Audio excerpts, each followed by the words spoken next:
real goddess. She flies through space.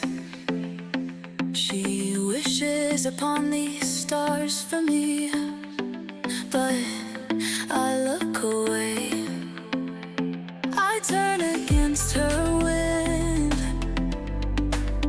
retrace places I've been.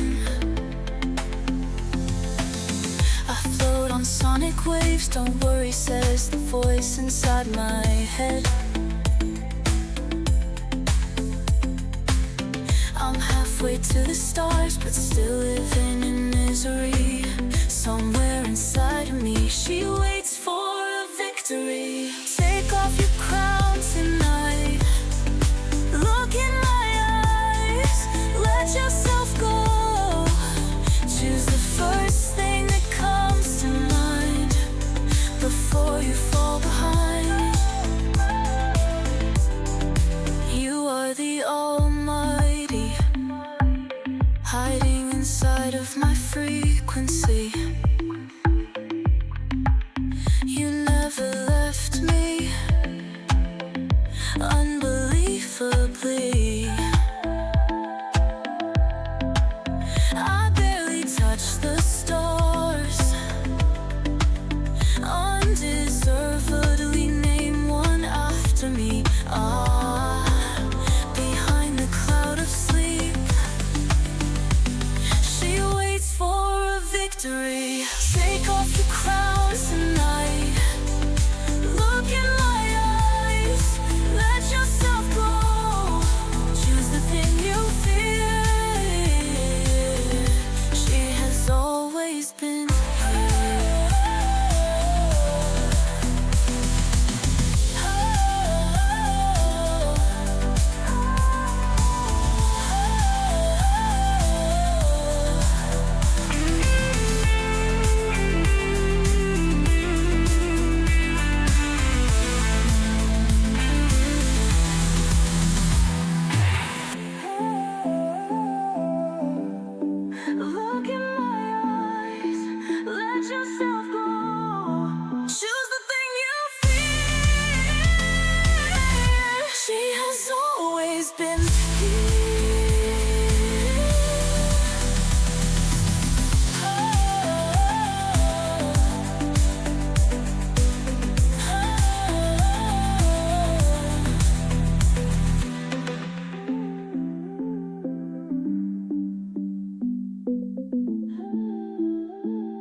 catch my breath as I'm counting to 10, going for another life again.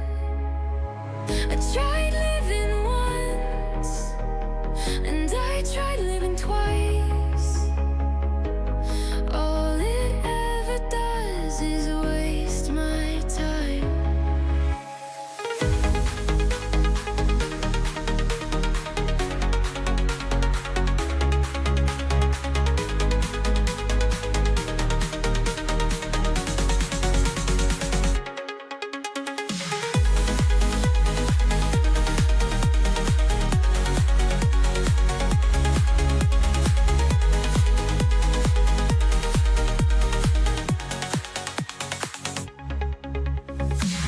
Life hung me out to dry, didn't say hello, let alone goodbye. I've been doing it over and over.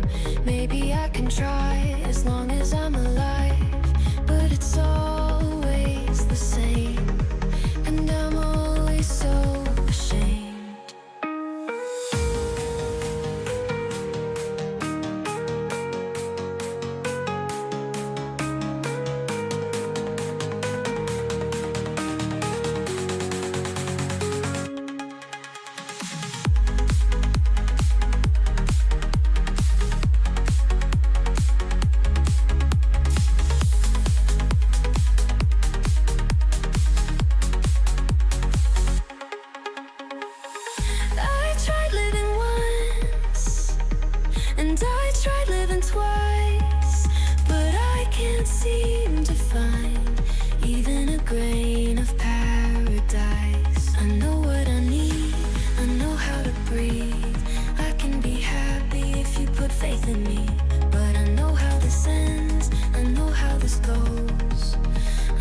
too well what the future holds.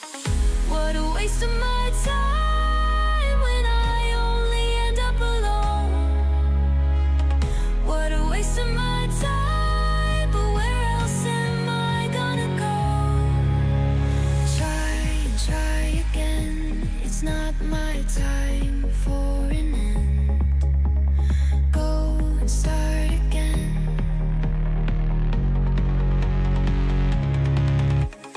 Try and try again, it's not my time for an end. Go and start again.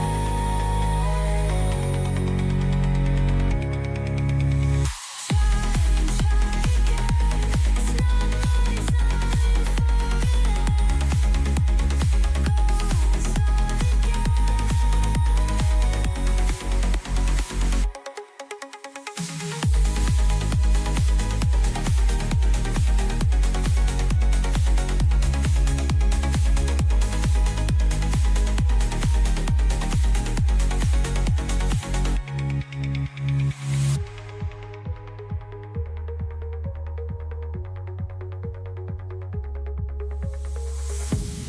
try and try again.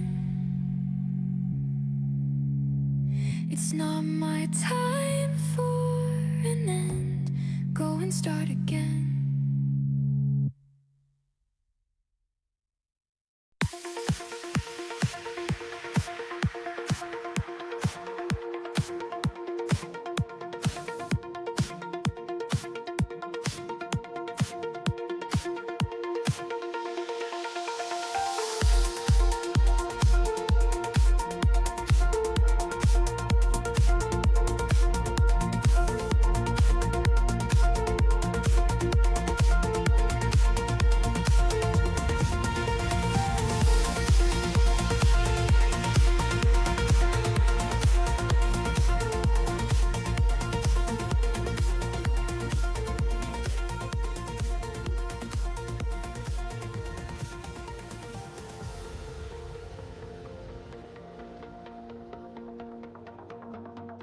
What up, Flame Dude?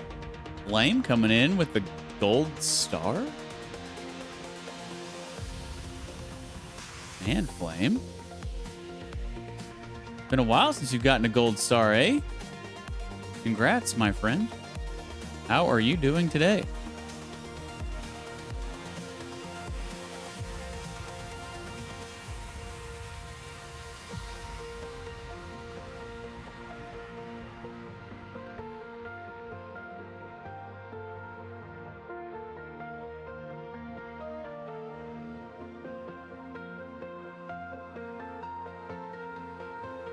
You're good? Glad to hear that. I'm doing good as well.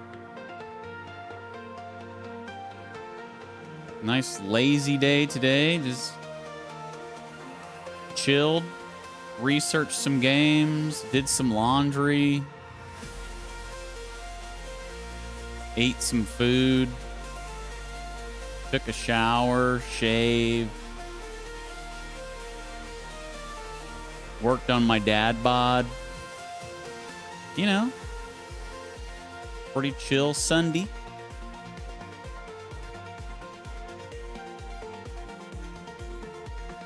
Playing some DRG, so I may not reply too fast. Hey, no worries, bud. Good luck in your runs. Working on getting those weapons unlocked, or did you get your weapons unlocked last night?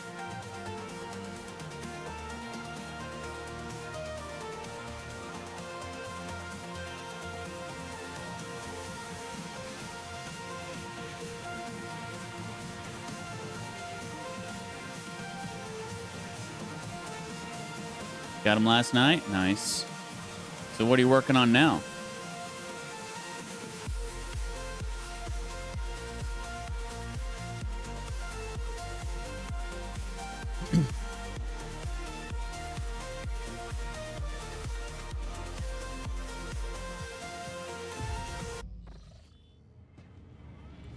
Weekly core hunt. Oh, nice. Nice. Okay, so we are going to start off the day today with confronting Calcazar. He is the head of the Inquisition. He's supposed to be a good guy, but he's been doing some shady shit. So, yeah. We are going to go confront him and be like, bruh. And he's going to be like, bruh. And we're going to be like, bruh. And we'll see what happens from there. Happy Sunday. Excited to get back into some Rogue Trader. We are definitely on the back end of this. We're definitely on the back end. We still have the DLC missions to do. I do have the DLC character in my party, but we still have the DLC missions to do, which is probably going to take me around 20 hours. But as far as the main campaign goes, I think we're getting pretty close to the end. I think. I don't know. And when I say pretty close, I mean, like, I think we're within 30 hours of the end of the main campaign. How many hours we got in so far? 140. Almost 141. Man. The value. We're at 140 hours right now and not stopping. And this game cost me $18.50. The DLC was almost as expensive as what I paid for the base game. I think I got the DLC for like 14 bucks, 15 bucks. But yeah, incredible value. You love to see it. All right, let's go confront Calcazar.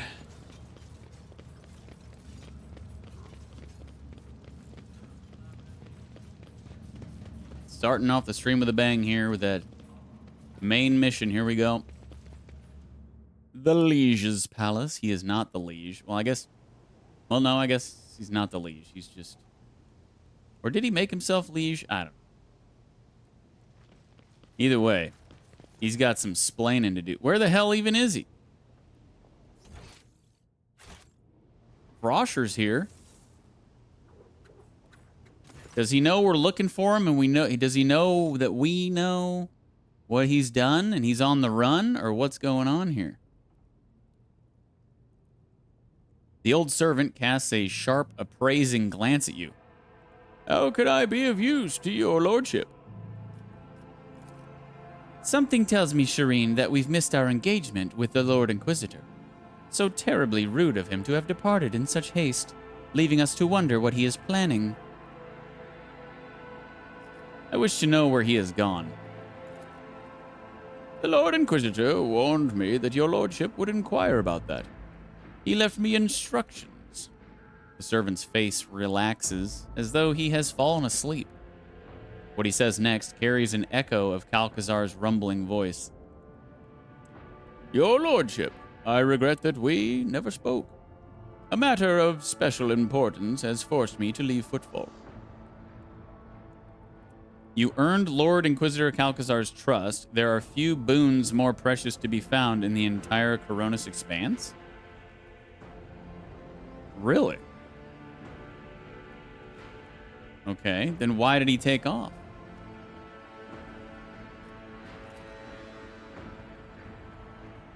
As you may guess, I have a plan for defending the expanse, but the events on Euphrates II have shown that the plan is compromised. The breach of secrecy has left no time for preparations. I must accomplish something monumental and dangerous. Some would say too dangerous. But I hope that your loyalty and agile mind will lead you to fully appreciate what I intend to do. Yeah, I don't know about that, dude. That is why I am giving you an option to find me and, I hope, join me. I am traveling to the ancient dimensional gate in the Porta Septentum system and beyond. If you wish, you can follow me and share with me the burden of responsibility for what is to come. And if not, pray for me, for I could use any help I can get. The Emperor protects DeejTheSqueej von Valancius. Argenta frowns, painfully processing what she just heard.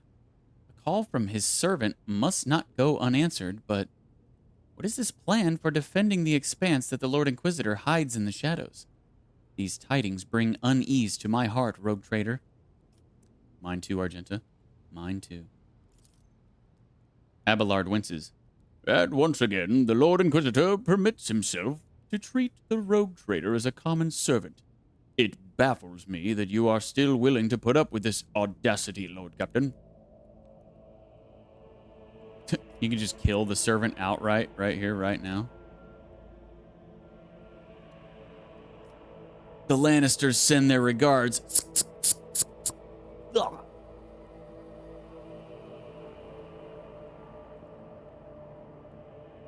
The Squeegertons send their regards. Stabby, stab, stab.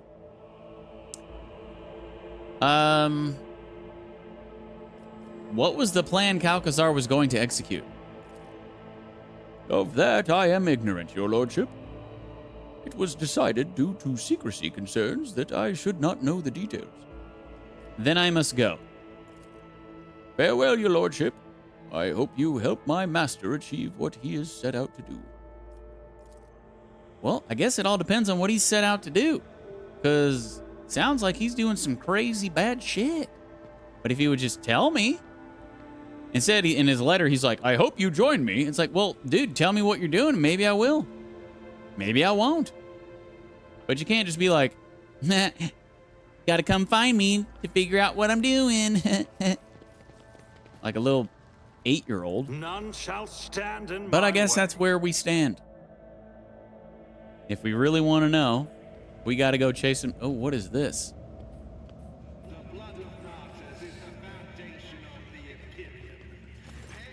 An entire group of people salutes you. Most of them, an escort of honor consisting of members of retinues, associates, secretaries, bodyguards, and assorted others, bow deeply to you and shout their greetings, making a lot of noise. It appears the news of your impending departure has already spread throughout the station. The Lord Inquisitor has left us, and now you too? Footfall seems remarkably empty after recent news. All our decent patrons are taking wing.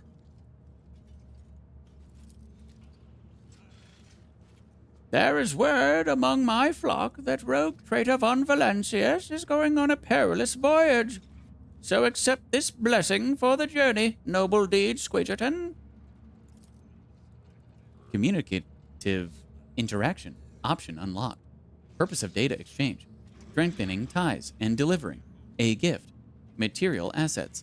A donation. To an ally. A man with a scraggly beard bows deeply to you, shaking with terror and awe. Glory to the Emperor, your lordship. You might not remember me at all. He says to really hope that is the case. I'm a merchant from the Fellowship of the Void, which has survived on and around Footfall by your good graces. Oh, it's the dude that took over for Ryza. After I had Ryza killed. An officer in Imperial Navy uniform folds his hands in the sign of the Aquila. It is an honor, your lordship. I'm here on my superior's orders to pay my respects to House von Valancius.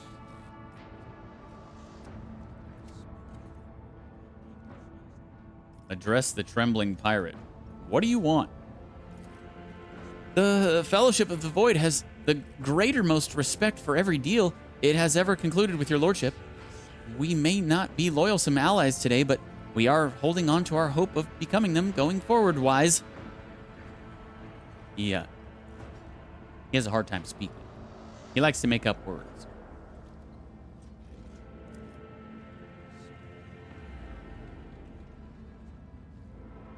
How dare you show up here and tarnish my good name by talking to me, pirate scum? I dare not make excuses for my most despicable blunders, your lordship. I merely beg your mercy and clemency. We'll set everything right. We'll prove our worth. We won't fail you, I swear. Better not. Is blessing me the only thing you're here to do, Hieronymus? And to wish that on your journey through the darkness, the Emperor grants you revelations and opens your heart to our teaching. If that happens, come to me, and perhaps you might decide to make our cult part of your circle of close friends. You have seldom cooperated with the Drusian. Why do I get the feeling that I'm about to embark on, like, the final quest? Like, everybody's, like, saying goodbye to me, and it feels very, like, hey, you're about to be at the end of the game kind of thing. I don't know if I am, but it just kind of has that feeling. Why does my jaw hurt?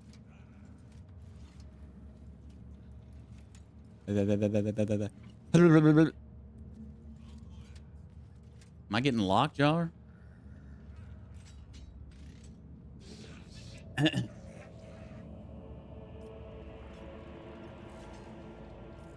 Do not forget about mercy, good shepherd. It is as important as justice. I hope mercy will be a healing potion and not a cup of poison served to my flock. But I have heard your words and committed them to my memory. Octaviana, the Amazekis, is going to have to get by without my tips for a while. It's all right. You've been a generous tipper, so we're not doing too badly. And not just we as in the Amazekis. The organization I represent, you know which one, has also prospered thanks to its deals with you.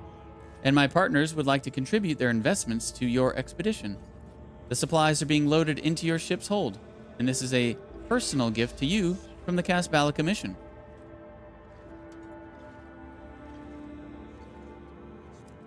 Violent splinter cannon?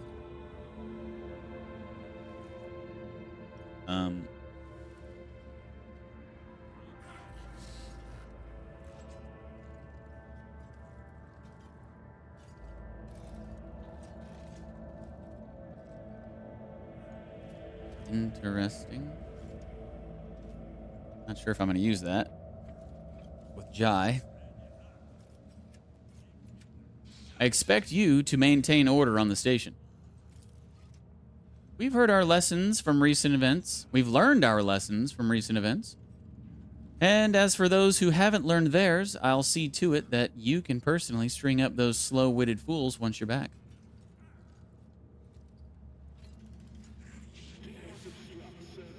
Hello, Liz. Welcome. Turn to the officer. What are your orders? My command has tasked me with letting you know they strongly value our allyship with House von Valencius.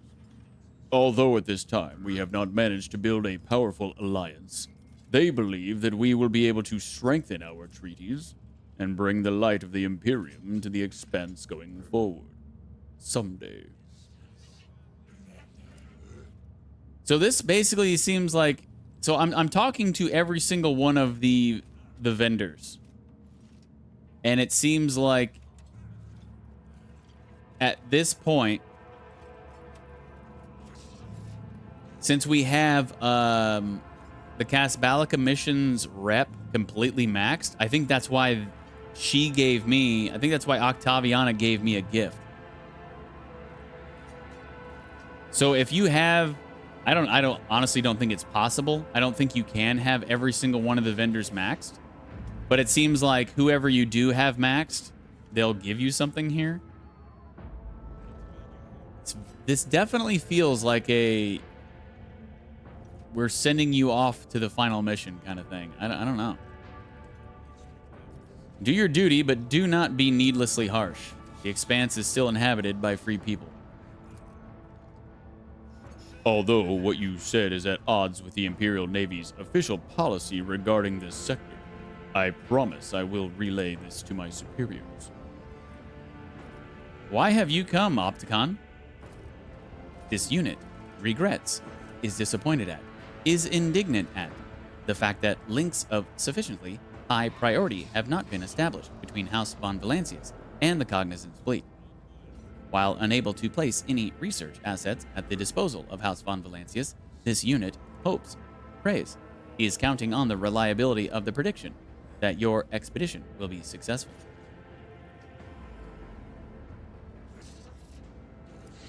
So yeah, depending on how high your rep is with each of these factions and vendors, that's what's determining what they're saying here and whether they're gifting you things.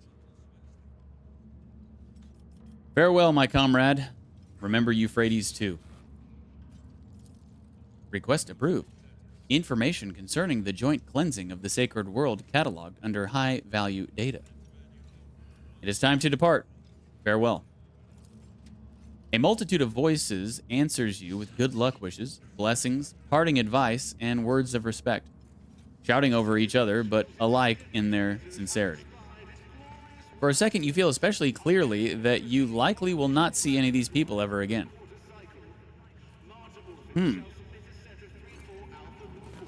Is that also trying to tell me, like, hey, this is the point of no return?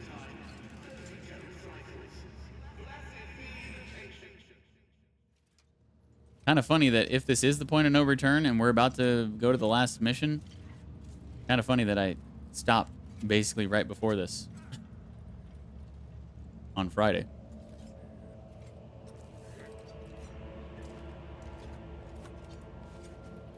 Good evening, Donna. How are you doing? Flame has taken your gold star for the evening, Donna.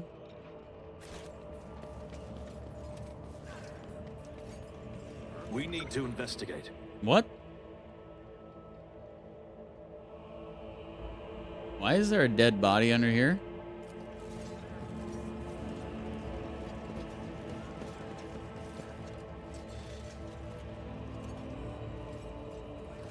The soldier was killed with a sudden blow at point-blank range, quickly and quietly.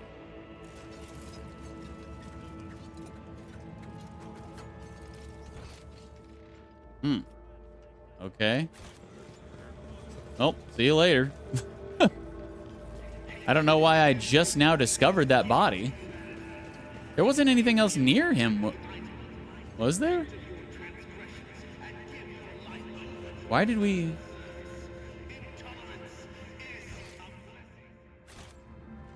Have I just never gone down those stairs, so I never got close to it to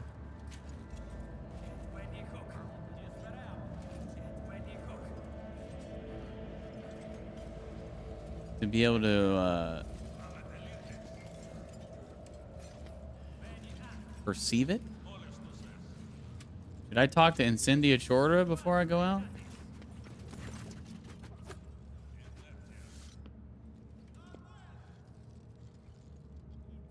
Incendia, who is engaged in reading one of her many parchments, greets you in a voice that is sonorous and solemn. DeejTheSqueej von Valencius, I am pleased to see you. In this dark hour, when all the filth of the expanse has caught the scent of freedom and crawled to the surface, it is comforting to see a faithful ally at my side. Together we shall finish the purging of footfall and restore order to every system in the expanse. Your sentences have deprived me of several suppliers of valuable equipment. As for that pirate Ryza, there is no need for you to mourn her. Yes, she did come across valuable prizes at times, but more often than not, those prizes were tainted. Surely some other rat from her crew has already taken over her profane trade at the Amasekis and will be open for business. Until I hang the lot of them, that is. Okay. She doesn't really have anything new to say. All right. Yeah, I guess that body's just probably been there the whole time, and for whatever reason, we just never discovered it until now.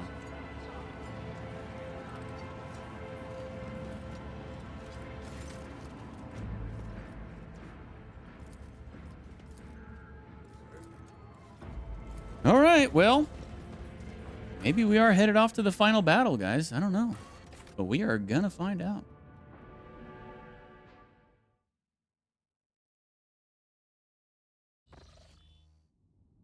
Your Lordship, we have a long expedition ahead of us. It would be reasonable to replenish supplies. Ammunition, spare parts, better equipment. Who knows what we are about to face? I already have everything we need. Thy will be done, Your Lordship. Thy kingdom come, thy will be done. Still not going to be able to drop here, huh?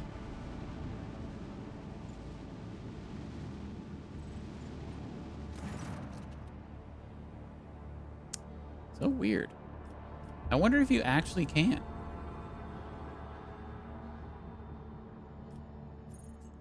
Very intriguing.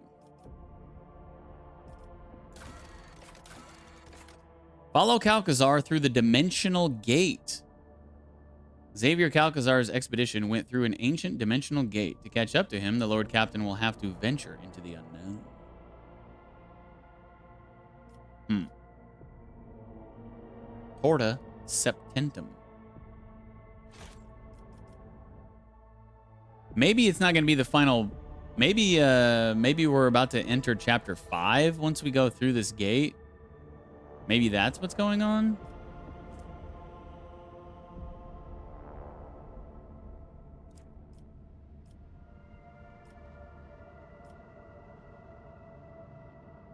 I am going to go ahead and make a separate save, though, because I feel like I feel like since there is DLC, I feel like we're still going to be able to, like, explore and stuff after we beat the main campaign, but just in case, maybe I should have a separate save.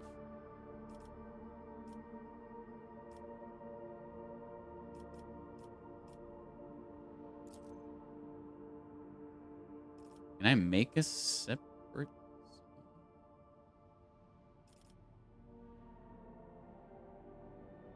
We'll just call this one,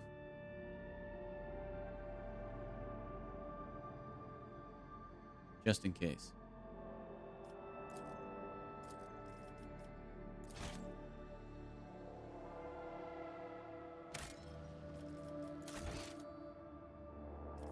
Okay. So if need be, we can just reload that one. Okay. There's also this thing, this To the Imperium thing. I don't know. I tried going through a while back, but our ship was not nearly strong enough, and they basically forced me to turn around. I guess we're just gonna go up here. We'll just continue on with the main quest and see what happens once we go through this gate.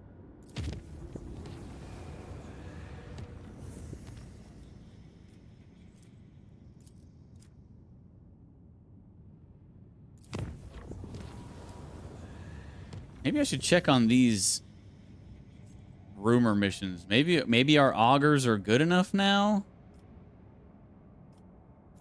Even though I don't ever recall I don't recall it ever saying that, you know, they were upgraded or anything. Let's go find out. Hello? There we go.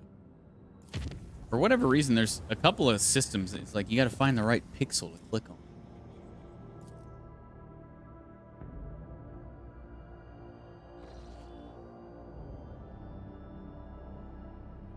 Did you have have you had a good weekend, Donna? Did you have fun last night? What'd you get up to last night? Were you out partying? Partying like a rock?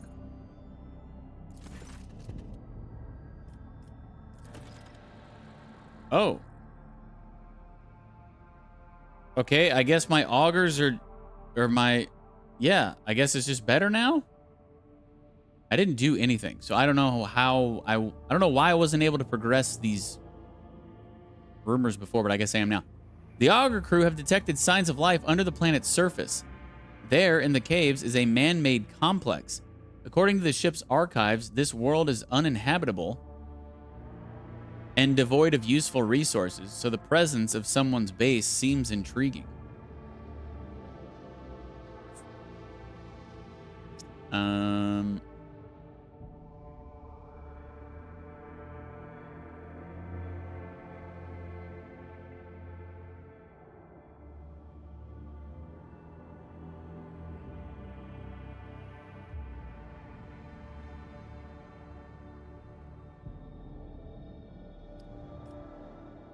I guess send a team?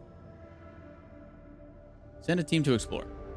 The enforcers disembarked next to the suspicious cave. The entrance to the cave turned out to be blocked by a massive plasteel door, once pierced by a melta charge, then shoddily patched up.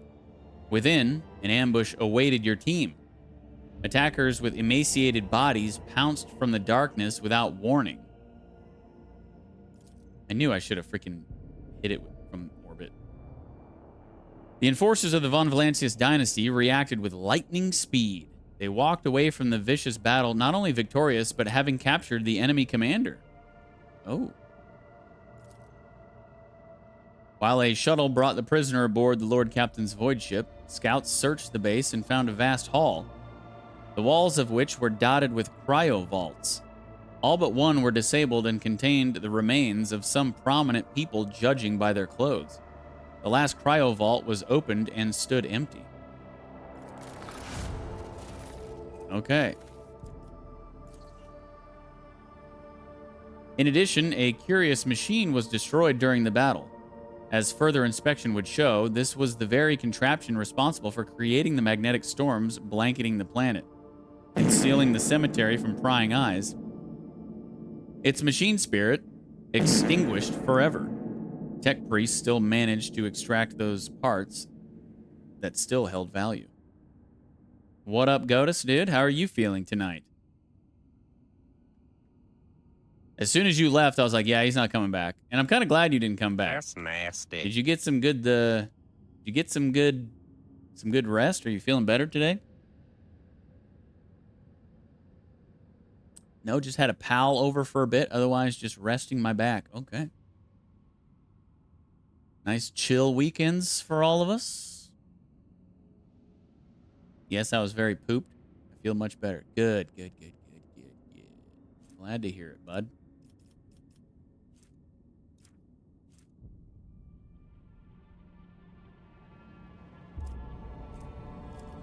Order Cabela to interrogate the prisoner.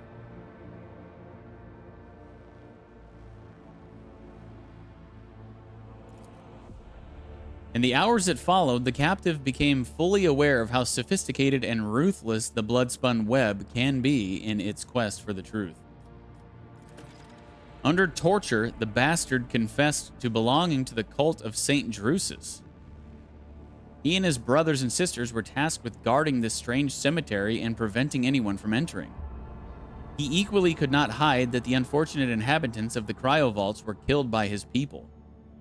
Alas, that was his last confession as the harsh interrogation finally took its toll. Damn. I wonder...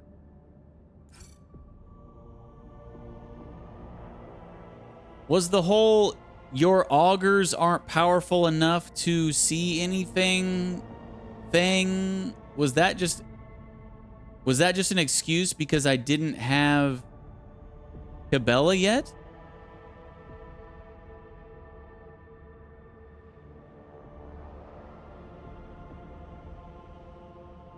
I wouldn't think so, because these rumors, I've had these rumors and these like missions since chapter 2.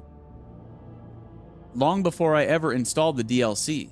So I don't know, but I don't know why I was able to do it now and not, you know, last time I tried, which was chapter 3, I guess. Or the beginning of chapter 4. Beginning of chapter 4. I don't know. It's weird. I guess I'll go try to do the other one too. We got a lot of gold last night, Godifo.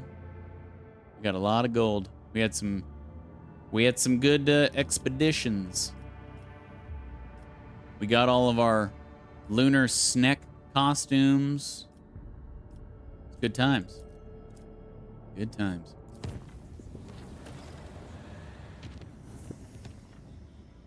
Oh, how fitting. I show up to the system that has Foulstone, and Foulstone needs me for something. Another babysitting job. Here we go. What now?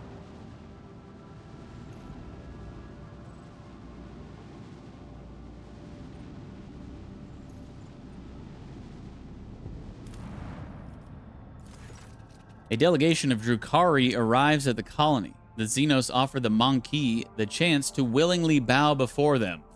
Like that's gonna happen. You kidding me?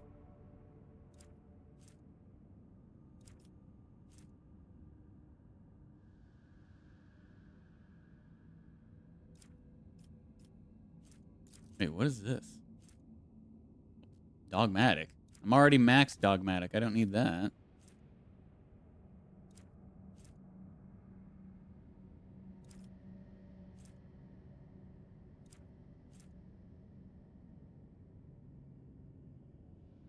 Oh! I just actually read this.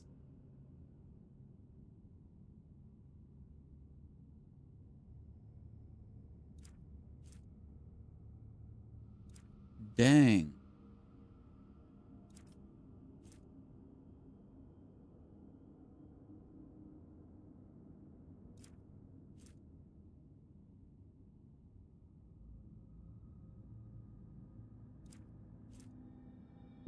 Send the Xenos an offering of human victims on a ship loaded with explosives. Certain of their superior might, the Drukhari accept the gifts, and a powerful explosion obliterates a part of the invading force. Before retreating, the surviving Xenos take their vengeance by delivering an orbital strike on the colony's infrastructure. Take that, alien bastards. Sometimes sacrifices have to be made, guys.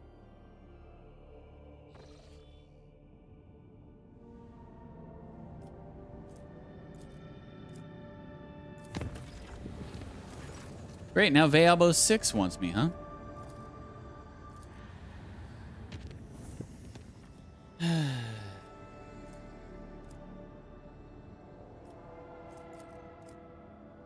You ever heard the saying, a woman's work is never done? More like a rogue trader's work is never done. Why didn't I go this way? So we could hit up this other rumor area.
According to the ancient chronicles and maps handed to you by the Pilgrim, this icy planet used to be a prosperous imperial colony. However, a sharp change in its trajectory, brought upon by the warp anomaly raging in the system, caused the world to distance itself from the local star. In less than a decade, the planet's surface was completely encased in ice, sealing a wealth of machines and artifacts of the Imperium inside a glacial tomb. So before, this is the only option we had here. This is new. Develop a plan for changing the planet's climate without support from the Imperium. After deliberating, the senior officers unanimously decided that only the Adeptus Mechanicus possessed the technologies required for a project of such a massive scale. The rogue traders should contact their representatives in the Cronus Expanse and secure future cooperation. Oh, is this how I can go to that one meteor or planetoid or whatever in Footfall's system?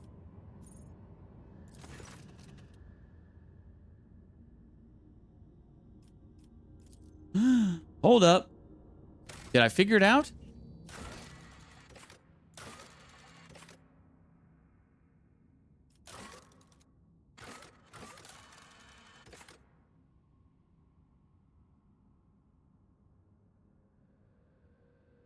Wait. The rogue trader failed to uncover traces of human civilization despite processing documents.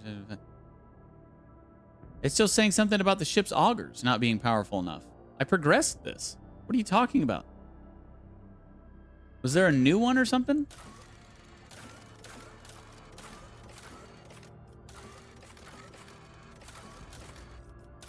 What the hell?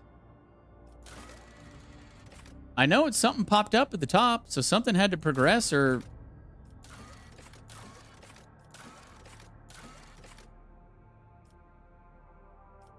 What the hell? Oh, it's this. We have to use all this stuff to melt the ice, but we don't gain any profit. At first, I was like, what the hell is this new contract? We're going to give away all this stuff for free and get nothing back? But no, this is it. This is the new... This is what we have to do. The rogue trader has turned the sublime minds of the Magi Explorators. May they employ the blessed machines of the Adeptus Mechanicus to melt the centuries-old layer of ice encasing a lost and forgotten Imperial world. What would be an unbearable burden for a commoner is just another task for a servant of the Omnissiah.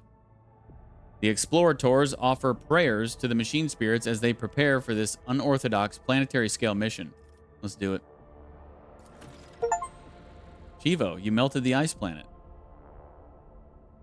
The rogue trader has turned...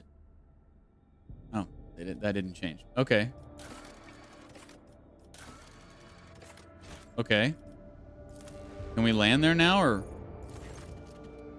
Oh, here we go. Your crew is treated to an amazing sight. The Armory world, which spent decades under layers of tightly packed ice, blooms before them like a carpet of black flowers, revealing hundreds of Imperium supply bases amidst the melting snow broth.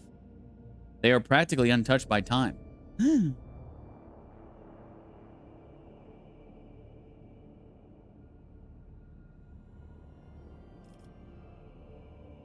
Pillage the world using scouting and assault troops.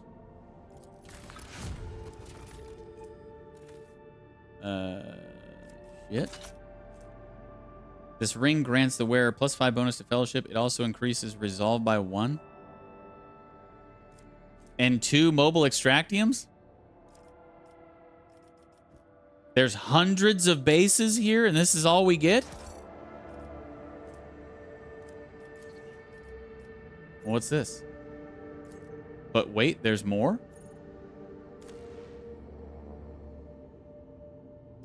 Oh, we can start producing weapons? Okay. Still. Bit underwhelming. Bit underwhelming. Oh, you gotta have strength of 60 to... What? Okay, well. What even is her strength? 30? Baseline? Yeah, okay. Scrap. Thanks for playing.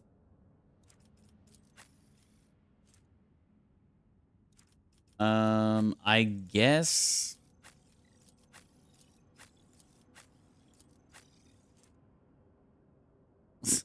I guess I'll give this ring to Cabela because she just doesn't have anything in those slots. But really, I mean, it's not going to do anything for anybody. What a bunch of junk. Okay, well.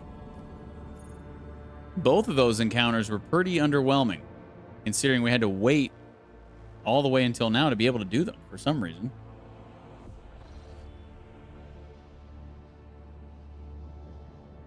Very underwhelming. Wait, it's still there? Beholding the truth. What? Why is this not completed? Maybe they were just bugged because...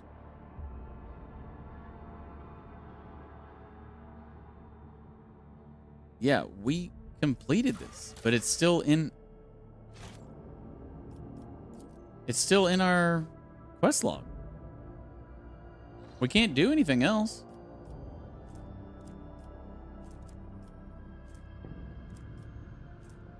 There are no other... Yeah, I think it's just bugged. Maybe that's...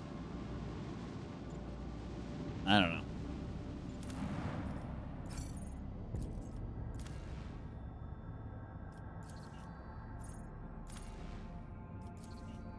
Whatever. Let's get out of here.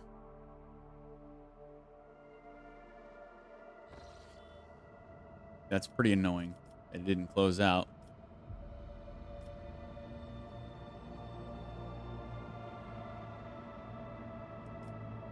Let's go up to Veabos, I guess. They need me for something. Trying to get to this warp, but I don't. I mean, maybe we're gonna be going off to our deaths. You know, I don't want to have any unfinished business here.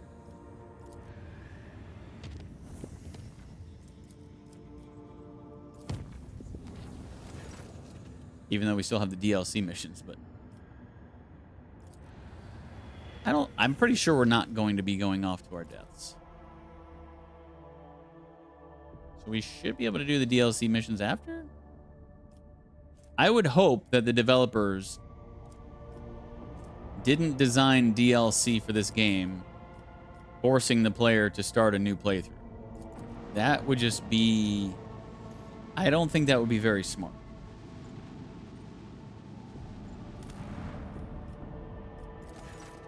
One of the more influential patrons in the Expanse has learned a dirty secret about the Von Valancius dynasty and is now blackmailing the rogue trader. Well, what's this dirty secret?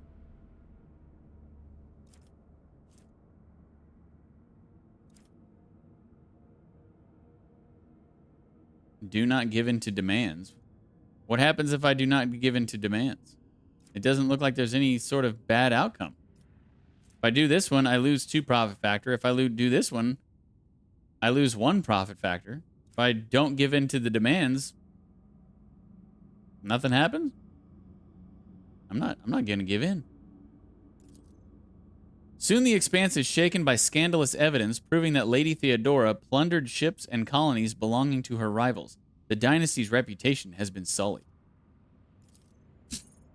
Big fucking deal. Who gives a shit? I'm the rogue trader. You think I care what my reputation is? I'll just have you killed. Talk shit, get killed. Simple as that. I'm not going to lose 1 or 2 profit factor over that. Over some rumors that I don't even know what they are.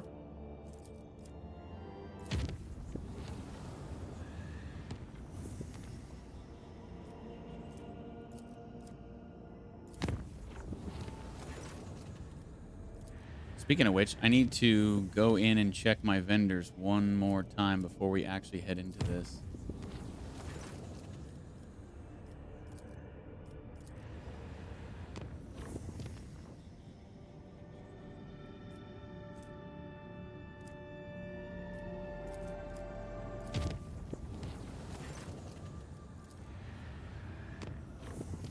So I did something tonight while shaving that I've never done before since I've started shaving.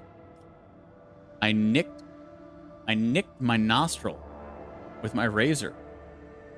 Right here. Right on the side of my left nostril. I didn't even know I did. I was shaving my top lip, you know, and I guess I just went up a little too high and I nicked it. I didn't even realize I did it until I saw blood coming out. I'm like, did I? Huh? I guess I just sliced my nostril. Never done that before, ever. So, yeah, that was kind of funny. Done some funny nicks, too, yeah.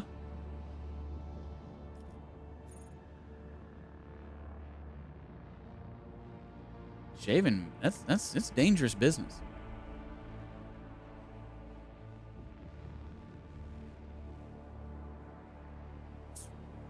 I've sliced my lip before.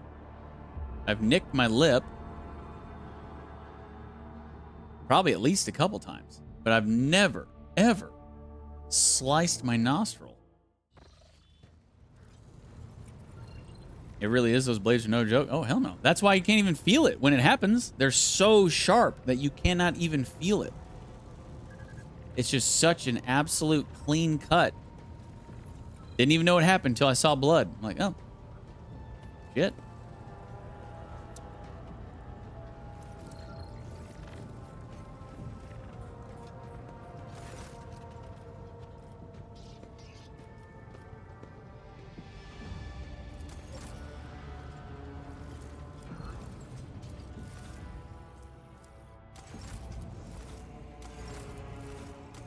Oh, crap. I am a goof.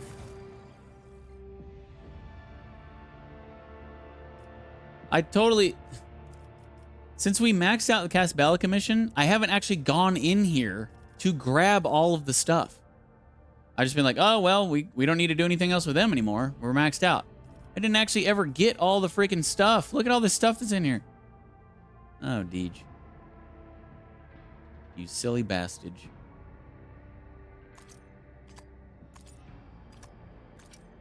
Glad I came in here now. See if any of this stuff is actually worth a poop. Better be. And we completely have these guys maxed out. So the loot at the very bottom should be really, really good, right? Theoretically.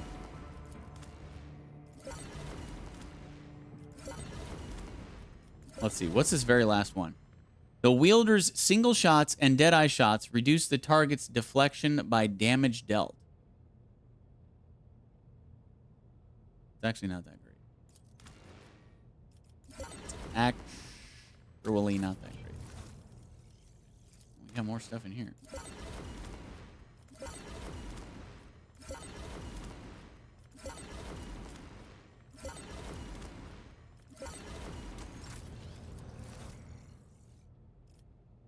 Okay, can I actually level up with anybody?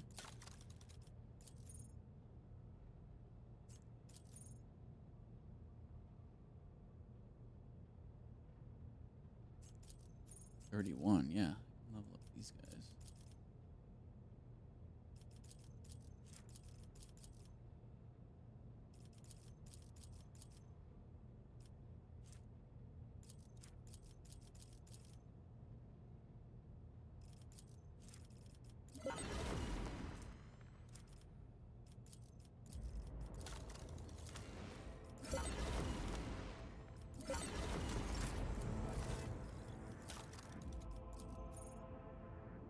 Level up these guys too. 1200.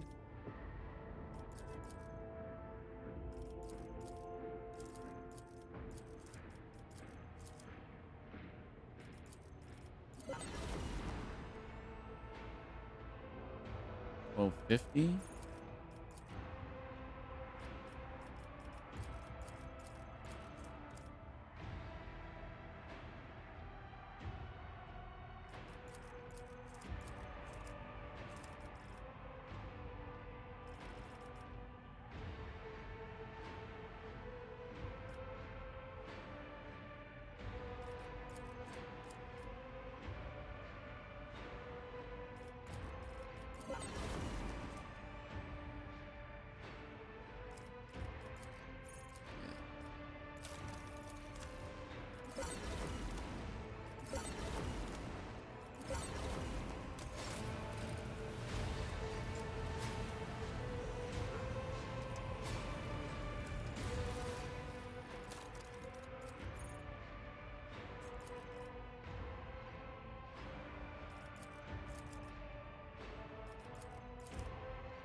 Oh my.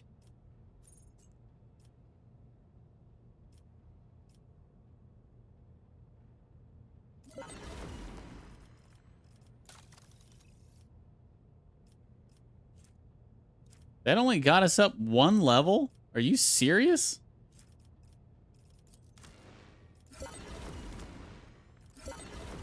Jeez. All right, well, we got a bunch of stuff. Let's see if anybody, or if any of it is actually good.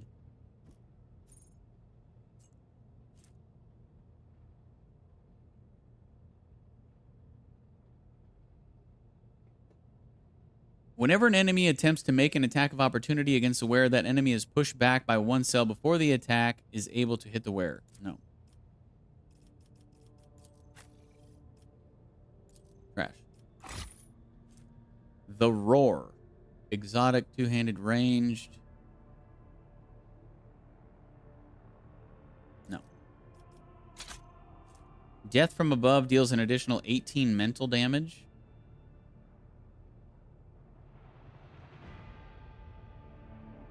Like this was meant for her, huh?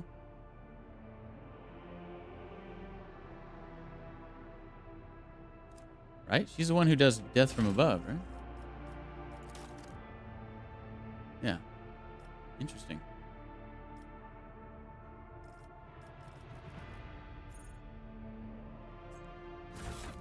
Okay. Put that on her. Probably better than what she's got.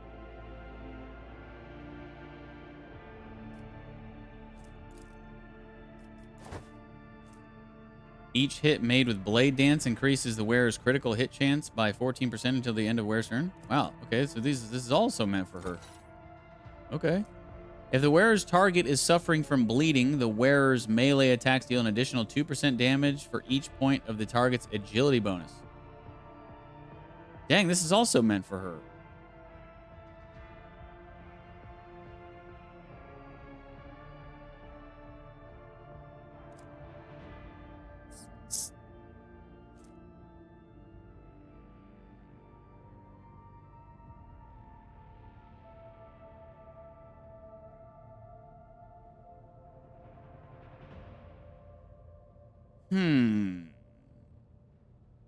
I think I want to leave the Blade Dancer's mantle on, though. We can keep that. One-handed exotic. Holy crap. 30 to 45 damage. This pistol inflicts burning 10, bleeding 10, and toxin 10. Holy crap. That's a really freaking good handgun.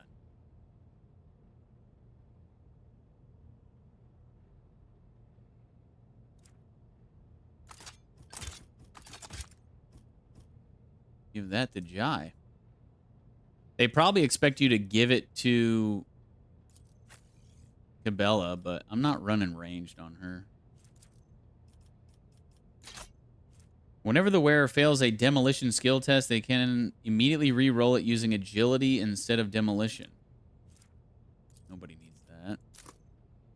Whenever the wearer pushes the target, the wearer's next attack against that target in the same round deals plus 10% damage and it stacks. No. The faux hammer. Yeah, we've had some faux hammers throughout this playthrough.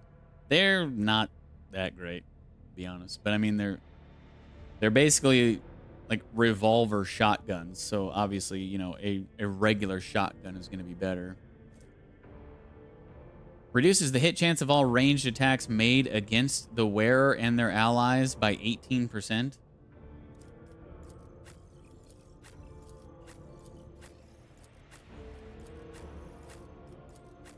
I don't even have an Iconoclast Fanatic, so scrap. Emergency Drill, a heavy rock saw, two-handed. No thanks. At the start of combat, the wearer gains stacks of acrobatic trick equal to their MP. These stacks can be used until the end of combat. This character can spend a stack of acrobatic trick to re-roll an attack if missed, dodged, or parried, or to avoid an attack.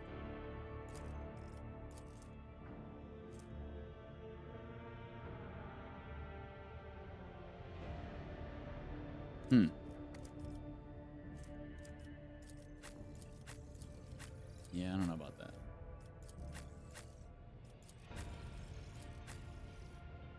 you like a revolver shotgun? I mean, it's a really cool idea. They're just not very powerful.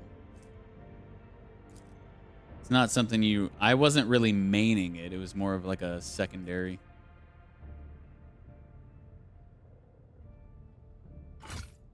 The wearer becomes the least priority target as long as they have no enemies or allies adjacent. Don't care. Yukari.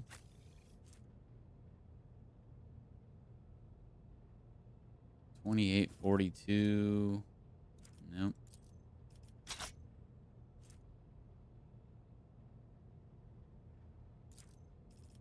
Nope. Carnage. 17 to 27. One-hander.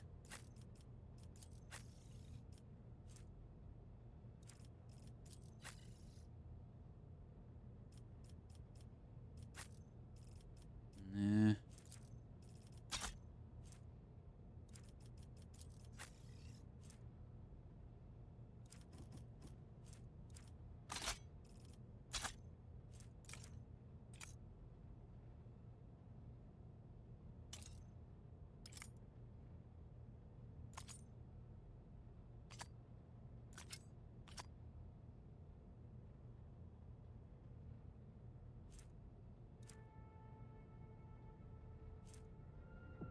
Bone Shatterer. Dang. Now there's a faux hammer. Holy crap. 27 to 40.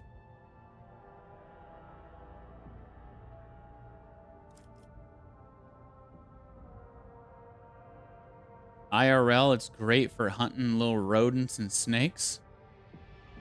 Yeah, I would think so.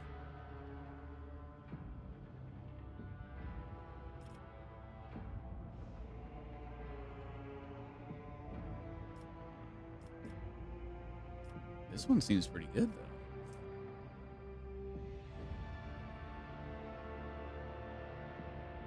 Very, very short range, but...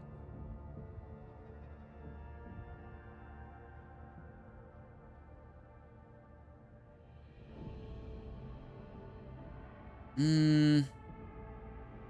don't think I'm going to run it. But that's probably the best... Probably the best one of those in the game, if I had to guess.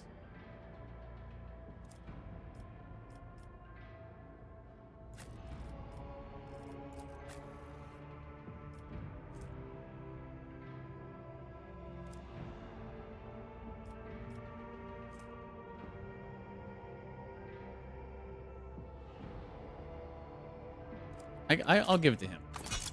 He sucks with his melt a freaking gun anyway. I'll give it to Abelard as his secondary or tertiary. That melt a gun's garbage. The wearer gains plus 25 demolition, and their area attacks with weapons deal an additional 10 damage. Deej, do you want that?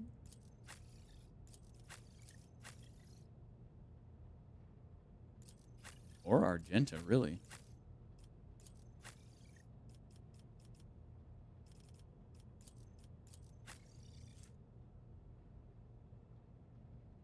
Area attacks with weapons. Do they mean not ranged weapons?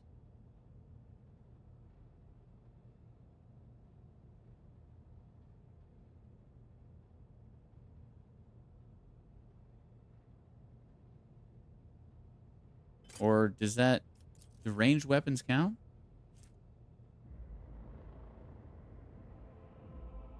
No, it says... Such attacks can be made with melee weapons, some ranged weapons, and through using special abilities. So ranged weapons should count.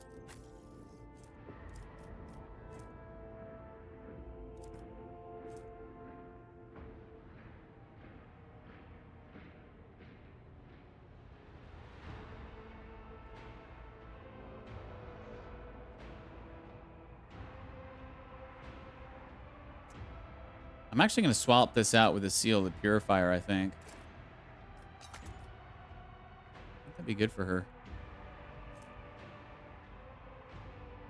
We don't really have a problem gaining momentum. So, here, you can have that. No, it's not going to do anything for you.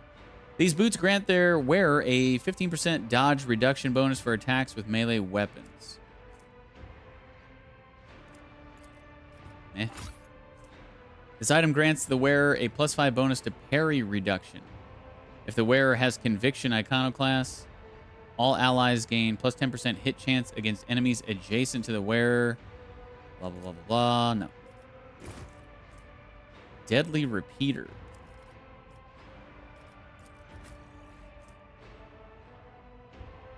Crappier version of what he already has. Nope. Visor of Inevitability. When the wearer inflicts a damage over time effect, they gain +1 stack of the inevitability effect. Whenever the wearer inflicts a damage over time effect, they gain plus... as soon as the wearer gains 10 stacks of inevitability, they deal some amount of direct damage to all enemies suffering from any damage over time effects, and all the stacks of inevitability are removed. Okay, that could be really good for Cabela.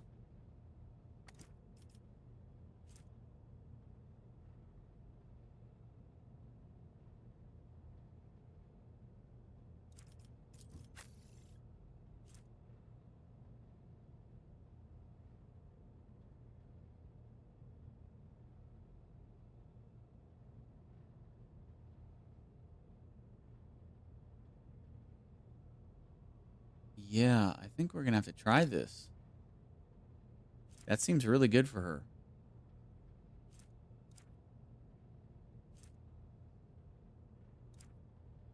Even better than what she already had, which was already pretty good for her. The wearer gains plus 25 commerce and plus 25 persuasion.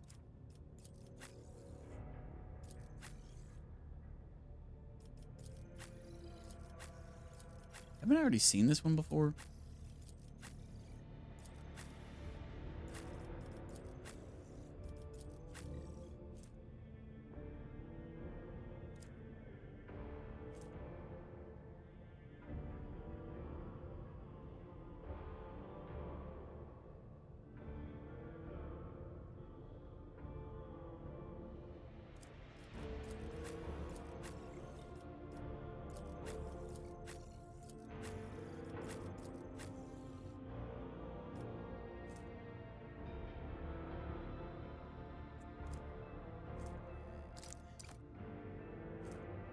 The wearer gains plus 20 to all lore skills? Jeez.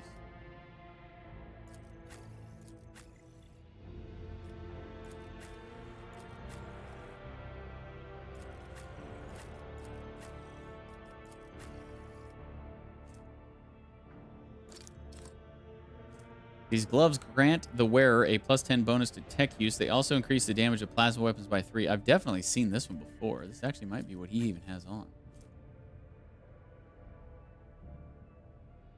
Or these are the ones I already... Yeah. These are the ones I was saving at the bottom, I'm pretty sure.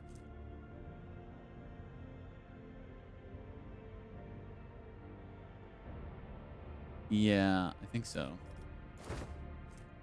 This one, though, is not.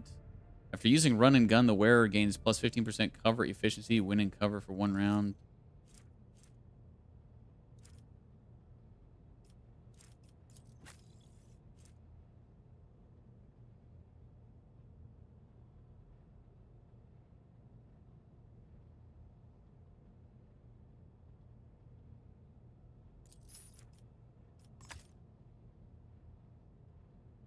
Whatevs, just dump it on the new girl. What up, Burn? How you doing tonight, dude?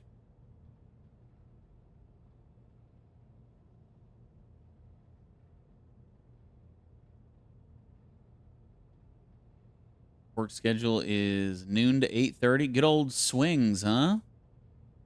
Not a fan of the swings. I mean, hell, you're usually in bed by 8:30, aren't you, Burn? I can understand why you wouldn't like swings. The wearer gains plus 25 coercion. Whenever the wearer targets an ally with an ability, that ally gains plus 10% melee damage until the end of the round.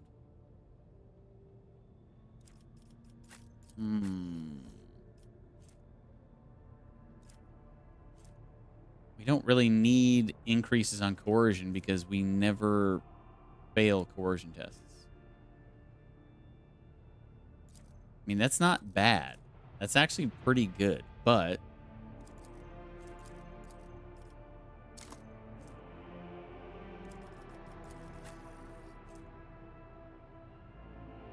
Astronomican, Regalia. Regalia? So palatial.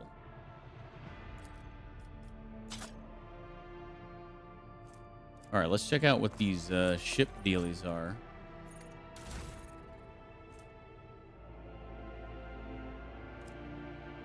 Oh, these are the old ones, right? Starhawk bombers to be launched through torpedo tubes. The Starhawk bomber wing consists of four attack crafts, each equipped with 2 plasma bomb salvos. Really?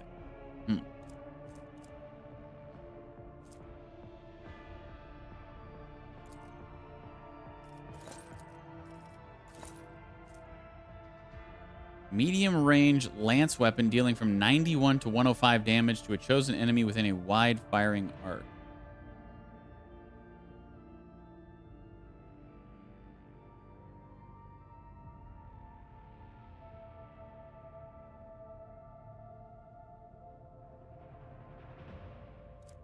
Do I even need...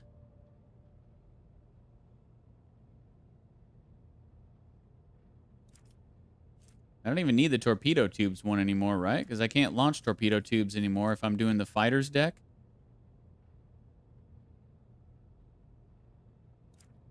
Or do I have to have this equipped so they can...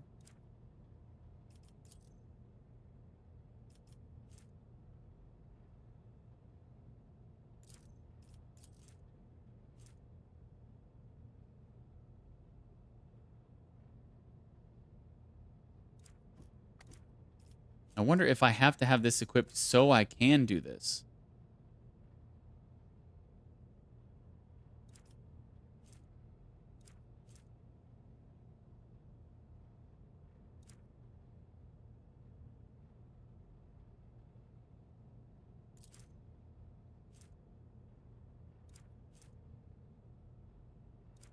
Well, I guess we'll find out, because I'm going to equip this.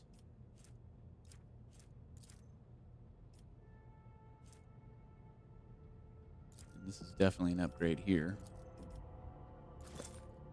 All right. Oh, and we can upgrade our hull, huh?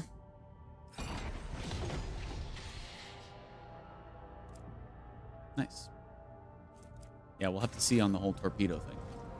All right, so I think we're finally ready to head through the old portal.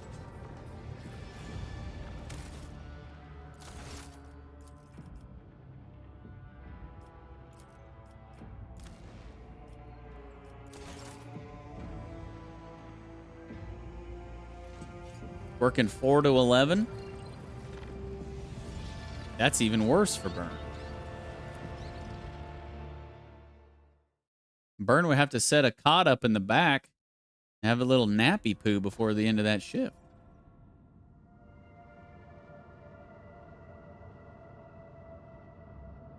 Probably not busy because Super Bowl, but you never know. Yeah, you never know. Some people might like some burgers on Super Bowl Sunday, but I think most people are probably ordering pizza. Like Domino's and Pizza Hut and all the pizza places are going to be slammed to shit. I would hate to work at a pizza place on Super Bowl Sunday. I can't even imagine how many pizzas they make on Super Bowl Sunday.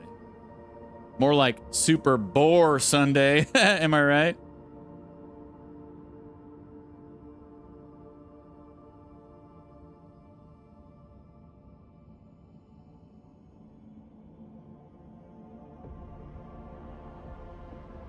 All right, here we go. Going in. I have not given a shit about the NFL in like 13 or 14 years. I used to be into it. Not for a long time now. Uh-oh. Is this the this is the point of no return? Oh, it even says it. Yep. There is no telling what awaits you beyond the gate. But one thing you know for certain, there will be no turning back. So wait, can I do the DLC missions on this or not? I guess I better look it up. Because if I can't do the DLC missions after I do this, after I finish the main campaign, then I need to do them now. Because I'm not going to start a new freaking game just to do the DLC missions. Ensure that you have taken care of any unfinished business, procured all necessary equipment, explored every world, and completed any desired colonial projects. You will no longer be able to do so after passing through the other side. Okay, well then I need to see if I can do that, I need to see if I can do that Imperium thing too now.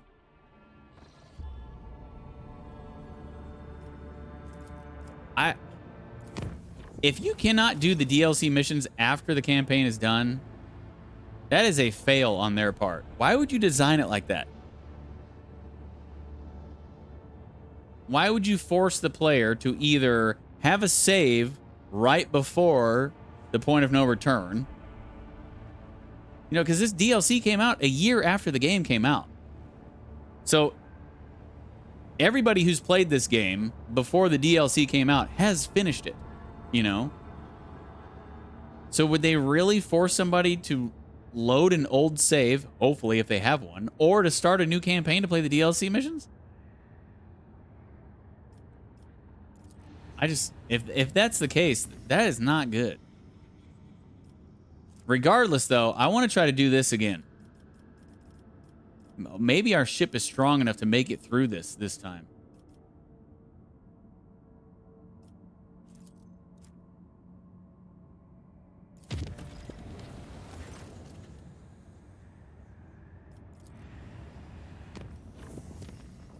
Jonas.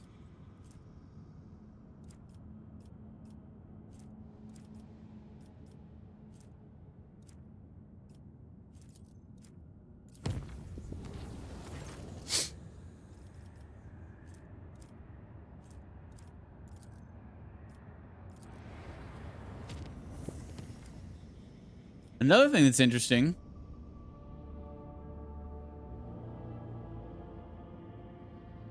I have not hit max level. Not that I think I mean, it doesn't make me upset. It's just I've done pretty much everything in the game. So you would think that I would have already hit max level at this point. We're level 45. Max level is 55. I'm 10 levels under. Maybe they're leaving room to level up with the DLCs, so you can actually play this stuff after the main campaign's done.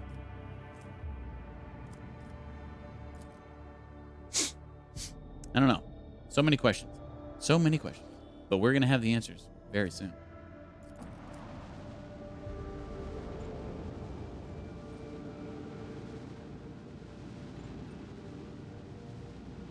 Who's even playing in the Super Bowl? Not that I care. I'm just curious. I guess I do. I care enough to ask. I care enough to sate my curiosity. Does anybody even know? I think it's the Hound Dogs versus the Wildcats. 2 new expansion teams. Chiefs and Eagles. Wow, the Eagles are good again? Wow. I knew the Chiefs have been good for a while, right? The Eagles haven't been good for a long time, have they? Hell if I know. Alarming news from Jonas. The Webway Gate has opened, bringing forth a wave of Xenos. Well, we can't do this one. Complacency's not high enough. Send a military detachment into the forests of Jonas. Planetary wardens perish in a bloody battle between Trudarok's Eldari and Drukari raiders. Following Muraran's victory, a fragile peace settles on Jonas. Neat. Fantastic. Can you just leave me alone with these freaking missions? Oh, it's the chefs versus the eagles. Go chefs, go.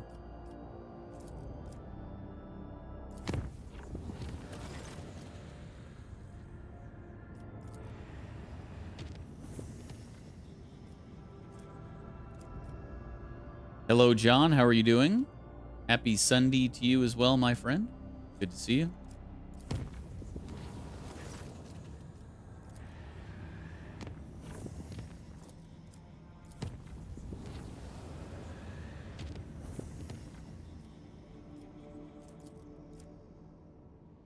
I am not going the right way. Screw it. I'm going to use my points. I'm obviously not coming back. I need to spend my points. No point in letting them go to waste. I'll just turn this red route yellow.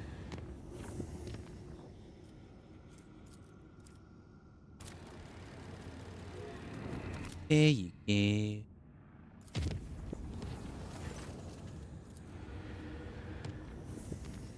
You're great. Glad to hear that. I'm doing pretty great as well. Pretty great. No complaints over here.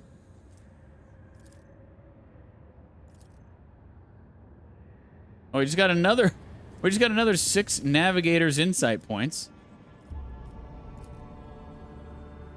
I love how I got those 2 encounters that give you the 6 navigators insight points basically toward the end of the game. Better late than never.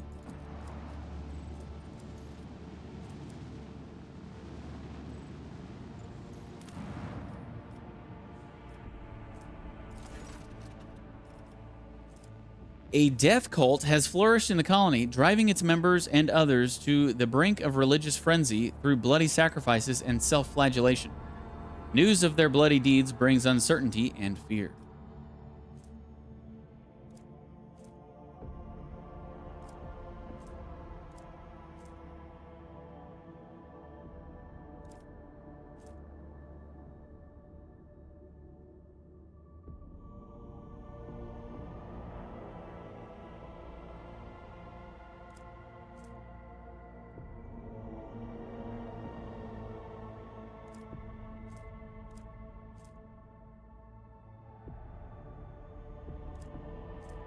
Smother the pernicious cult by indulging the squalid masses' most base desires. With all the extravagance bestowed on the planet's commoners by Rogue Trader, the death cult dissolved, giving way to more optimistic and peaceful teachings.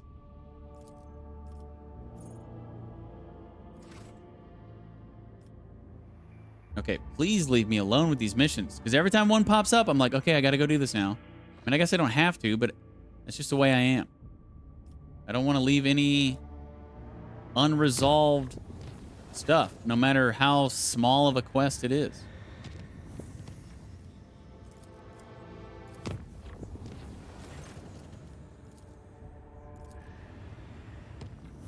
Oh, by the by, John, here in a little bit, I think we're going to be heading toward the end of the main campaign, so you might not want to watch. I was given the point of no return message not long before you came in. I backed out, and I might end up doing the DLC stuff before going through the point of no return. If I can't do the DLC stuff after the main campaign, I'm going to be looking that up here in a little bit to find out, but...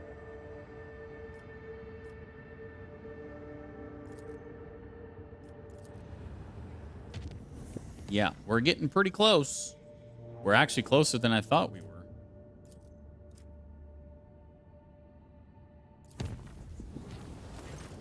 I knew we were getting close-ish. I didn't think we were going to be heading toward the end of the game here right now. Or as soon as I... oh my gosh.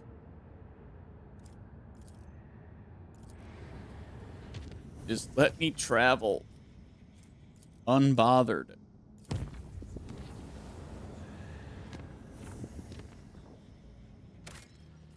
Okay, so I'm gonna need to heal my ship now because we just took some friggin' damage.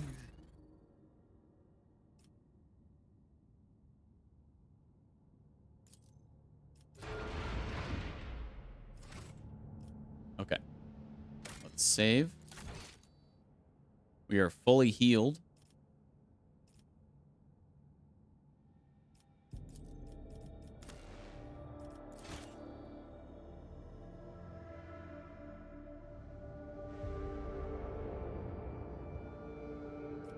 All right, we're going in.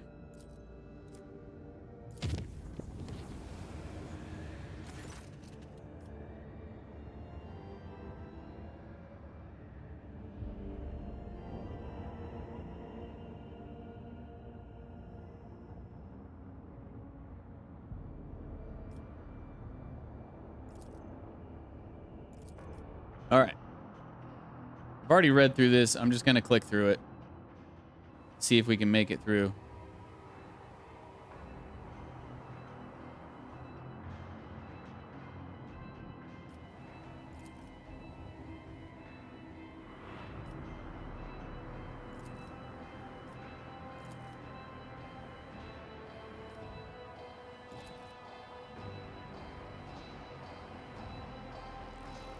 Yeah, I'll let you know whenever we're heading in there, John. This is unless you don't want to watch this part either, but you're able to do this since the beginning of the game. I mean, you won't be able to because your ship isn't strong enough. I'm seeing now. I tried to make it through this system once before, but my ship wasn't strong enough, so I'm seeing if I can do that now.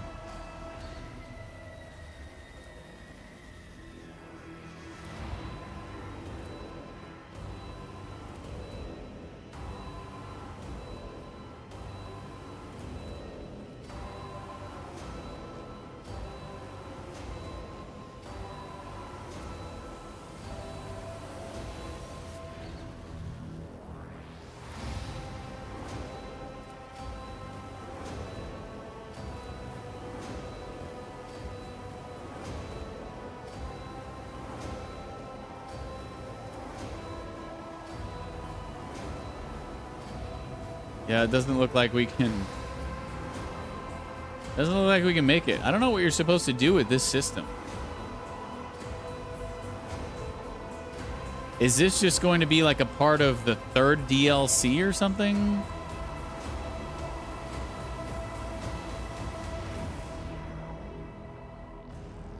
We were all prepared to die that very hour, and then the Lord Captain bade us. I'm just going to say die. That's a rare Chivo I just got. You tried to reach the Imperium. 7% of players.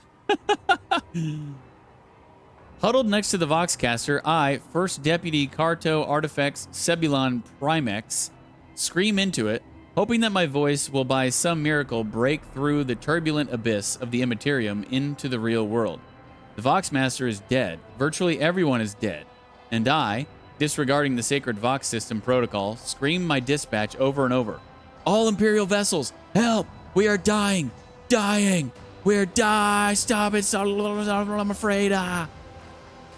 Here ends the chronicle, which was discovered in the ruins of a ship expelled from the warp. And we did. So maybe you just can't make it through. Maybe the whole point of this is just...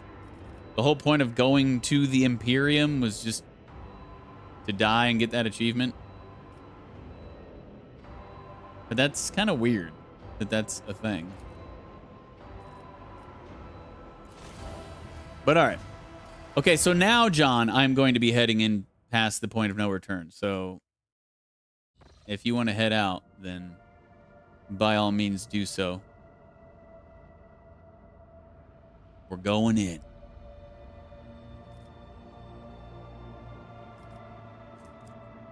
What was that about? You should just do it.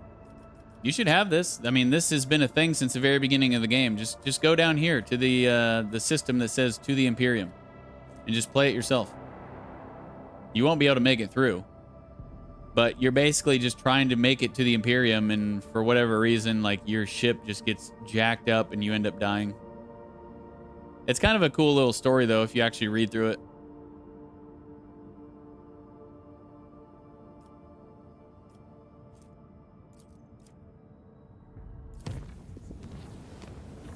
And if you make it all the way to the end like I just did, choose to die, and then you get the rare achievement. I didn't know you could get that, but hey, I did it. You could be like me and 7% of players and have that achievement that means nothing.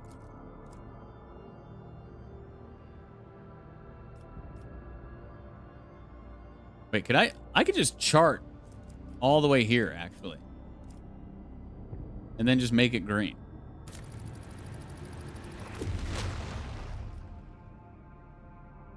I mean, I have the points. Might as well use them. Or I could just make it yellow. We'll save 1 point.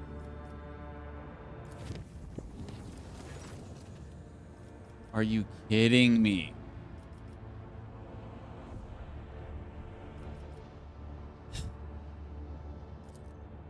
You know what? No. Fuck that. I'm save scumming. Quit giving me that stupid encounter that does a shit ton of damage to my ship. It's ridiculous.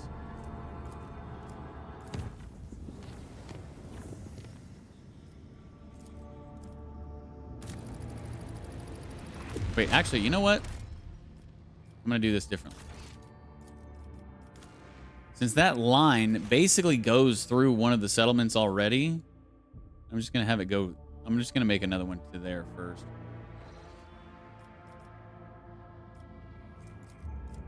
We're going to go here. And then we're going to go here. I got the points. Why not? It just looks neater. Rather than going up through here and bypassing this.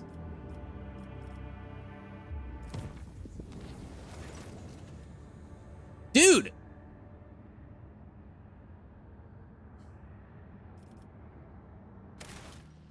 Okay, fine. I'll make it green then, game. I'll make it green. Killing me. I don't even have access to that map yet? You should. I had access to it from the very beginning of the game. From the absolute beginning of the game where you come out of here in footfall. That's been there the entire time. You don't have access to this system right here? Or this warp or whatever you want to call it? Oh, you mean this entire map. Oh, I see what you're saying. I see what you're saying. I see what you're saying. Okay. So you haven't left this, you haven't left the Furibunda system yet. I see what you're saying. Okay. I forgot that this whole giant map wasn't a thing since the beginning of the game. But once you do get this giant map, yeah, this will be here. Just go to it. You'll die instantly, but you'll get to know the story a bit.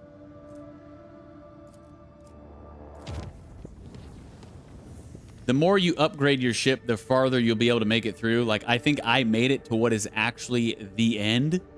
Because I don't think you can actually get to where... I don't think you can actually get to the Imperium.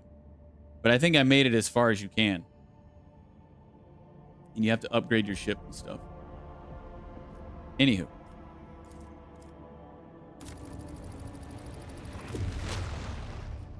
I'll make it green, game, since you're going to keep damaging my ship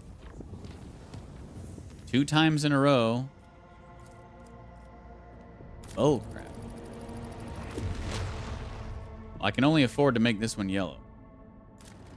If it damages my ship again...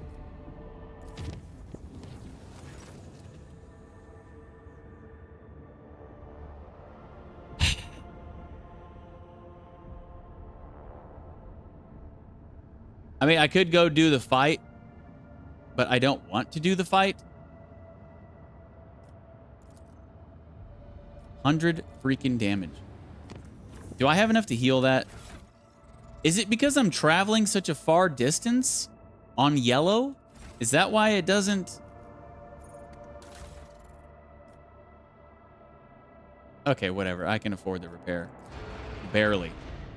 But man, is that ridiculous.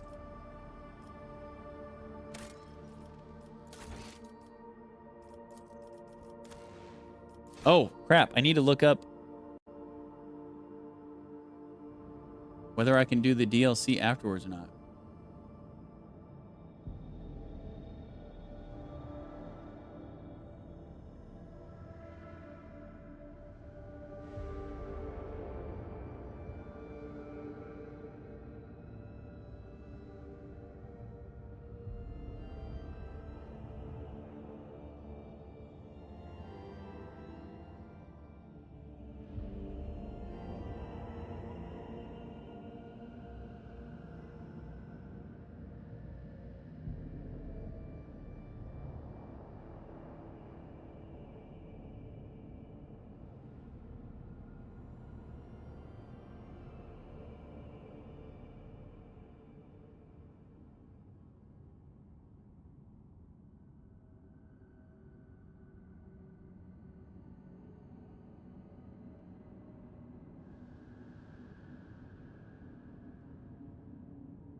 Hmm.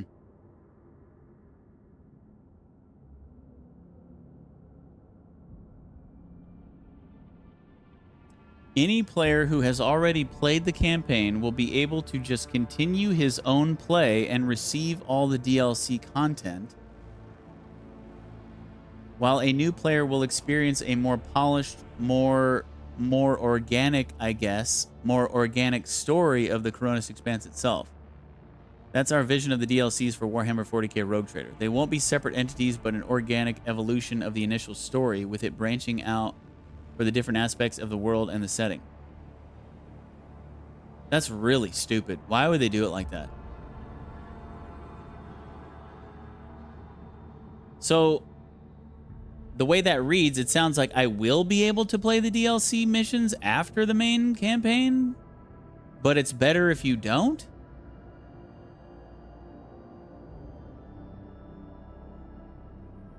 That wasn't like the definitive answer I was looking for.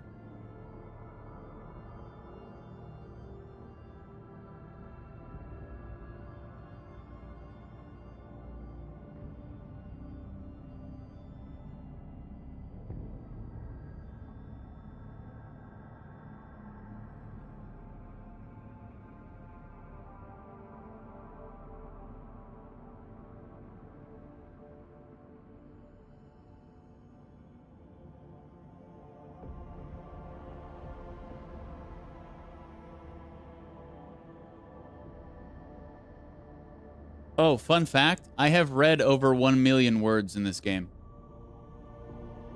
Or I will have by the time this concludes. In this interview, one of the devs says that there's over 1 million words in this game.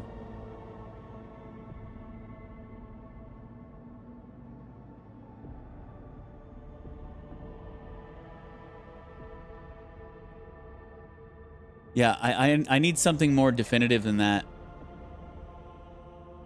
But that is kind of disappointing. Like, they're basically making these DLCs for new players then, or for people to start a new campaign over and play the DLC along with the main campaign. That's a really stupid design, in my opinion. If you're going to have DLC for a game, it should either stand on its own or take place after the main campaign.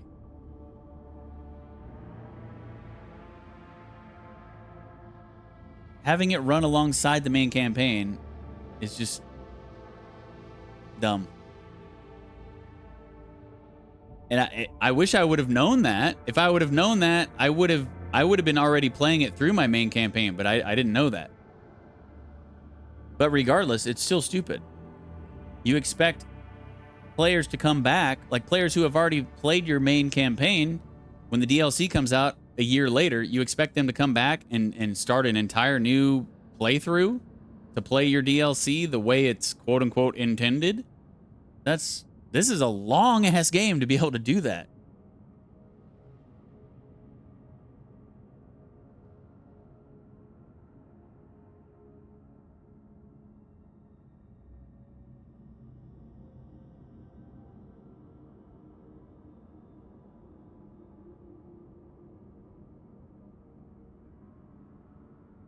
Why not playing? Let's go. How about you just get the fuck out of here, dude?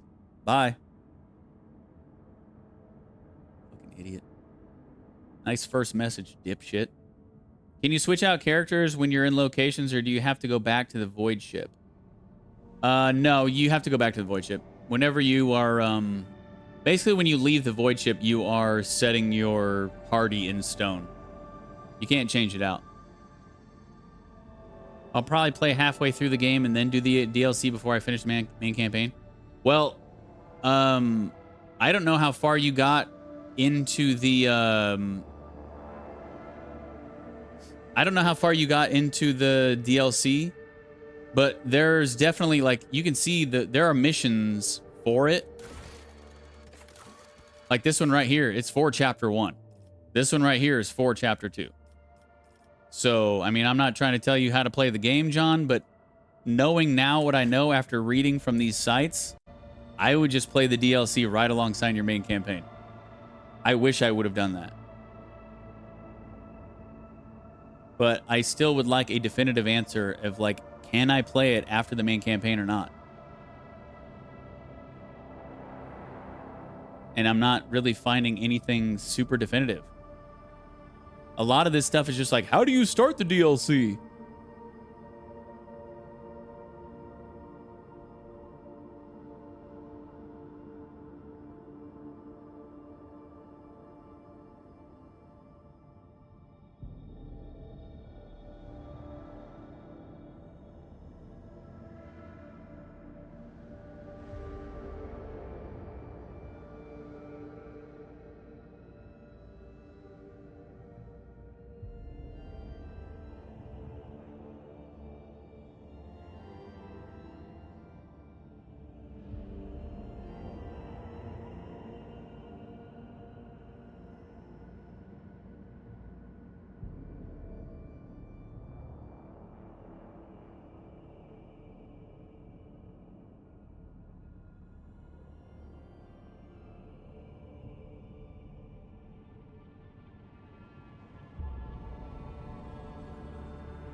And it sounds like, man, yeah. There's people in the Steam message boards complaining about it too.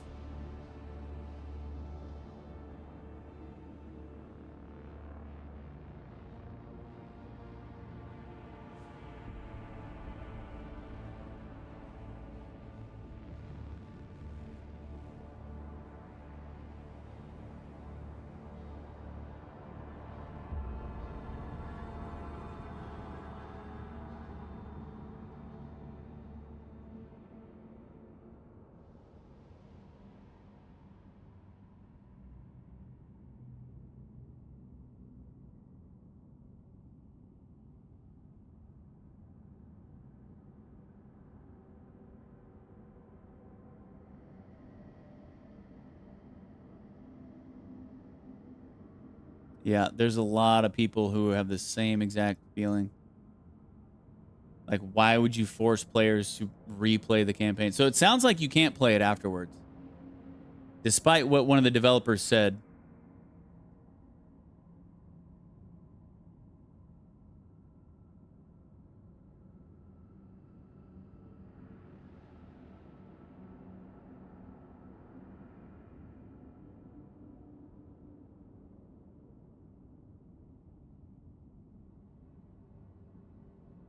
All right. Well, in that case, I'm definitely going to leave a save file because I am not playing through this game in its entirety again. So I guess I'm going to do the DLC stuff now before heading in here. So you're in chapter 2. You can't go back and do stuff in chapter 1. You can do, I'm pretty sure you can do like side stuff, but you will not have, you won't have main story chapter 1 quests in chapter 2. You might be able to do side stuff. I don't know. I always do my side stuff first. So I cannot speak on that. But you definitely won't have main story quests in chapter 1 from chapter 1 in chapter 2, unless of course it's DLC stuff like you see here. Suppose you can finish the game and then reload the last save. No, I'm not going to do that. I'm just going to go into the DLC stuff now. And then once I get done with the DLC stuff, then I'll make a save and I'm going to have it say like, you know, whatever, like this is before point of no return kind of thing. That way I know which save to go back to for the next DLCs, because I'm not starting this game over. I love this game. This is a great game, but I will not play it again. No, it's too freaking long. I don't love it that much. All right, so we need to go onto the ship to do this DLC stuff. Actually, I'm going to talk to her first because she wants to do this. Oh, by the way, John, if you don't want the DLC stuff spoiled, then I guess go ahead and take off now. Yeah. But she wants me to talk to her to do some sort of ritual. That's one of the side things right down here, this errand. Ritual of binding. So I'm going to go talk to her and do that first.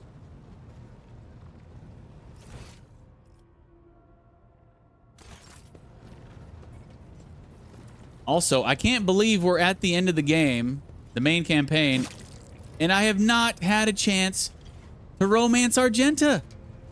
Like, what do I need to do? Is she not romanceable? I am full dogmatic. She should be dying to be with me.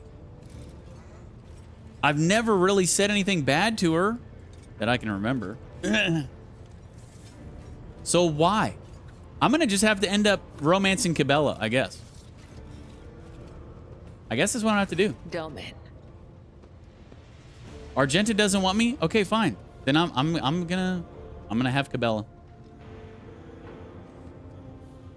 Cabela puts away the daggers she has been using to reopen her freshly closed wounds.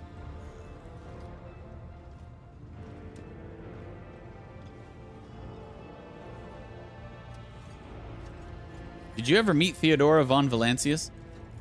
I met her once when I was young.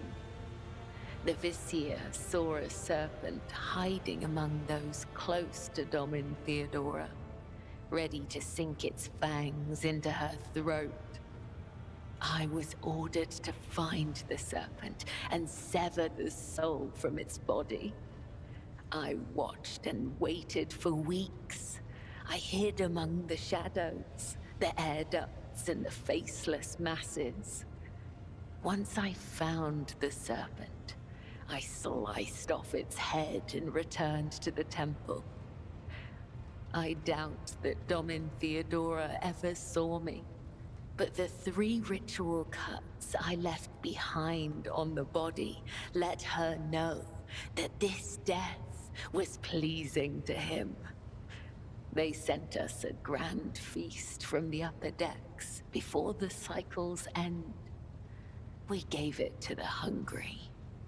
She seems tough. You might not be into it. What are you trying to say, John? You trying to say I'm not tough? Is that what you're implying? Oh, also, John,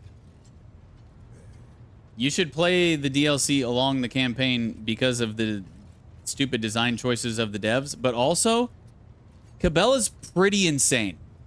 Like, she might be the best character in the game. She's ridiculous. She can put so much damage over time on dudes. It's insane. And after I got done building her, because, you know, like, once you get a new character, you can just build them up to whatever level you're at. After I spent like 20 minutes picking and choosing all the stuff for her, she has by far the most HP out of anybody by like a lot. And her toughness isn't even that high. I don't know why her HP is so high. Like Deej and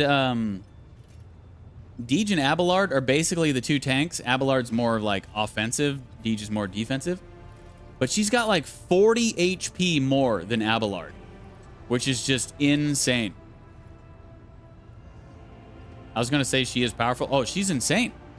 If you, depending on how you build her, I mean, there's different ways you can build her, but like how I built her, she's ridiculous.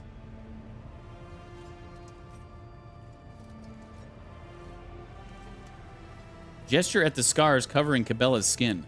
You torture your own flesh. What is the meaning of this ritual? Torture? I bear the sacred marks of the Undying One's service. Death has bestowed them upon me. Though others may cherish hollow riches or meaningless beauty, it is my duty to cherish his gift of blood. Each wound is a symbol of our service to him. Each drop of blood carries his blessing. To renounce these scars is to renounce the Undying One himself. Death whispers to me, "You are worthy of bearing his marks." Tell me, Domin, do you wish to honor your flesh with his gifts? You notice several officers exchange worried glances as they eye the blade in Cabela's hands. So, she's not heretical, is she? I thought she was dogmatic. A weird dogmatic, but playing through the game, did you find you're using ranged weapons more than melee weapons? It just depends. It depends on which character I'm using, and yeah, it just depends. I wouldn't say I'm using one more than the other. Absolutely not. Put your dagger away. A boon cannot be given to one who is not ready to receive it. Cabela sheaths her dagger. You better watch yourself here, Cabela.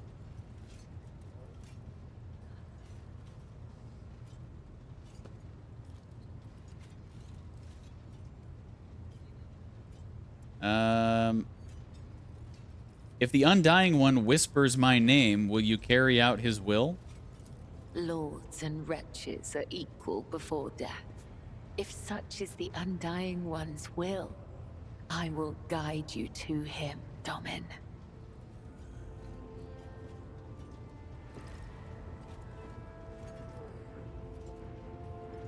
I would like to know more about the sacred mysteries of the death cult. The Vizier taught us that there are many like us throughout the Imperium who spill blood in his name. Death cultists, as they call us. He said that no two death cults are the same, just as there are no two identical stars in the void. I will tell you about the blood-spun web, but I cannot speak on behalf of all death cults. Did you say that the DLCs are divided into chapters as well? The first DLC is, yes. I already have chapter 1. I have the chapter 1 mission for the DLC as well as the chapter 2 mission. I don't know why the game gave me the chapter 2 mission before I did the chapter 1 mission, but yes. Yes. You are supposed, the way it's designed, you're supposed to play the DLC alongside the main campaign. You're supposed to do, you know, like the chapter 1 DLC missions in chapter 1. You're supposed to do the chapter 2 DLC missions in chapter 2 and so on and so on. Which is, like I said, really stupid design. I don't know why they decided to go with that. You don't have to, as you can see. I'm in chapter 4. I'm at the end of chapter 4. And I'm doing it now. So. But yes, you are supposed to.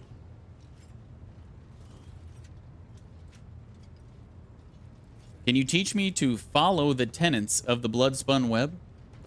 The tenets are knowledge, an art that is passed down from one generation of the blood-spun web to the next. Even so, there are spinners who will never fully comprehend this knowledge in the time allotted to them by the Undying One.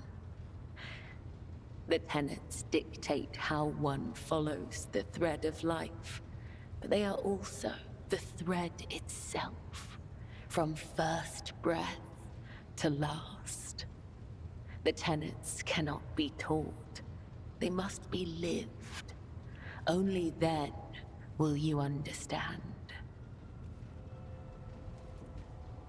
How long has the blood-spun web been in existence? Spinners carved the chronicles of our history on the stones of our temple long ago. But fate and time have erased our past, just as an exploding star erases a part of the galaxy from existence.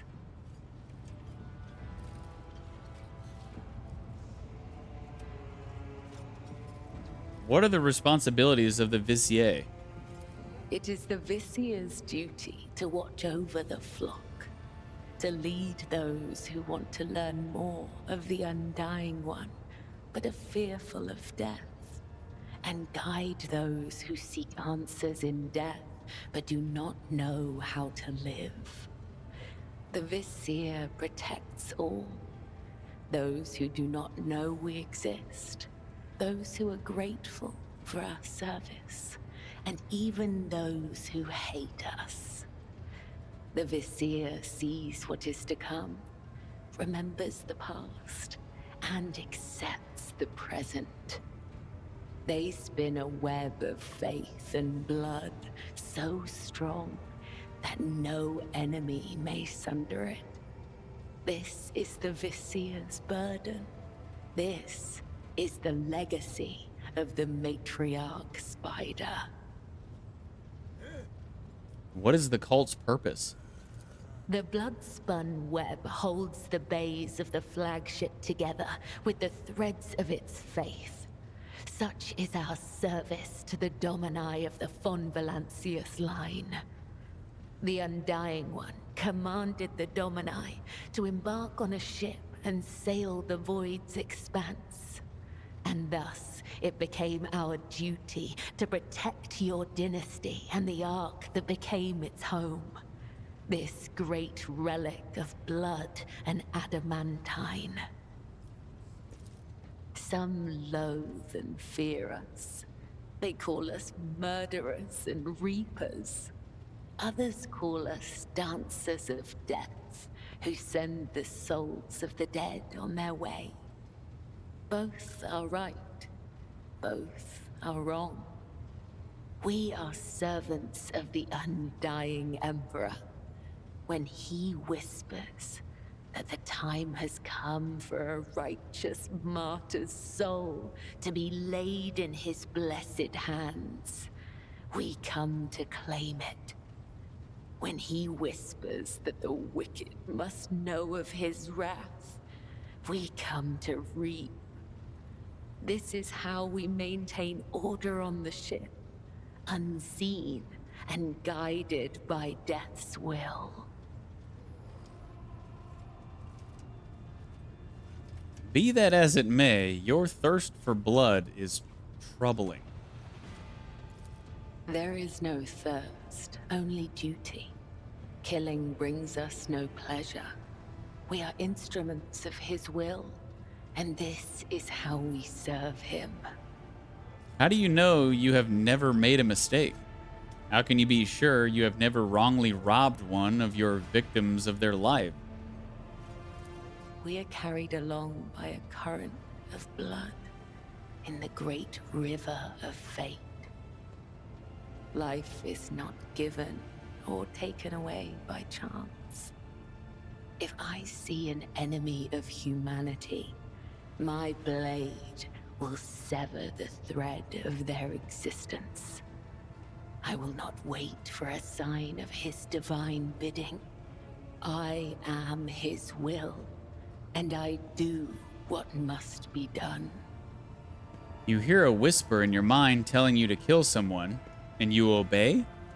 Have you ever considered that these whispers could be a deception orchestrated by minions of the archenemy?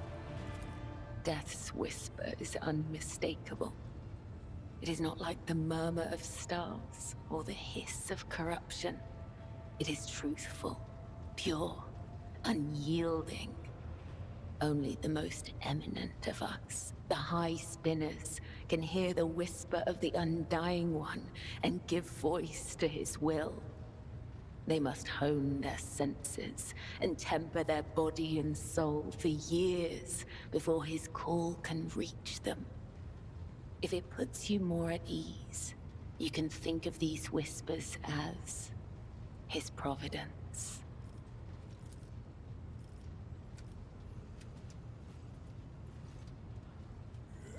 Who was the matriarch spider? It is said that she was one of many, born in the void, the Domin's subject. She honored death instead of life, and for this, she was persecuted. It is said that when the arch-enemy's forces invaded the flagship during a warp jump, she gathered the Undying One's servants around her and saved the ship from ruin. Together, they spun the first threads of the web to ensure that such devastation would never happen again. It is said that she was strong and indomitable, but as the years passed, her heart became as stone, and thus the Undying One whispered her name to the one who would become the first vizier of the blood-spun web. Second DLC won't release until this spring. Oh, it's coming out this spring? Really? Already? Wow. Okay. Guess that will be my second playthrough. Are you going to finish your first playthrough by the time it comes out? Hell, if it's coming out in the spring, you might just want to put a pause on your playthrough that you're doing now and just start over when the second one comes out.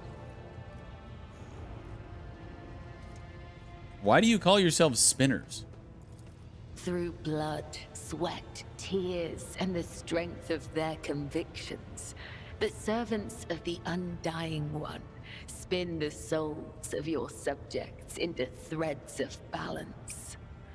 This is why we refer to ourselves as spinners. Those who are newly committed to the blood-spun web are called lesser spinners. If they are faithful in their service to him, they may eventually become spinners. The most devout of us all are known as the High Spinners, of whom there are 7, each bearing a unique title. The Vizier, the first spinner, leads the cult. I, Kibella, am the second spinner. The third spinner's name is Io, and there are 4 more. Really enjoying it and wouldn't mind a second playthrough? Right on. I'm enjoying it as well, but with a game this long, there's too many games out there to play. You know, like I'm not going to replay this, despite enjoying the hell out of it. You say the God Emperor is death. There are some who might find the comparison blasphemous. The Undying One is death itself. We serve him, and thus we serve death. This is not a comparison, attribution, or preference. It is the truth, and nothing can change it.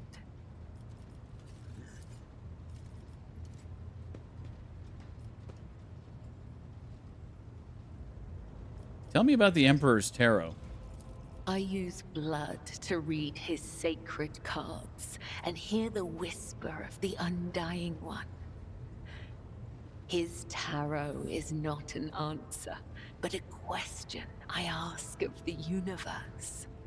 And the universe answers with questions of its own.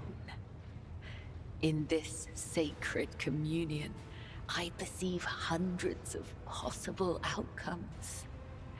They are all true, and yet they are only visions. I know what will come to pass, and yet I do not. The Emperor's Tarot is usually read by sanctioned psychers. I am the spear of his retribution, not a witch or a sorcerer or a soothsayer. I have no strange powers, but I do bear his blessing. I do not command the veil. I am guided by his whisper and led by my faith, by the tenets. Please, do not mistake me for something I am not. You occasionally feel a shiver run down your spine, or detect faint sparks in the air when you are standing next to Cabela. It seems her powers only manifest when she is practicing divination, or in moments of pious exaltation. Cabela herself does not seem to be aware of her gift. Can you give me a reading? Ask the cards, Domin, and I will listen. Cabela carefully takes out her Imperial Tarot deck. A black blade flashes before your eyes, and blood drips from her palm onto the cards. She closes her eyes and listens. The shadows around us grow darker. What does the future hold for the Coronis Expanse? The Maw, the galaxy, the monster inverted, the executioner. Something is coming.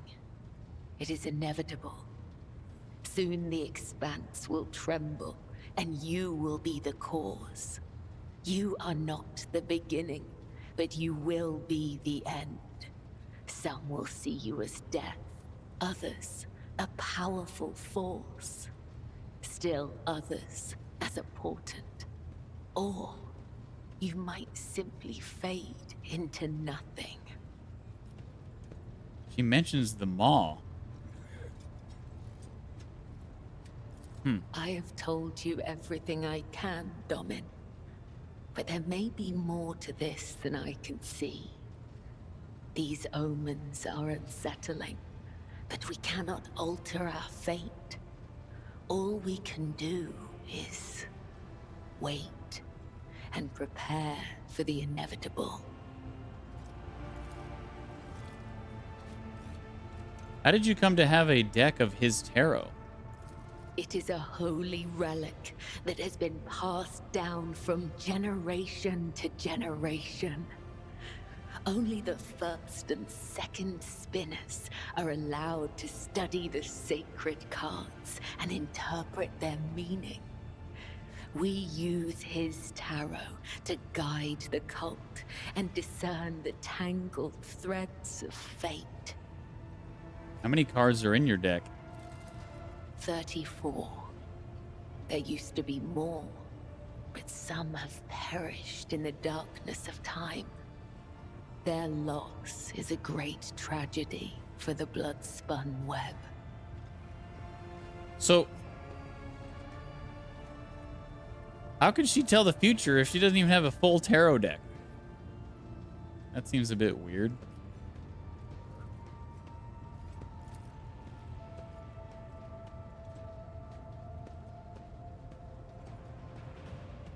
So, by that logic, there are just some events and some things that will just never happen ever again just because she doesn't have the card for it?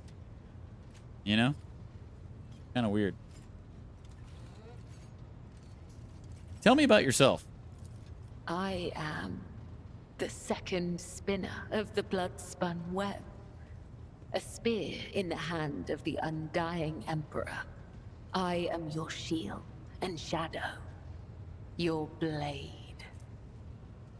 30% check here. How succinct? Do you just like talking about yourself? Oh, it succeeded!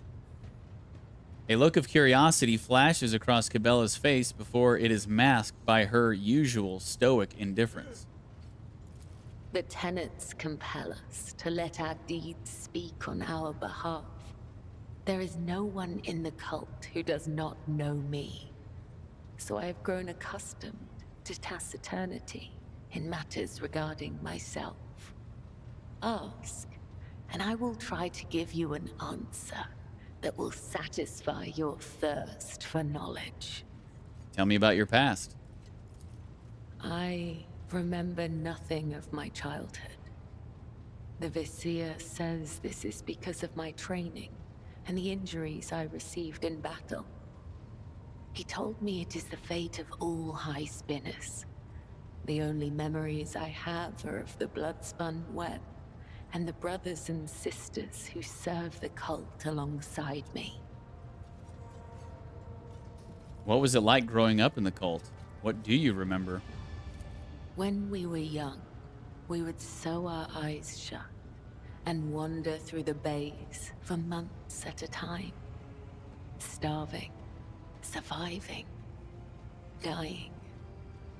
This trial of darkness honed the senses of those who passed it. We were elated, for we knew we were blessed by him.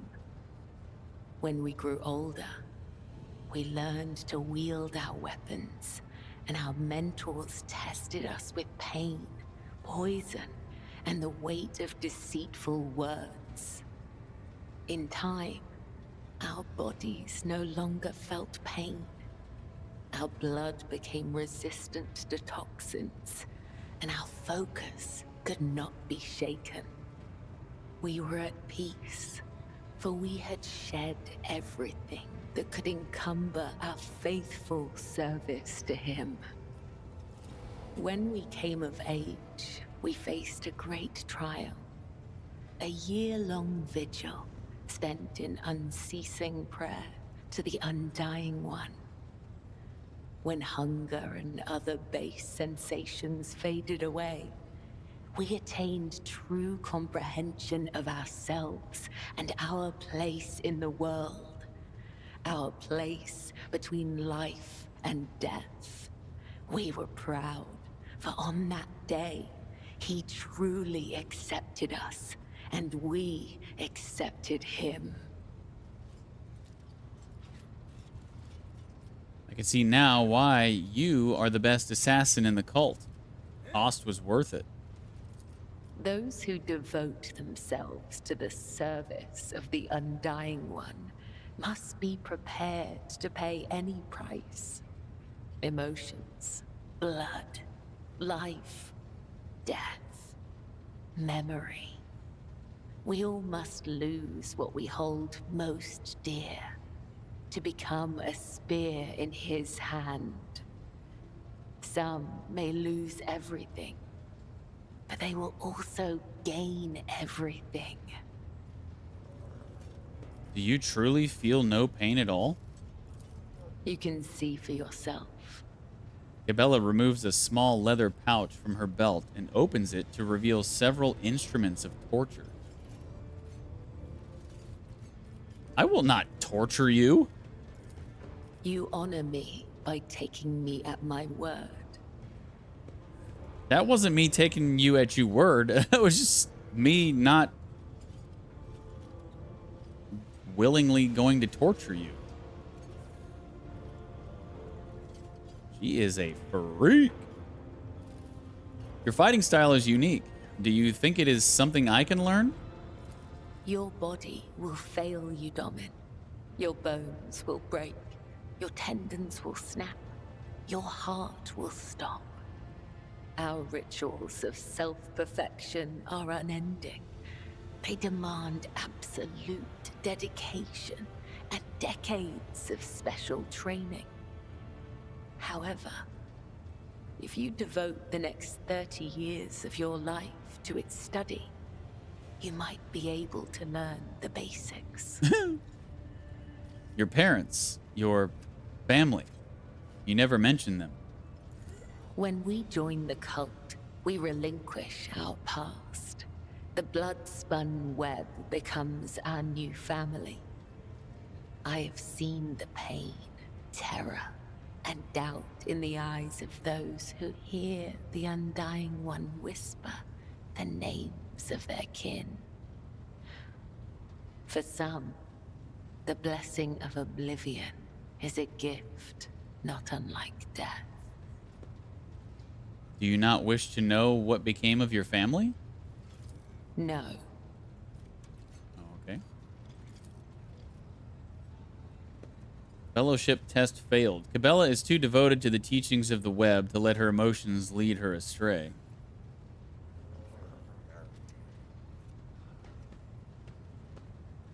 I presume you have no friends either?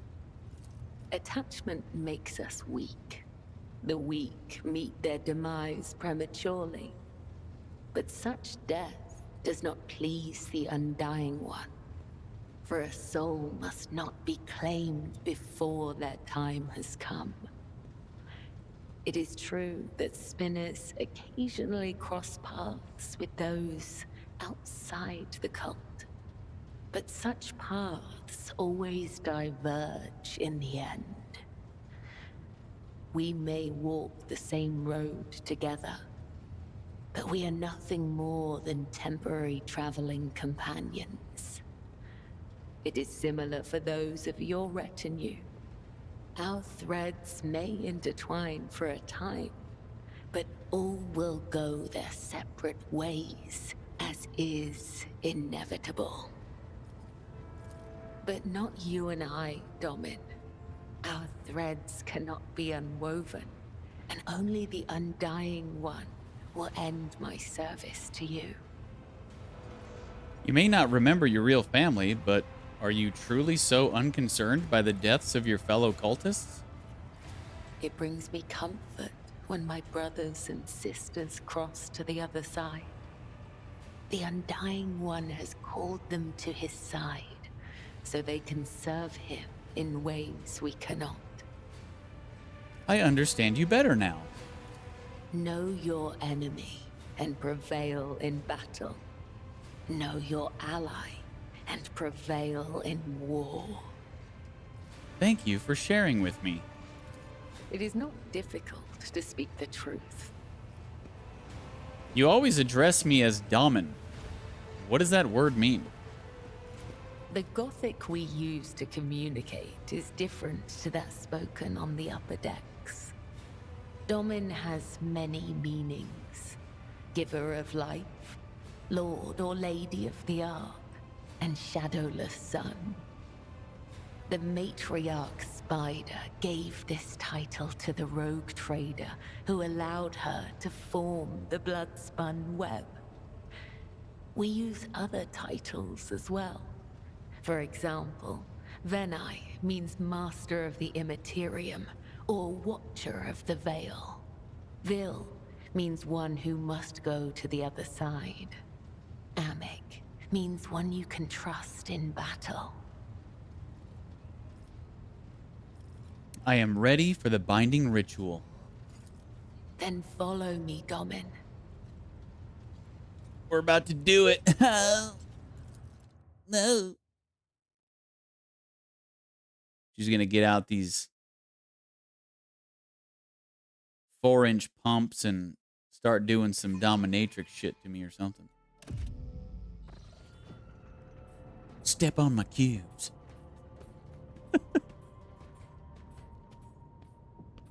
This isn't my bedroom.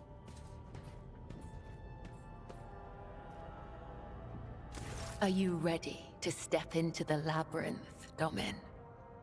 Labyrinth?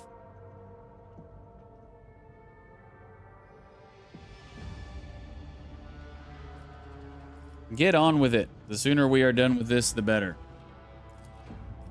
A crease appears on Cabela's brow, but besides this, nothing in her composure could be interpreted as a sign of vexation.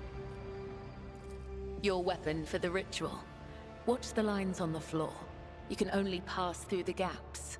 The rest, you need not know. Enter the labyrinth, Domin.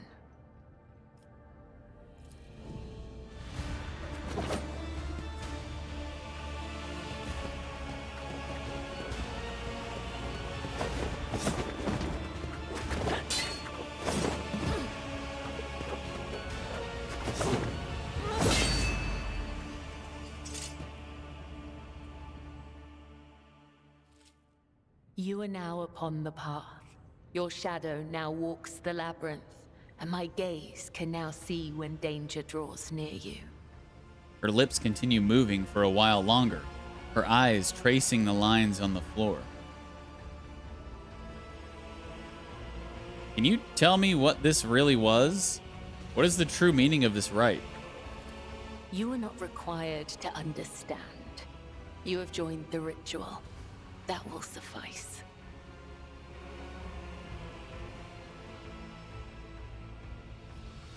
Forget I asked. The labyrinth has accepted you. We have danced amid the crossing lines and minds, and by the dance, we are now bound. Great. Is that a good thing? I don't know.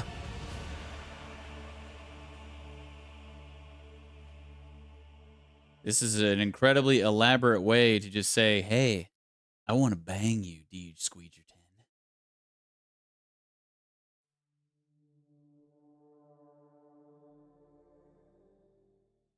I was saving myself for Argenta, but she's obviously not interested. So screw her.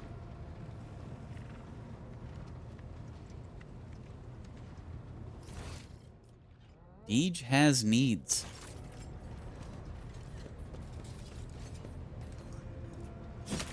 Domin. Okay. May the Undying One shroud. So that was the little introductory little errand. So now I guess we can move on to the actual Chapter 1 quest. Explore the Void Ship's freight line. The Death Cultists had pointed out where on the lower decks the path of the Matriarch Spider began, the freight line. Thus, it must likewise serve as the starting point on the Lord Captain's journey to the Temple of Death.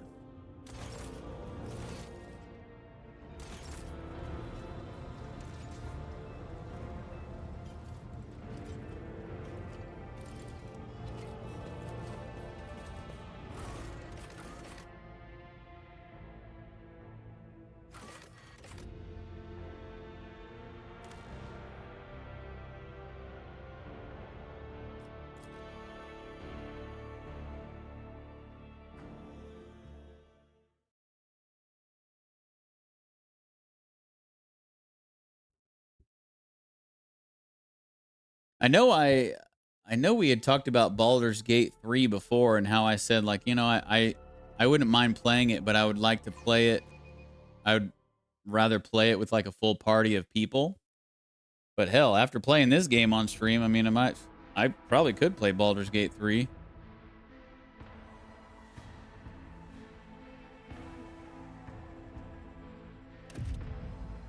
I do think it would be more fun though, with just like a full-on party of actual humans, like one human controlling each character in the party.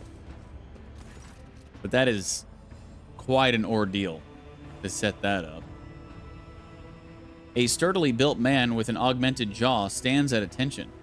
The dark circles under his eyes speak to many sleepless nights, but his voice is loud and spirited. Welcome to Freight Hub LD 987A14, Lord Captain. I am Edok Frenzo, Captain of the Enforcers in Lower Deck Bay LD-A14. The Master at Arms has assigned me to be your liaison for the duration of your stay here. Lord Captain, would you like to inspect the control room or to begin your search for the Temple of the Bloodspun Web? He says the last part with obvious concern. Do you know how to reach the Temple of the Bloodspun Web? I'm sorry, Lord Captain. I do not. No one knows. The cultists are too adept at hiding and keeping their secrets, and it worries me that you might have to walk around the entire compartment looking for the temple.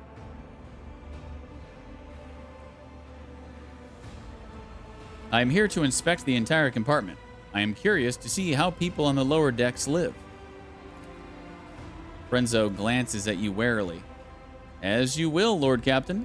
Still, out of concern for your safety, I must warn you that you should avoid the farthest sections of the bay.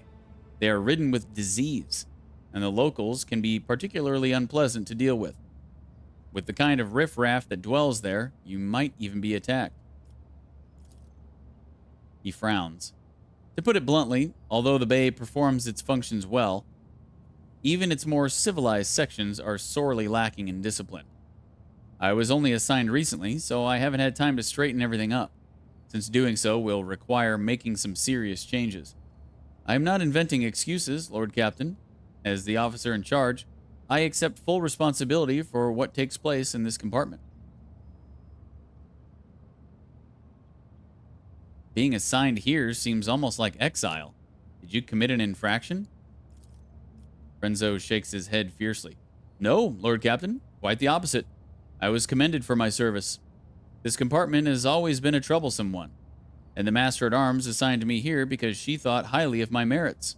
I am honored to have earned Mistress Sourback's trust. I hereby offer you my assistance, Captain. I shall conduct an inspection and then share my thoughts on how to change this place for the better. But Frenzo stops himself mid-protest and assumes a more compliant tone. In that case, I urge you to remain vigilant. The freight trains move at great speeds, and the inhabitants of the residential units are despicable rabble. One must never drop one's guard around them, and Emperor preserve you from stumbling into the pestilence pit. That's where the madmen and the lepers live. Why do we have these sorts of people on my ship? I mean, I know it's a freaking huge ship, the size of a big city, but I feel like we could get these psychopaths off my ship.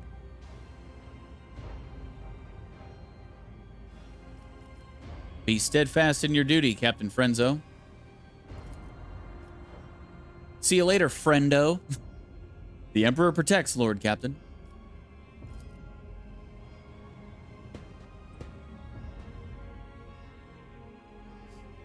This is kind of weird that we're going to be fighting dudes on our own ship. I mean, we have before, but they weren't like actual quote-unquote citizens. The servo overseer makes a note of everyone who passes by its station. Every time.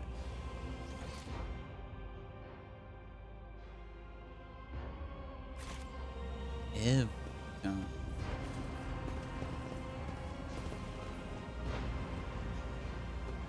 I'll lay claim to the stars.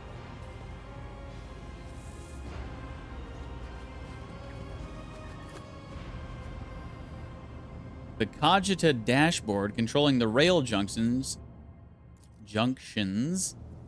is lit up with indicator lumens for active hubs.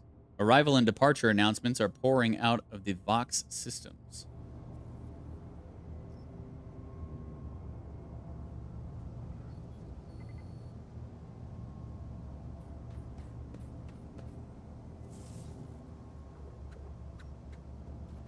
I won't tolerate weakness.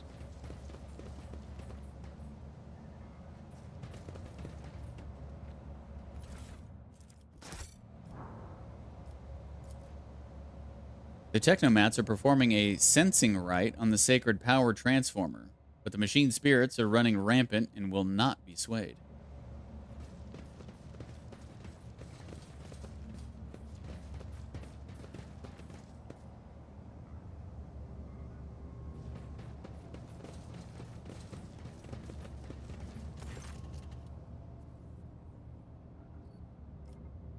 Tell me about this station.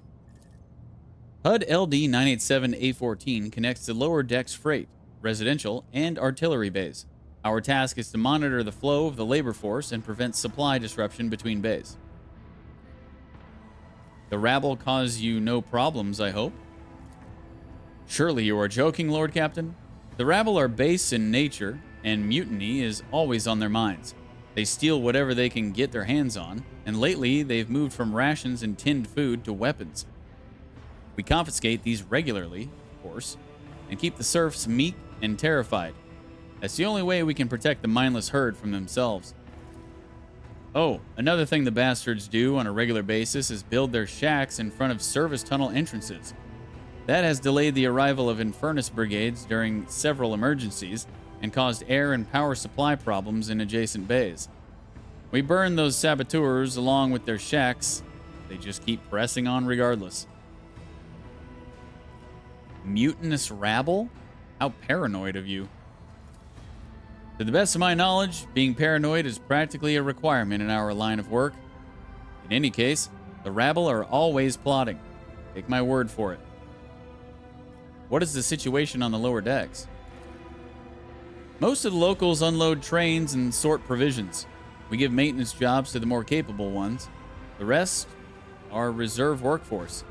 Whenever crew are lost on a deck, we find replacements from among those rats. And if extra hands are needed anywhere else, there are always more than enough volunteers eager to work for rations. They even queue for jobs. Who maintains this hub? Traffic controllers. They're technomats trained by priests of the machine cult to keep the sacred cogitators in working order and prevent train collisions. The consequences of an accident like that would be easy to imagine, especially if one of the trains were carrying macro cannon ordnance. Also employed here are an enforcer squad, a team of Inferni, the clerks who keep cargo records, and a Medicae officer, a fine chap whose medicine of choice is a bullet. May the God Emperor forgive him. Not every void ship can boast of its own railway. That is true. Usually higher class ships are the ones that get trains, but it's far from the greatest thing a rogue trader's warrant can see done. The credit here goes to Lady Theodora's predecessor, on whose orders the Adeptus Mechanicus assisted in birthing this miracle of sacred engineering from the womb of the dynasty's flagship. The cult of the Bloodspun Web has a presence in this compartment, does it not? That is correct. The enforcers do not bar them from carrying out their sacred duties. He scowls. As irregular as it is to have armed crew members set up a secret hideout forbidden to the enforcers, and that they can go around dispensing bloody justice. Do you not take issue with death cultists killing people on your territory? Frenzo avoids looking at Cabela. I do, Lord Captain, but the cult is authorized to exist on the ship, which means their activities down here are not to be interfered with. I see. All right.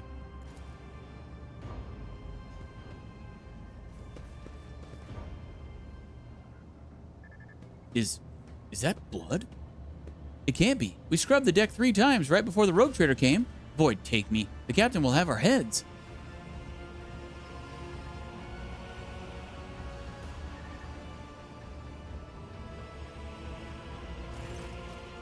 Is this the welcome you give the rogue trader? Abelard's nostrils flare in anger. Whoever had the audacity to leave behind this appalling symbol? I will see to it that the Master-at-Arms calls them to account herself. The corner of the captain's mouth twitches nervously as he mutters. Damn those... How did they even... Examine the mark. You have seen this sort of symbol before. Death cultists carve bleeding marks like this into their own skin. Cabela carves the same symbol on the back of her hand with a knife and whispers a prayer. Gomen DeejTheSqueej, remember this sign. It is the beginning of your quest, the first blood trail. Do you know what this mark is? It resembles one of the symbols associated with the Bloodspun Web. What was it called again? The Song of Trailing Blood, I think? It's a prayer familiar to many in this compartment. We've heard spinners say it when they, well, perform their signature acts of service to the Emperor. Frenzo takes a deep breath. The soundless shadow sank into the dark. Slashed feet crescendo, a fatal dance.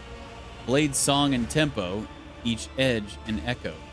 Twin odes to death throes, now on her sacred blood, as she once trod the backs of foes. Tread countless souls, but none who know. Drivel and filth, all of it. Scrub out the symbol at once. Yes, Lord Captain. Wait, what? That just made me fail the quest?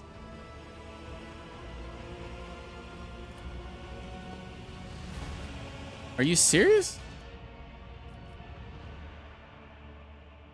What just failed?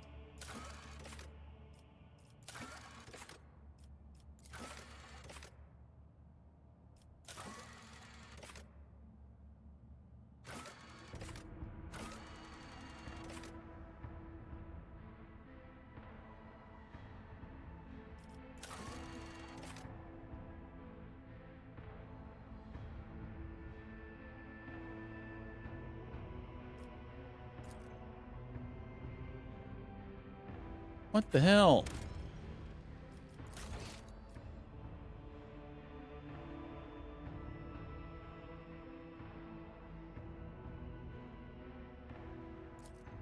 I guess I'm gonna load this. I didn't think that would fail the part of the quest line. I guess I can't really have any sort of distaste for any of this shit, even though it kind of goes against my whole dogmatic ways. I mean, I can, but like I don't want to fail parts of the quest. I'd like to actually experience the quest line in its entirety, you know?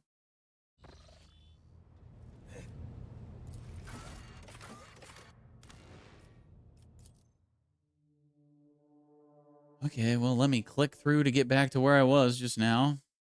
Damn it. I guess I need to be saving even after all conversations.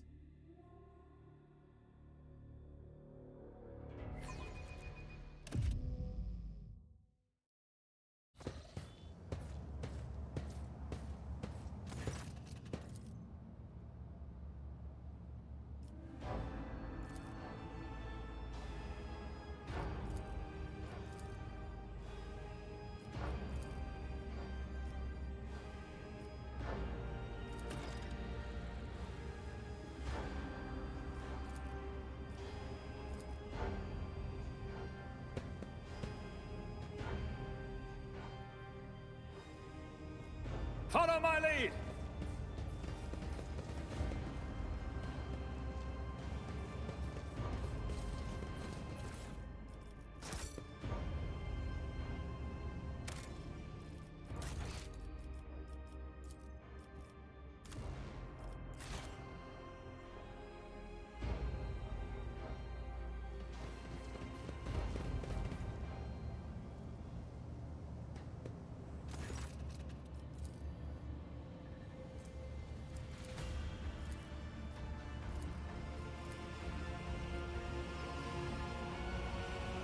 What is the Song of Trailing Blood?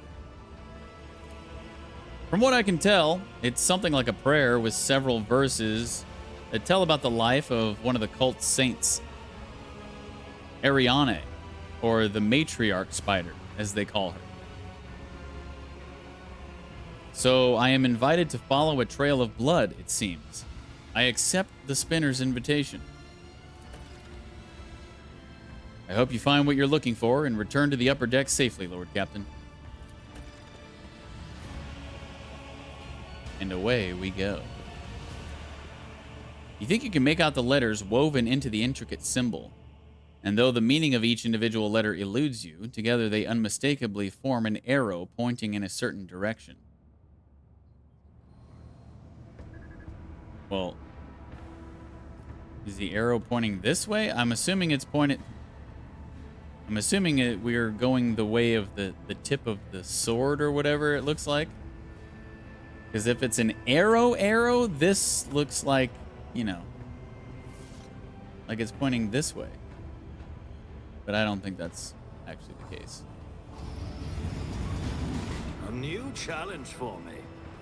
Upper deckers avoid coming here. But how can one live aboard the flagship only to turn one's back on the core that gives it life? This core can just as easily take a life too.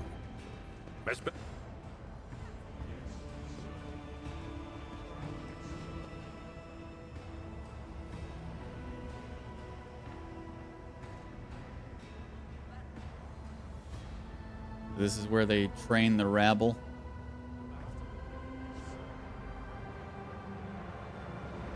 He's having a hard time. He's getting stuck on me.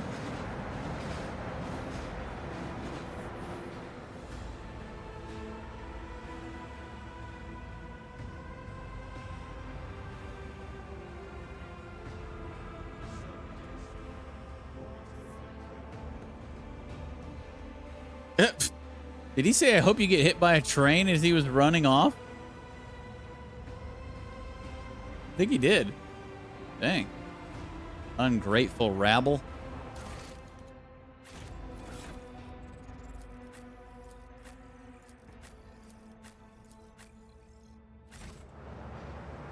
Victory awaits.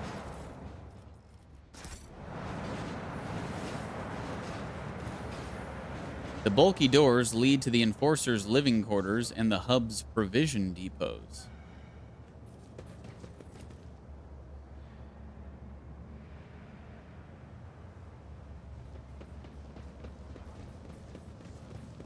Wait, is this person actually named? No. Just Enforcer Officer? Oh, I can't even talk to him.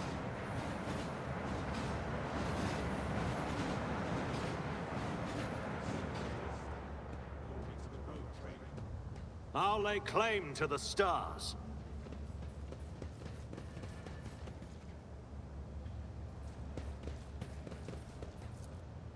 The rotting guts of someone unfortunate enough to be flattened by a train lie glistening on the track. Yeesh. Someone gonna clean that up?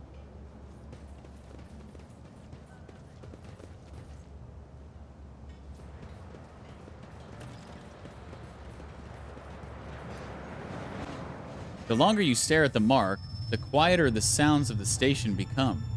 The shadows grow longer and seem to stretch in the direction of the adjacent section.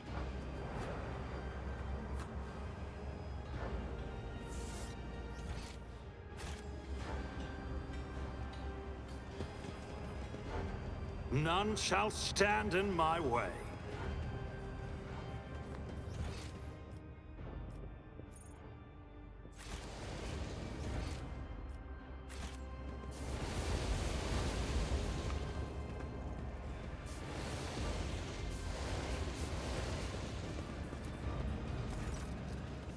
Burnt man. Mercy, please save me. The young man gasps for air through burnt lips, slipping in and out of delirium. His skin is dripping from his gaunt body like melted wax from a candle. His eyes, somehow intact, alive, clear, and filled with pain, stare at you from under his caked eyelids.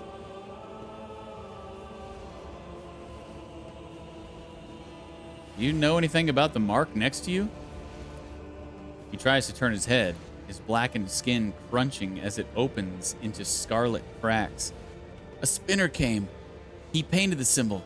Then he gave me water and whispered a strange verse. He told me to memorize it and to recite it later, so that help would come. And here you are. Then I should... He begins to whisper, his lips twisted in pain. To suit smirched soul. Her mercy she did grant. Last breath expressed, knife met heart. Removed from chest, passed on to death. Her duty blessed, a balm for those who suffer, anguish and distress. A longing brought to rest, of mortal bonds the soul divest. The death cultists want us to end the poor man? Those sick lunatics. Anyone can be saved as long as they still want to live. Jai's fingers move toward her neck augment instinctively. At the very least, they deserve an attempt to save them before you discard their life.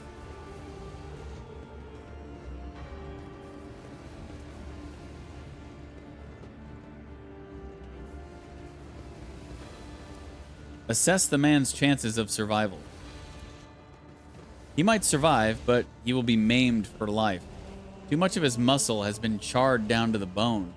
Even if he does retain some ability to move, pain will be his constant companion. His motor skills have been damaged beyond repair. A broken man or a corpse, time will soon tell. There are times when death is more merciful than a life of perpetual agony. The chances of this unit surviving are slim. Functional usefulness in the event of stabilization of vital processes is minimal. Disposal is recommended. You soulless Ashmog, Jai mutters under her breath. End the man's life. I grant you a merciful death. No! Mercy! Horror flashes in the man's eyes, but once he sees your calm expression, he lets go of the fear and bows his head in resignation. So be it. I can't take this pain anymore. I'd rather die.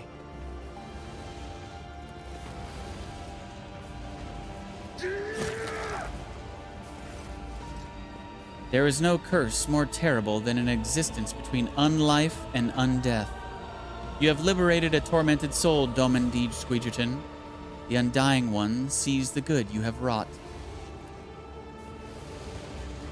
He's got no loot on him? Damn it. Shouldn't have killed him. Follow my lead.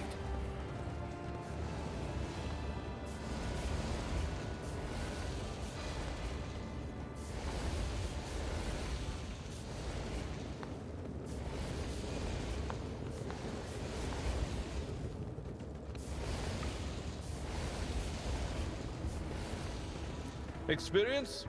Nothing matters more.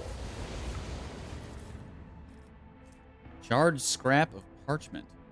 You can barely make out the crudely scribbled words on the burnt note. Then past the marketplace.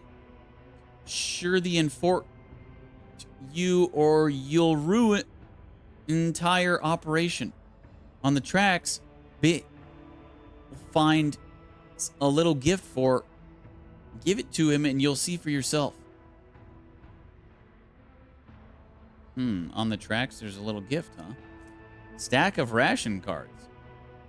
A greasy stack of cards, each entitling the holder to one portion of rationed protein and a mug of water.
Looks like we're gonna be eating good now. Result.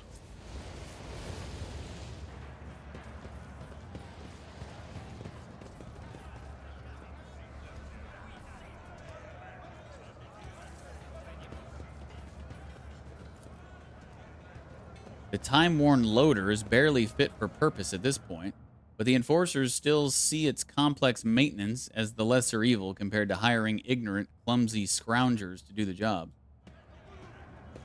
A new challenge for me?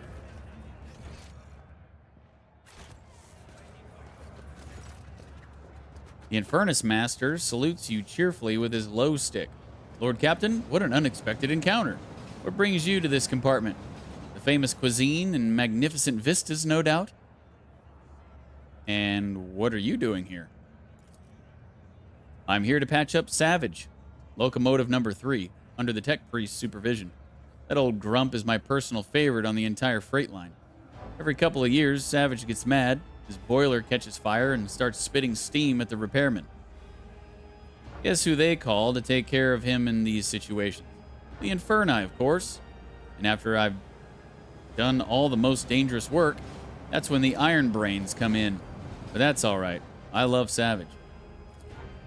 When he's in a good mood, the feeling you get standing at his levers and speeding down the freight line is indescribable. I envy those tech priest drivers who get to operate them every day.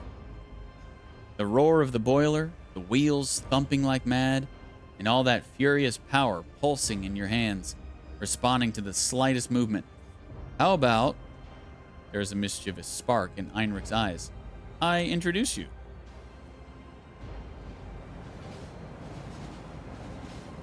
I cannot turn down an offer like that.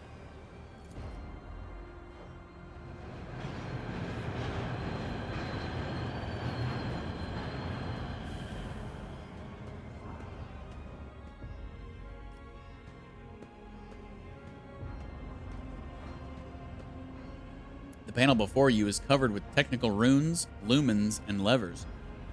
The platform shakes with the boiler's mighty vibration as the iron beast beneath your feet growls and snorts ferociously. Heinrich squints contentedly and whispers the litany of ignition before turning to you. The machine is angry and refuses to obey. Right now, Savage is powered only by the auxiliary maneuvering engine. We will need to start the main rotor if we want to take a trip down the freight line.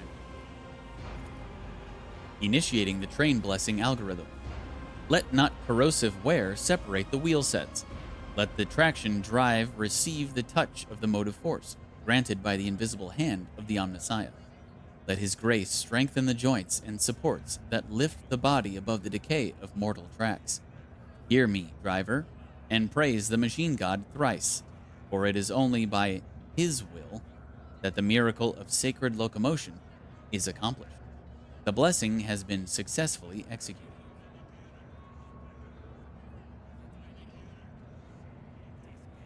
Listen to the rumbling noise coming from the boiler. The stubborn machine does indeed seem remarkably similar to a wild beast.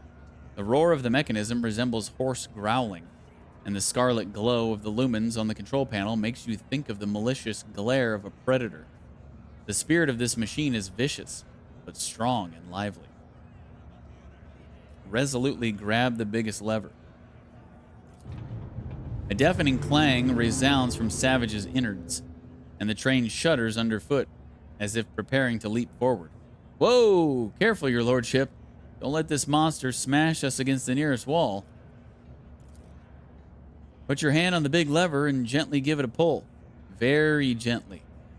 Heinrich's face is focused, but his voice has not lost any of its playful cheer. Savage does not like being hassled. I have had experiences with mechanisms that preferred to be turned on quickly and boldly. I guess this engine has a different design. Jai innocently runs a finger along the control panel. Grasp the lever and gently pull it toward you. A few erratic jolts shake the platform, and an indignant groan emanates from the depths of the machine. An intense shudder passes through the lever and into the palm of your hand, and there's a strange feeling of emptiness in your stomach. Savage's fiery heart is stirring. Do you feel it? There is so much energy and defiance in him. This is a rocket, not a locomotive. Unruly and enamored with speed, but quite willing to submit to a strong hand. There's almost a loving tenderness in Heinrich's voice. Pull the lever toward you, smoothly but firmly. Then pump the fuel with this command room.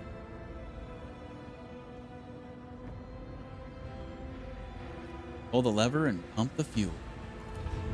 A new explosion inside Savage shakes his iron body, causing your eyes to see double from the vibration. Now you are feeling his real power. He can run down the entire freight line in a minute, given the chance, and kill everyone who rides him at that speed. Now, try applying some thrust to the main rotor. Grab those paired levers and give them a firm tug.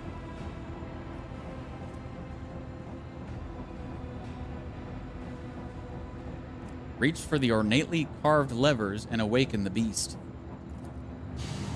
A torrent of steam bursts from the slit in front of your face, but Heinrich deftly covers you with his shoulder. A moment later, you realize that you cannot hear a thing, or rather, you hear only one thing, the roar of the engine, triumphant and powerful. Looks like Savage has agreed not to kill us both. His tech priest guardians will be pleased. All hail the Lord Captain. You have subdued a mighty beast today. Now, I'm sure you have urgent business to attend to, and it's time for me to drive Savage down the line and see if he is feeling cranky.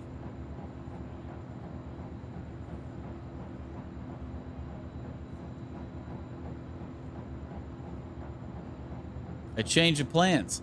Full speed ahead. We are heading down the freight line. Not quite, your lordship.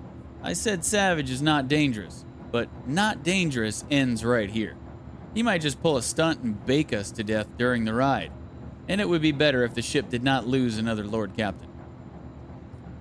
Have a good trip. Everything is going to be all right. Savage would never fry me. Right, Savage? Boosh! It just blows up.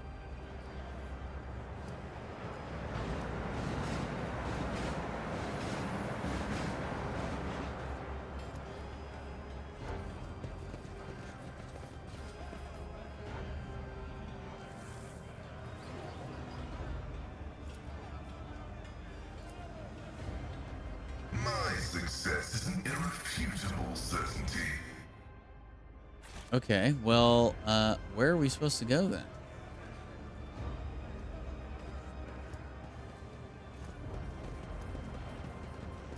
Am I supposed to actually cross the tracks?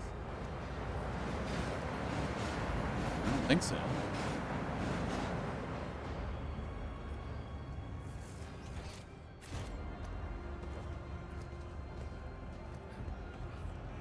Oh, up here. I won't tolerate weakness. Didn't realize there was another path over here. Wait a minute, what's this guy doing?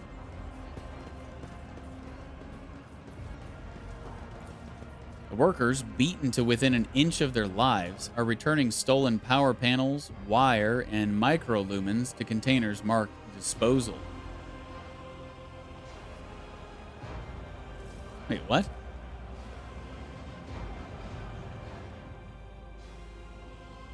We're just disposing of it, but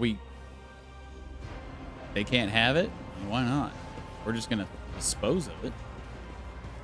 Let them have it. It's about time.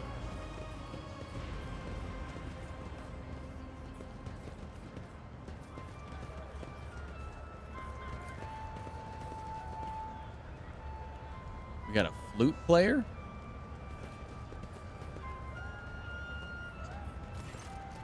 A group of gawkers are crowding around a makeshift stage, watching a strange duo perform. Oh my god. There's a dancing rat? A man with odd-looking goggles, pushed up on his forehead, hands wrapped in worn leather gloves, plays a tune on a handmade flute. Next to him sits a stack of crates supporting some kind of game board. A scruffy rat is rolling small glass balls around the board. Watch the game. Several workers empty their pockets and start throwing ration cards, bolt nuts, and even a few power panels into the small chest next to the board. The flute player winks at the crowd and switches to a different tune. The rat squeaks excitedly and starts rolling the colorful balls the players have chosen around the maze of tunnels on the board.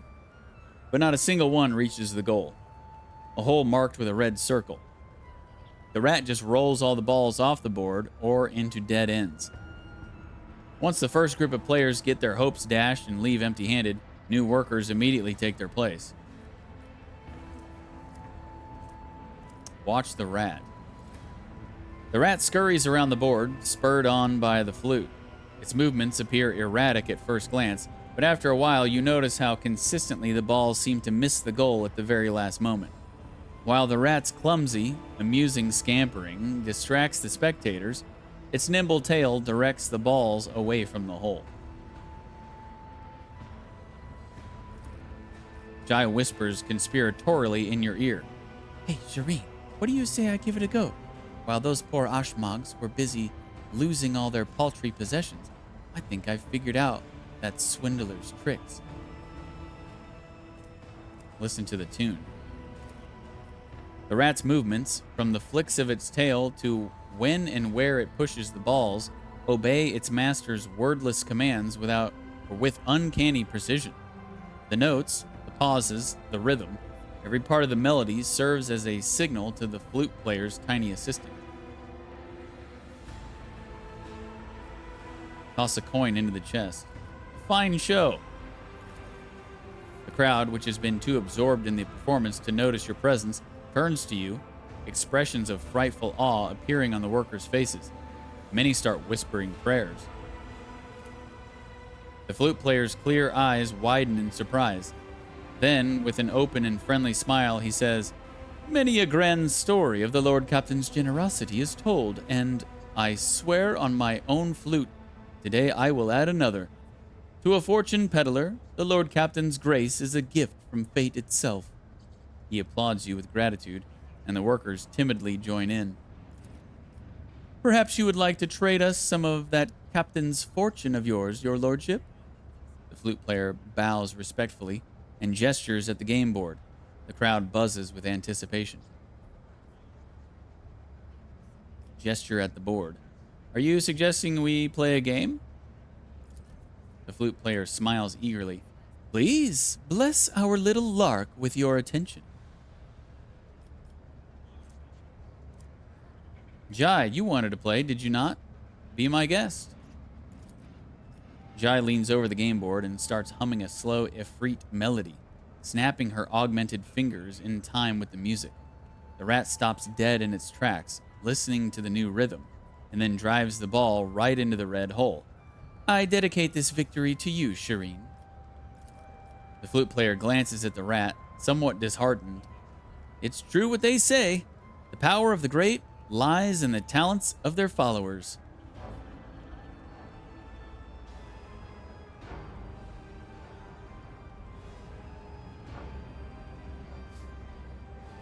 Cut a button from your sleeve and throw it to the man. For the entertainment. Thank you for this generous gift. These folks will shower me in ration cards to get their hands on something that belonged to your lordship. Fortune gave me the brightest of its smiles today. I hope you have enjoyed yourself. I certainly won't forget my fateful meeting with the Lord Captain. The flute player clears the board in one deft movement and begins a new tune.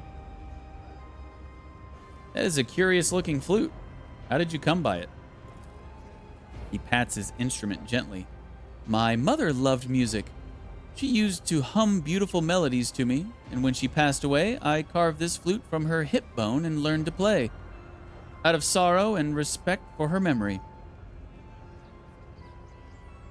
Play one of the local favorites for me. The flute player smiles mysteriously and brings the flute to his lips.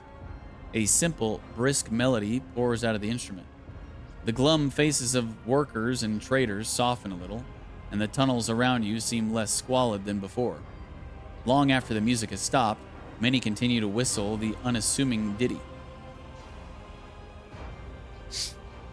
Yes, his mother's hip bone.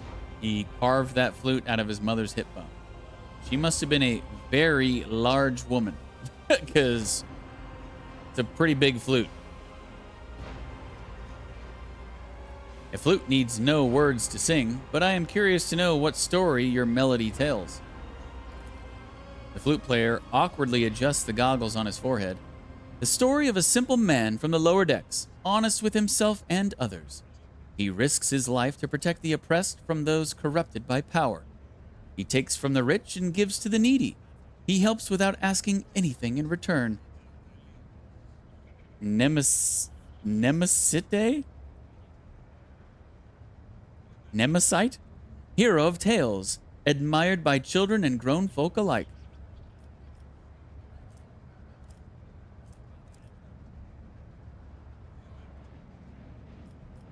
By opposing legitimate authority, your vile Nemesis tramples on the creed, and everyone who glorifies him is a criminal. The people stare shamefacedly at the floor like guilty children. One of the elders in a tattered robe reaches for the homemade aquila around his neck, whispering a penitential prayer. The flute player smiles regretfully. I think the song just died. but I won't despair. Life always suggests new melodies that people will like. Who are you? I am but one of many. The man gestures broadly at the teeming station. A voice in the crowd, a cog in the mechanism, his humble servant. Flute player is all they call me, because that's what I am. I make up tunes and give the people respite after a hard day's work. All right. Later on.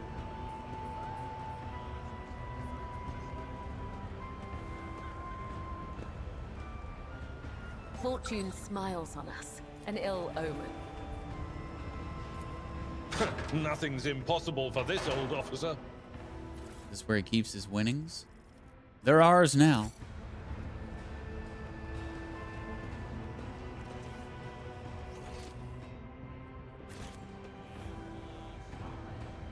Wait, actually...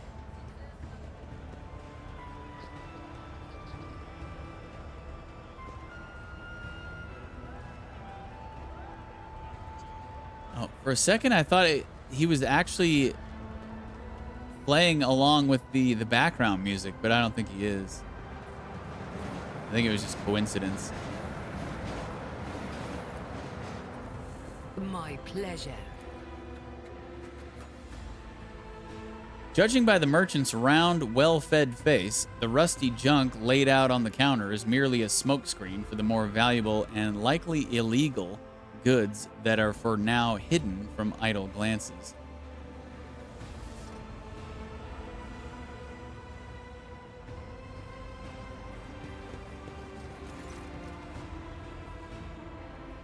A group of beggars are rattling their alms mugs and ostentatiously displaying their hunger-sunken bellies in various disfigurements.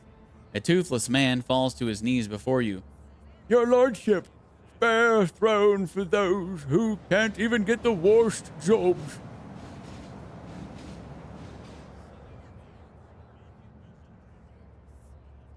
Get lost, you wretched paupers. Forgive us our impendences. We're leaving, we're leaving. The beggars follow their retreating leader, disappointed and angry.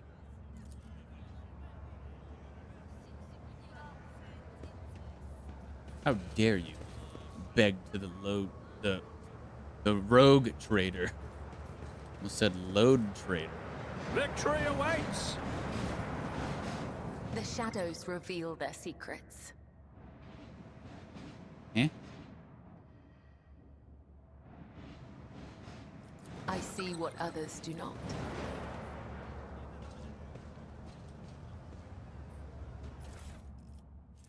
More ration cards.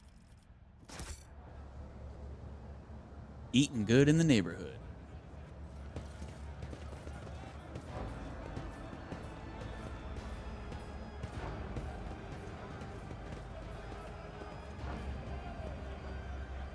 How many times do I need to tell you ungrateful maggots? Mistakes must be paid for.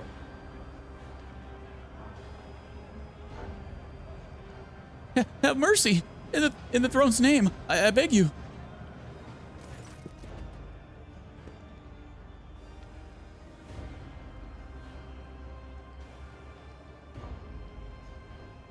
The battered worker throws himself at your feet and touches the toe of your boot with his dirty palms.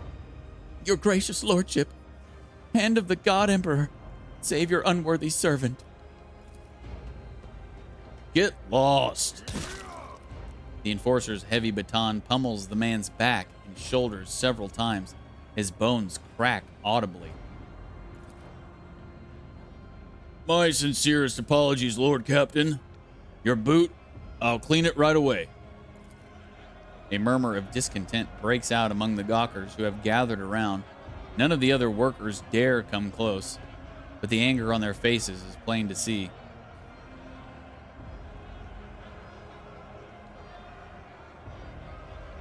Kick the worker. Out of my way, blasted filth! With a crunch, your boot breaks the bridge of the unfortunate man's nose. I'm sorry, please, I'm sorry. It hurts so much. Low, insistent dissent begins to rise in the crowd, only to die back down as soon as the enforcers brandish their batons. The murmurs immediately turn into pleas for mercy. A sullen, red-bearded man with keen black eyes draws your attention. His oddly piercing gaze seems to size you up the whole time you were speaking. But now he has hastened to conceal himself behind the gawkers. The next thing you know, you are watching him hurry deeper into the tunnels. The enforcer hisses at the worker vindictively. Oh yes, 12. This time I'm gonna break 13 of your fingers and ribs as a lesson to you slimy accomplices.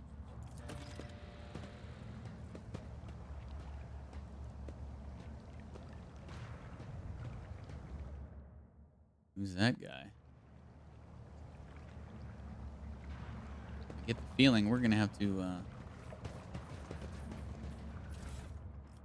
we're gonna have another run-in with that dude, whoever he was. I'll lay claim to the stars.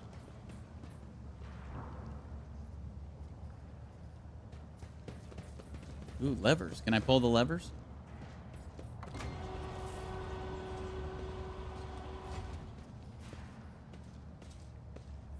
Wait, what happened?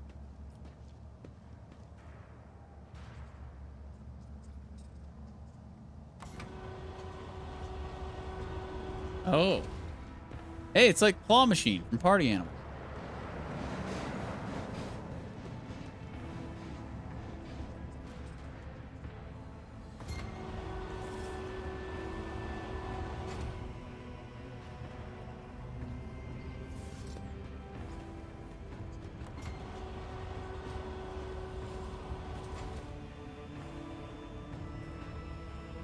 Can I get a prize?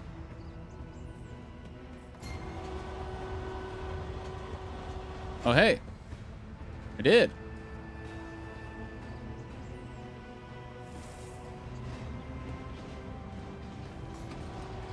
Oh, what? How do I...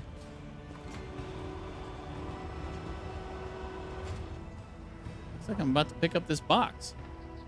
These levers aren't working now.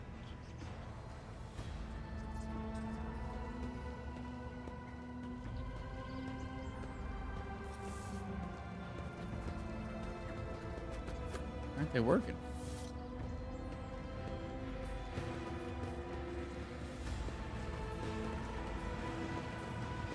Oh no, get up here.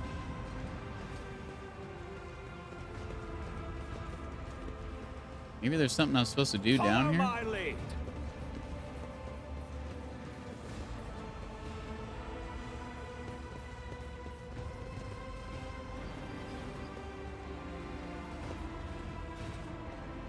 No, quit. Get down here.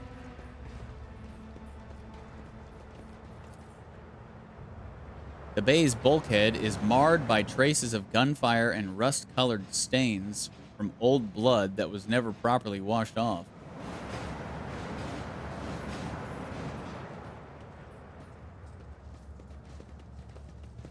Secure the container in place.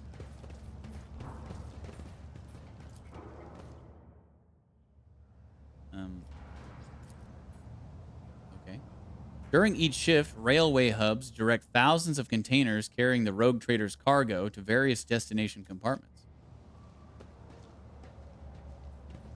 I won't tolerate weakness.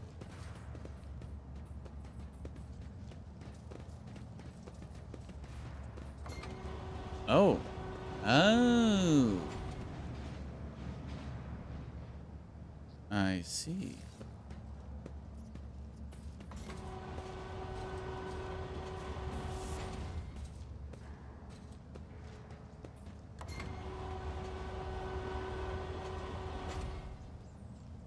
Oh God, I bet I could smash this dude.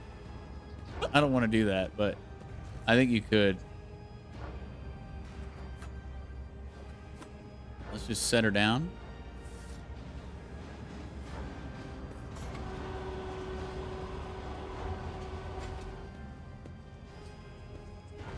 Okay.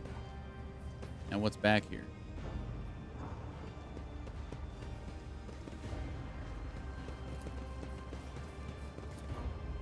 Someone has sketched a hasty portrait of a worker with a red scarf over his face. The artwork still reeks of chemical pigment. Judging by the layer of flaked off paint, it has been removed several times already. What's going on back here? Who are you? No, shh, don't make noise. They shot everyone. Please don't tell them. Power pick? The hell? This weapon has an extra attack action which increases armor penetration of all subsequent attacks made against the same target by +10 for 1 round. Weird. Never seen a weapon like this. Definitely a new DLC weapon. But it's really not good. But then again, I'm supposed to be playing this in Chapter 1, so all this loot that we're going to get from the beginnings of this DLC is probably just going to be garbage.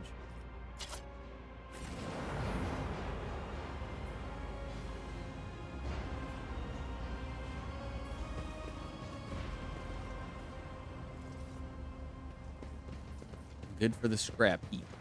It's about time.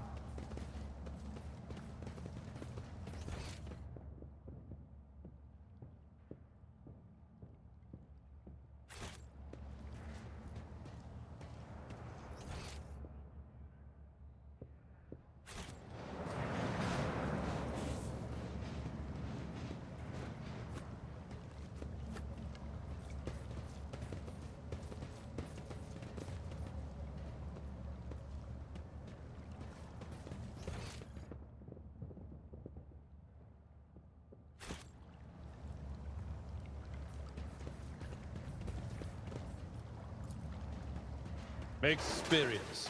Nothing matters more. What's going on back here?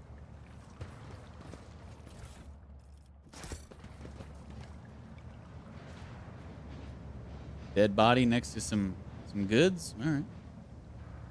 Nothing else to see here.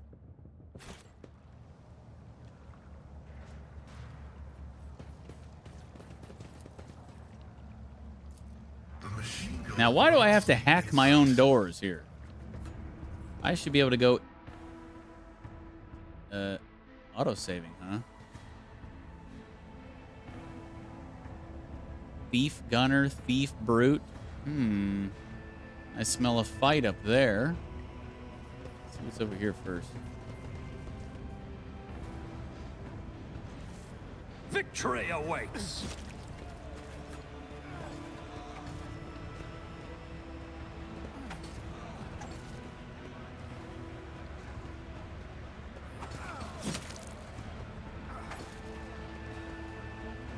Kids have been waiting for you. How was your shift? We worked hard. I helped out a friend with the loading and he gave me some cards. Take them and exchange them for new shoes. Yours are all worn out.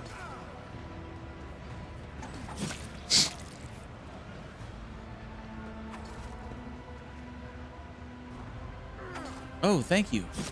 I've already made your bed for you. So once we've eaten, you go and rest. The little ones and I will head out to the marketplace and leave you in peace.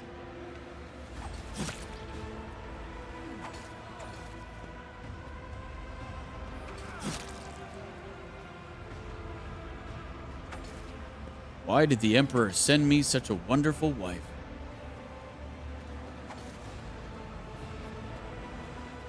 Oh, that's nice. None.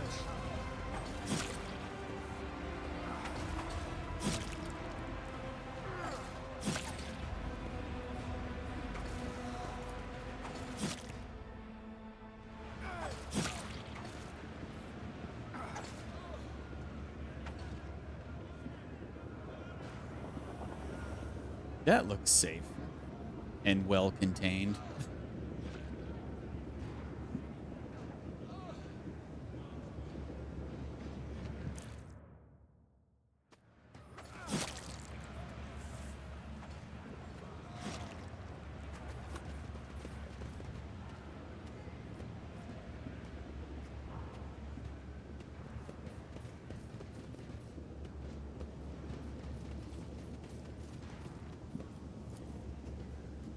Shreds of rat carcasses and yellow-green moss stew in the cloudy sludge, along with other unidentifiable ingredients.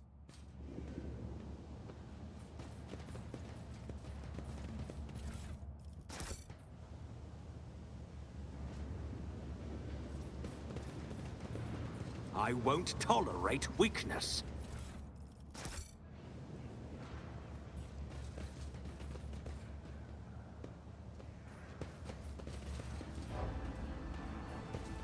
Watch out.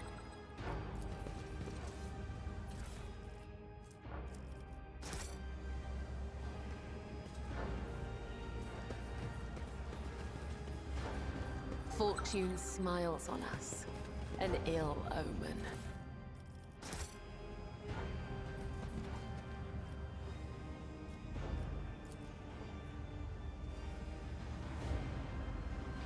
Even in a place as dismal as this, people have managed to set up a small altar at which to pray. It is relatively clean and well maintained.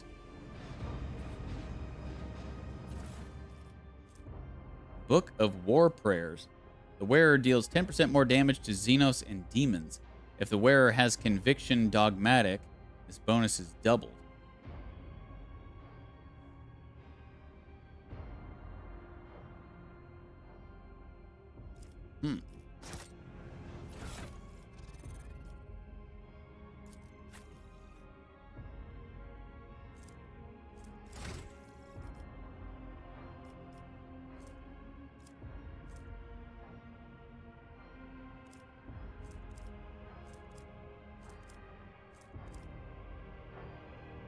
What do you mean has Conviction Dogmatic? Like the most points in Dogmatic?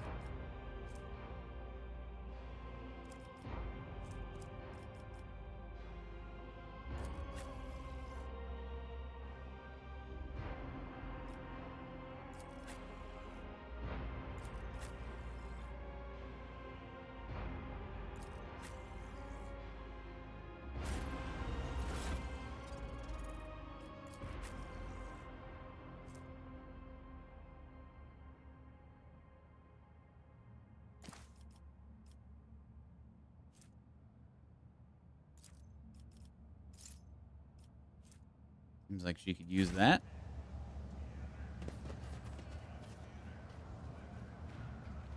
I'll lay claim to the stars.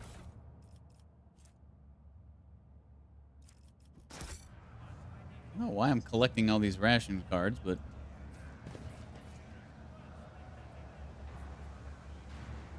I feel like we're going to need them for something. Compared to naval service, that was barely a... Thing of interest.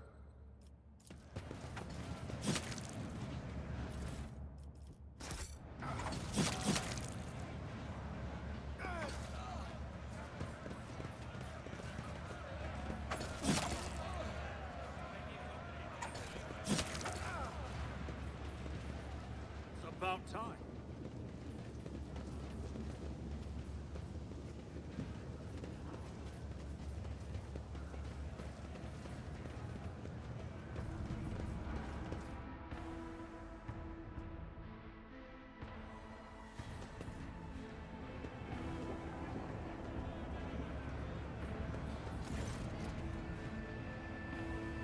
The day the Lord Captain wandered into our slum will be remembered in legends. The broad-shouldered man raises a hand in greeting. His old prosthetic creaks plaintively as it takes the weight of his body. The locals and the enforcers call me the foreman. I have no other name. You might say I'm in charge here, in this hole of a place. You recognize the shaggy red beard and the keen black eyes.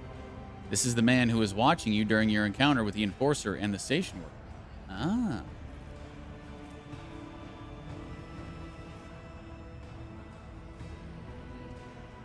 Oh, looks like I can give away a stack of ration cards.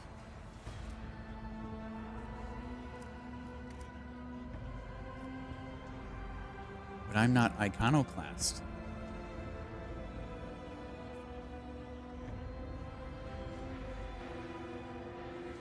I'm not playing as iconoclast.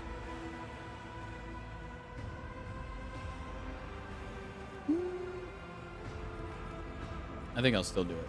Give the foreman a pile of ration cards. Hand these out to the people. You'll know who needs them most. He opens and closes his mouth in astonishment. Lord Captain, you've just helped some good families survive. I'll divide the cards among them and be sure to tell them that it was your lordship who did them this good turn.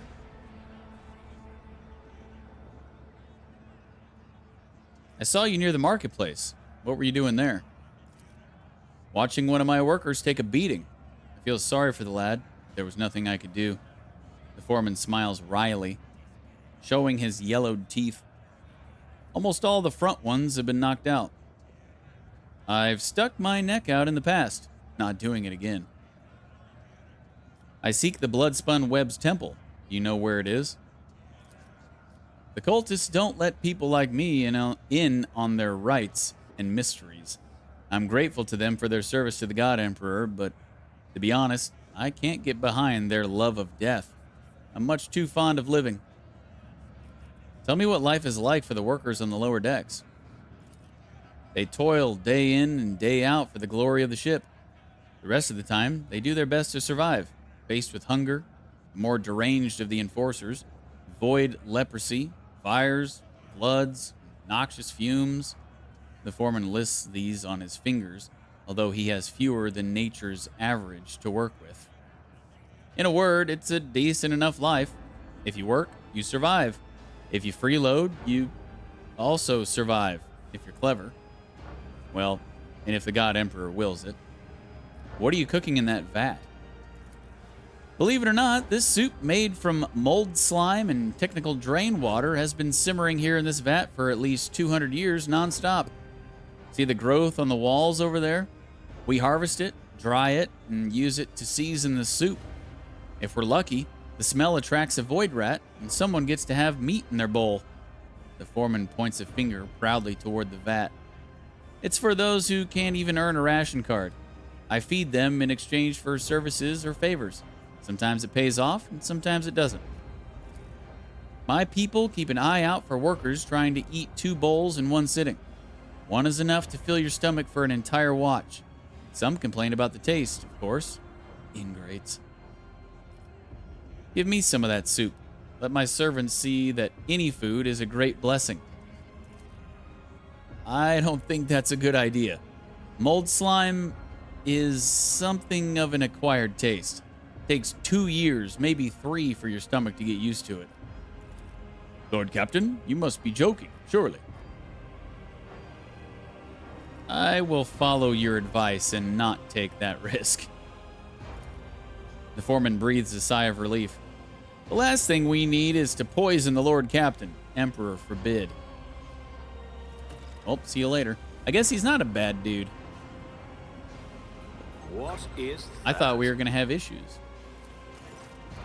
Blindfolded old man. An old man in pitiful rags listens intently to the sound of your footsteps.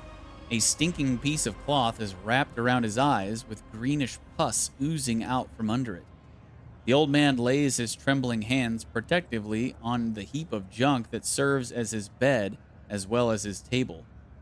An empty beggar's mug makes a clinking sound next to his withered leg.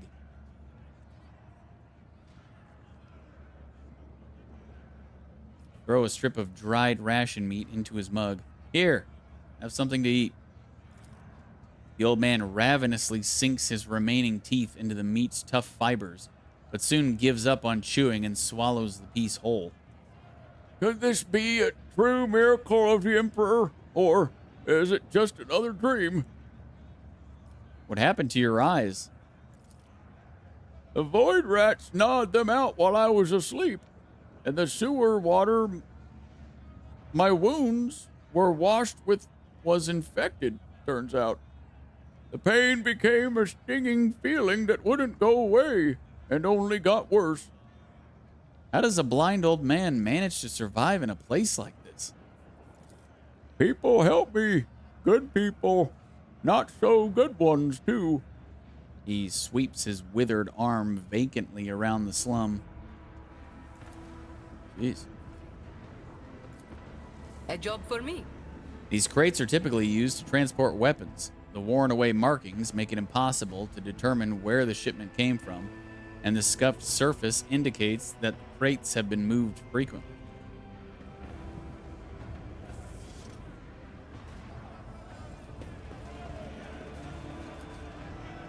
The food vat is protected from the vicious, hungry crowd by equally vicious thugs wielding makeshift weapons.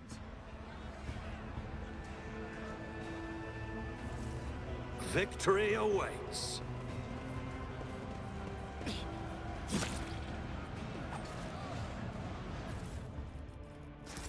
You know, if these people actually just looked around a bit, they'd be able to find ration cards everywhere. I've found so many of them. They just suck at finding them.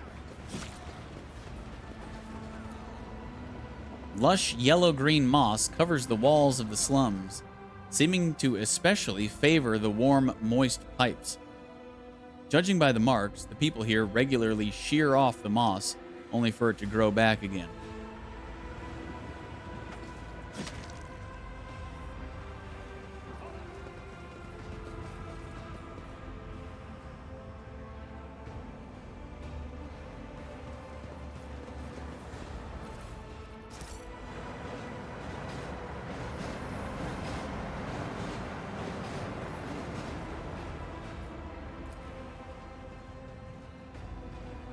The consequences of a terrible crash on monorail LD 987 half a century ago are still affecting the efficiency of this stretch of railway. None shall stand in my way. The shadows reveal their secrets.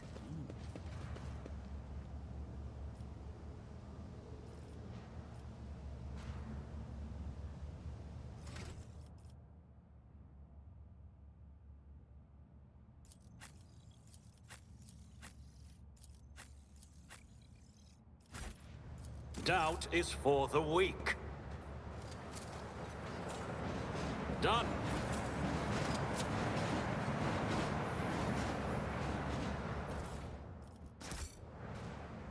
Wait, was that a ration card or...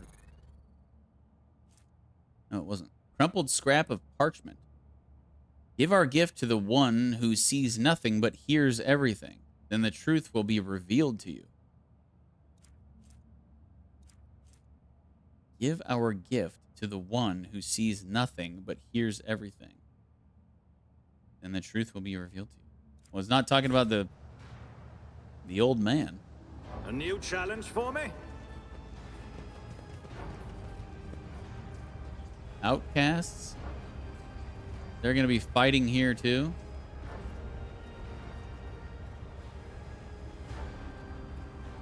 Restricted area. Okay, I think I want to go back up to that that other area first. That has possible fighting. I think we've reached the point where no matter where we go, we're going to be fighting. So I want to do that other side first. I'll lay claim. Start.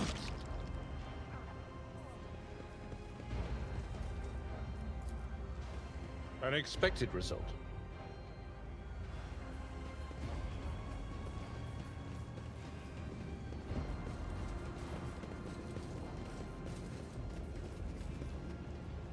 If I can remember how to get out of here. Here.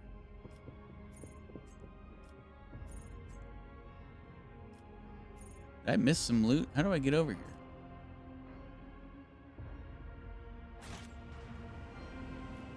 Oh, that's the area, isn't it? I think.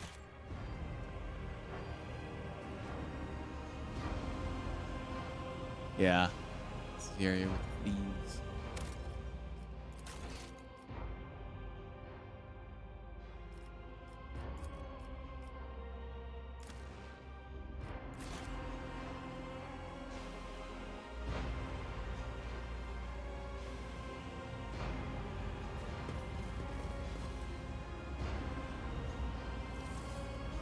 Victory awaits! Several people are eagerly rummaging through a rack filled with weapons from the Enforcer's arsenal. A big man with a pock-marked face is the first to react to your presence. He attracts the others' attention with a piercing whistle and barks out, "Who are you? There's not supposed to be anyone." Oh, it doesn't matter. Identify yourself. Take a closer look at the suspicious individuals. Makeshift armor peeks out from beneath their ragged clothes, and their battered weapons display a patchwork of crude repairs. The group stares longingly at the rack where the good plasteel gleams, restlessly clutching their humble weapons. You notice that the little finger on every person's right hand has been cut off. It is hardly a coincidence. Abelard, help these wretches realize the full extent of their unenviable position. Before you stands Lord Captain DeejTheSqueej von Valencius, master of this vessel and everything on it, including those goods you are pawing at with your unwashed hands and your miserable lives as well. The people turn to stare at you in disbelief and exchange heated whispers. The excitement is interrupted by the leader's roar. What are you gawping at? Hurry up and bend your backs as is right and proper. Your lordship, you must excuse these blockheads. I was taken aback myself. Not every day you see the rogue trader in the flesh. And as for this, the man casts a grim glance at the rack. I won't insult you by denying it. You've caught us red-handed. I suppose you may be of some use. I shall permit you to take a few of the more basic weapons and leave. Serve the ship well. Wait, let me find out who they are before I do that. Who are you? The Hard Nines, a gang. I mean, a brotherhood from Transport Bay 9. Don't think we're parasites. We do our bit for the prosperity of the ship. We're sort of, assistants to the enforcers. Self-appointed. We make sure that order is maintained in compartments where the enforcers are too lazy or greedy for bribes. We put a stop to robbery and free thinking.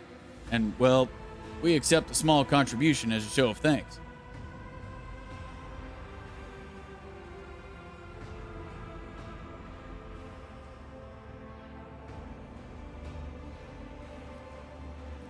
Why do you want my weapons? Are you going to rebel? To do business. The gang leader smiles ingratiatingly. We're no rebels. If anyone blasphemes against your lordship, we call the troublemakers to order, and we shed blood for the flagship without fear. I suppose that makes us defenders of the ship? The thug raises his eyebrows questioningly and looks at you expectantly.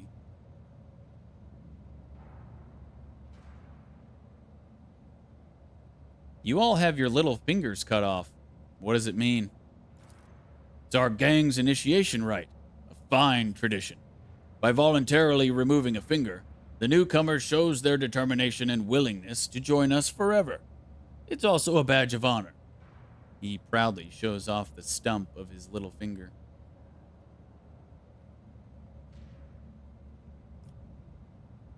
You obviously did not expect anyone to be here. Are the enforcers providing cover for you? I wish. Frenzo, the newly appointed captain, had our informant strung up. He's tightening the screws, damn it. We can barely breathe. Today's the last time we'll come to pick over this compartment.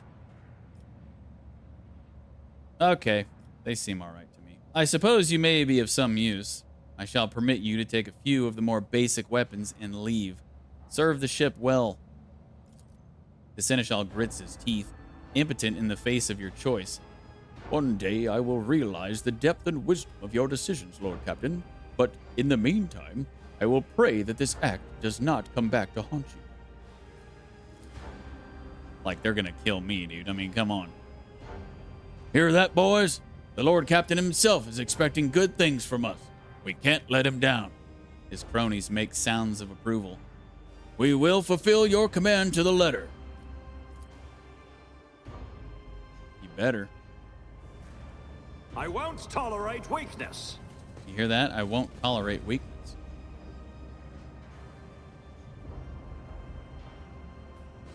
You can try to take me out all you want. You're just gonna end up dead.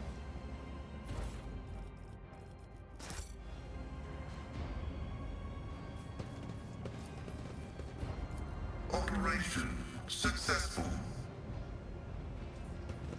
So it wasn't a fight. I guess it could have been if I wanted it to be, it could have been. But no, they seem all right. Seems like the enforcers need a bit more help anyway. All right, back to the area I was just at then. And that is almost certainly going to be fight time, right? It's got to be.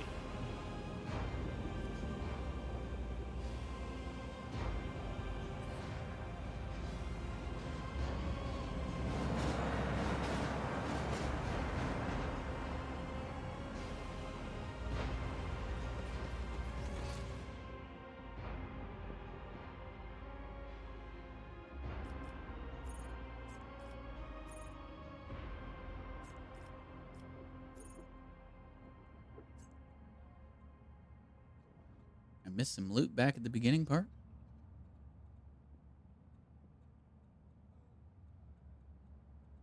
How'd I manage that? We'll get it later.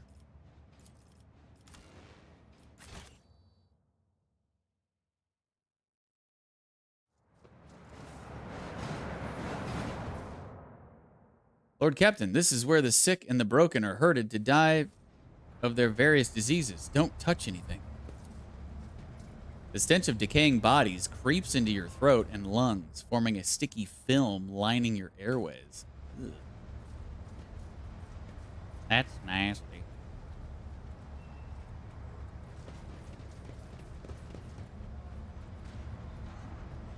Stop being so bloody difficult. What's that thing the death cultists say? Your time has come, or what have you? Uh-oh. They gonna push him in that fan? No, please! What did I do? Oh, this is Sparta's ass. Talk about being everywhere at once. How about we take his stuff to the marketplace? We'll get to eat soup tonight.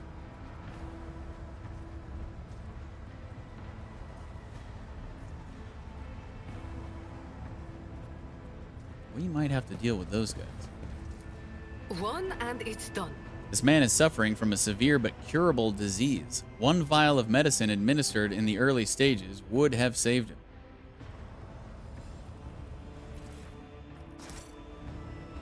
A new challenge for me? No one finds the courage to approach the bodies of these outcasts, their rotting flesh and cartilage bearing the marks of void disease.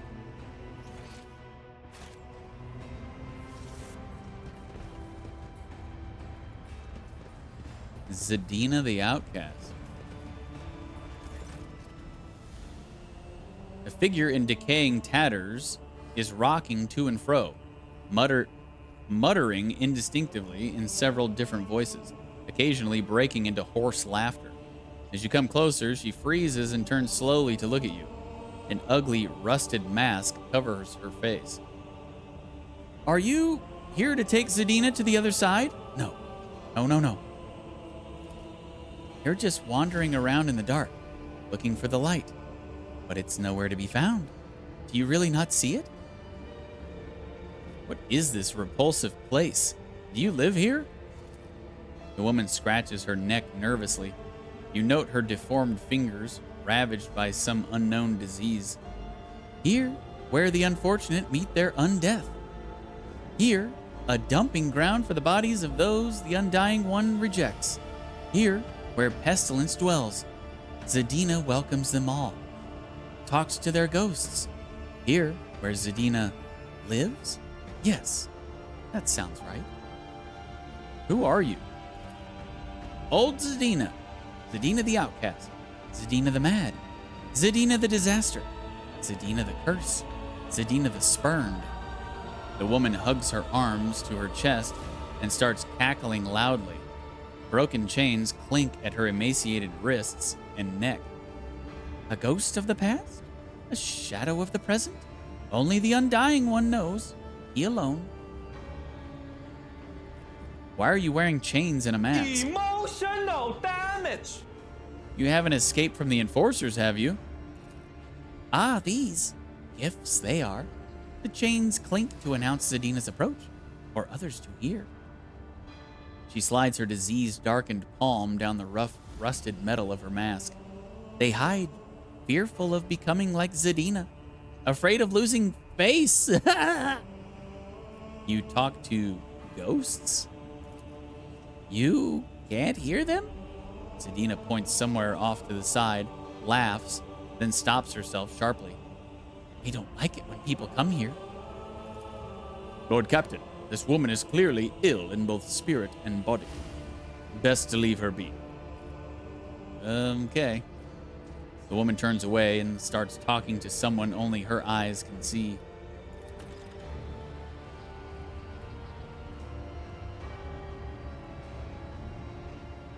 It's about time. Why doesn't the Emperor send his spinners to punish me for my faults? I guess I don't deserve to die by a blade, only by the rot of the pestilence pit. These people are messed up. Lower half of a body hanging out from beneath a pile of rubble.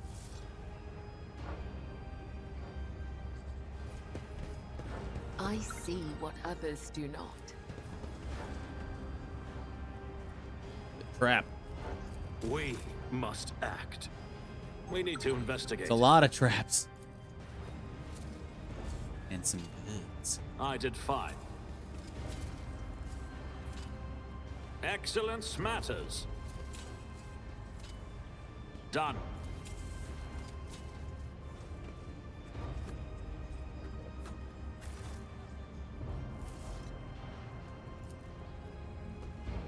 My success is an irrefutable certainty. If worn by a death cult assassin, whenever the wearer kills an enemy, that enemy explodes in a fountain of blood. The cells nearby are covered in blood as if affected by a blood file.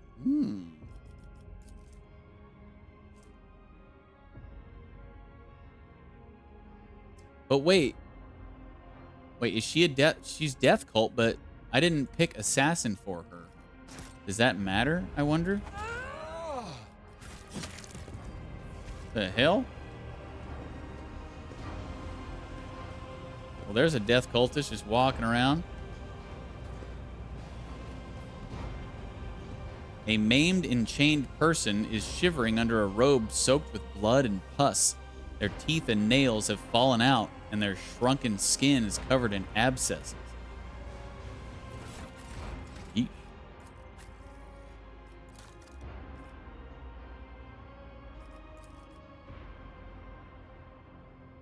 Okay, she is a death cult assassin. Okay, sick. We're about to see a lot more blood. Crimson Intoxicants. The user loses all of their temporary wounds and increases their melee damage by the same amount for 1 round. Damn. Well, that would be really good for her, too.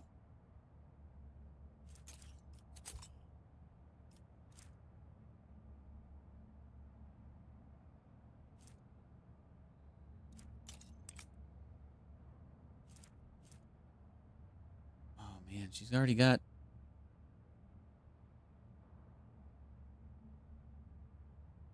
The gloves she has are pretty good.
I think I want to keep these blade dancers, bracers.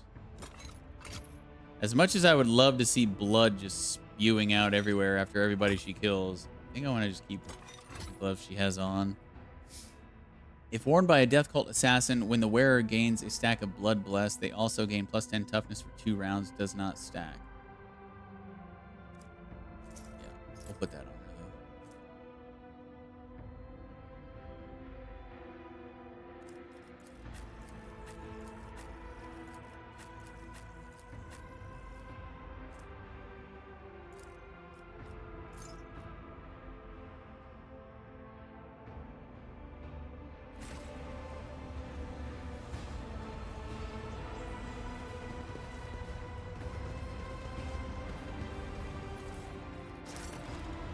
Victory awaits.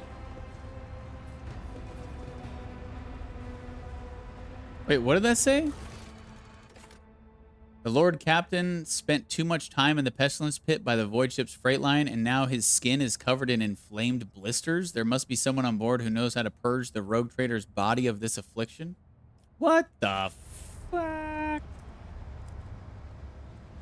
Damn. The mold is dotted with glandular tendrils that ooze slime. Sick people who are still alive but can no longer walk are the mold's favorite choice of host to grow on and suck the last of life's juices from. I won't tolerate weakness.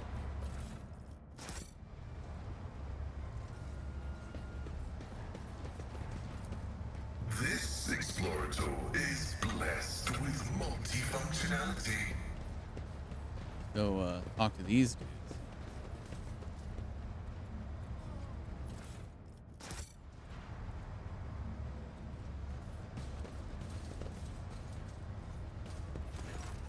The specimens before you must be the most repellent inhabitants in the compartment. They are covered in sores and bald patches, glistening with pus, and the stench of unwashed bodies brings a tear to your eye. One of them glowers at you and grunts, "What you want?" "For what crime did you kill this man?" Grinning, the leader spits out, "For the crime of wealth. That dead bastard had rations and fuel cells. We'll trade them for porridge." "I am the Lord Captain of this ship. On your knees, insolent scum." The outcasts look at one another and burst into hoarse, gurgling cackles. "The Lord Captain in our shithole, and I'm St. Drusus, and here's my regalia." The man exposes an armpit riddled with boils. Blech. Argenta towers over the freak, looking immaculate and unaffected. "Even meeting wretched heretics such as this brings me joy. Wiping out even a drop of corruption is still a worthy deed." You detect a note of hysteria in the vagrant's laughter. The fingers of many are convulsively trembling, and there is something in the fearless way they look at you, an indifference to death, too strange and unnatural. What are you, mutants? Invalids?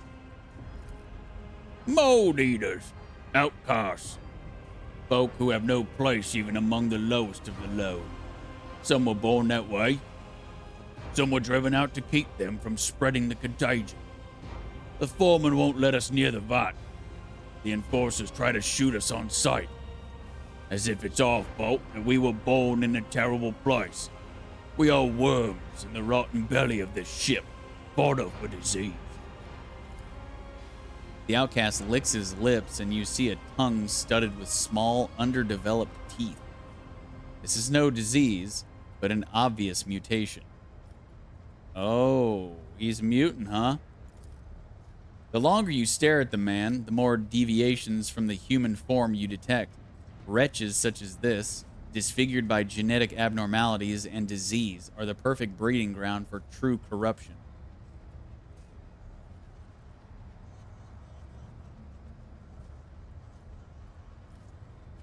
Good morning. Oh, and in case I don't see you, good afternoon, good evening, and good night. Good night, Liz. You need medicine and food.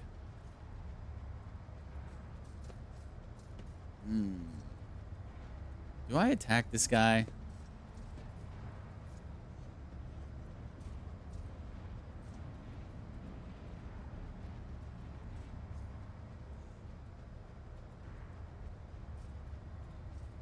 Yeah, I think I'm gonna attack. Since I saw him kill somebody. Plus, he is a mutant, and I'm playing dogmatically, and I should probably just kill all mutants if I'm playing dogmatically. Oh, we already caught something, Liz, but that's all right. We'll get it taken care of. The ship will be a little cleaner without you. The mutant bears the black stumps that are his teeth. We'll gut you and trade what you have on you for a pile of scran. Hey, outcast, come on up if you want to share in the spoils. Take a knee and bow before me. I gotta fight all of them? Alright, whatever. This will be easy. I wasn't expecting to fight. I was just expecting my dude to just slice him up outside of a fight, but whatever.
I serve the ruinous powers.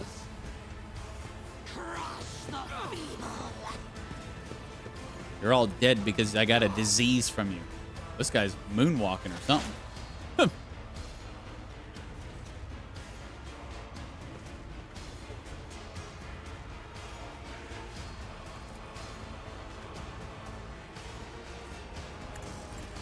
I'll enshrine the memory of this righteous moment. Damn, they even leave like... Ugh. They leave like smoke and a blocked off area of disease when they die. Good lord.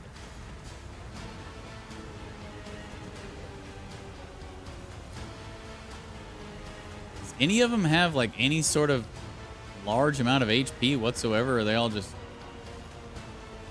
Even the leader, he's only got 59 HP. The scriptural prognosis is favorable. Like, I don't even need to use buffs.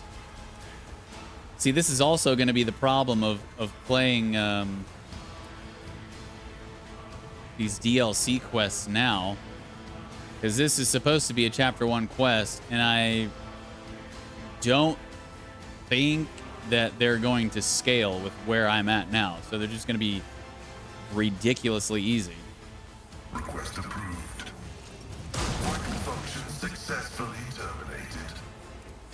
My vow is to serve. The Omnissiah knows all, comprehends all.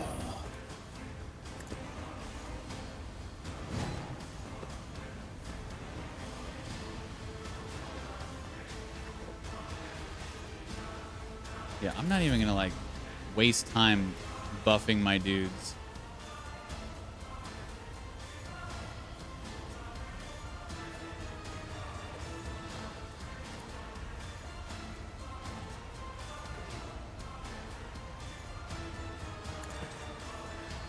Aw, you're no fun.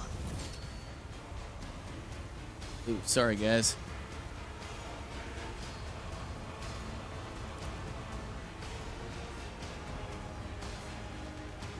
Don't get too cocky.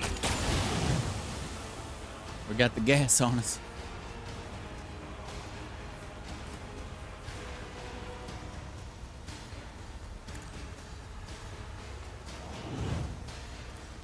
You've got a problem? I've got a price.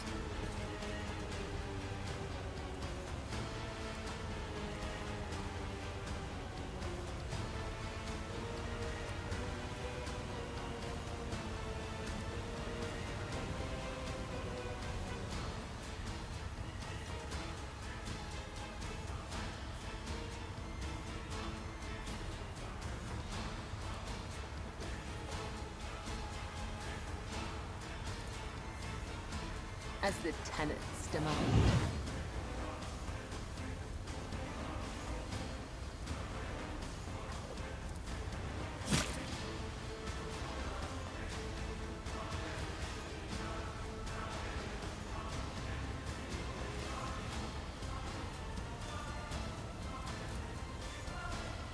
The shadow's killing brings me no pleasure.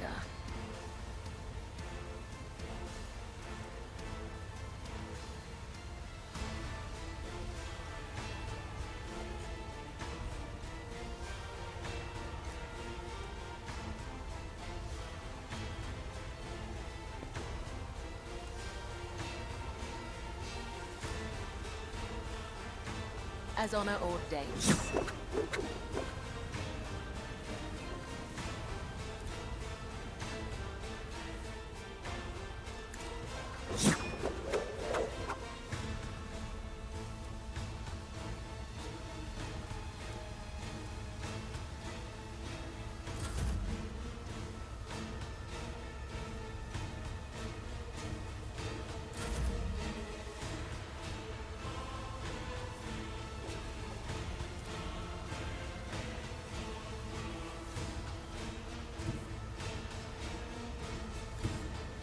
I will bathe this battlefield in righteous fury!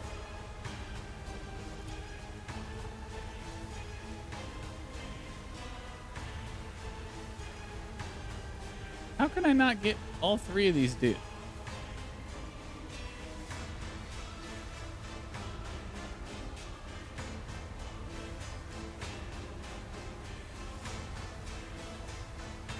As the Emperor commands, I act.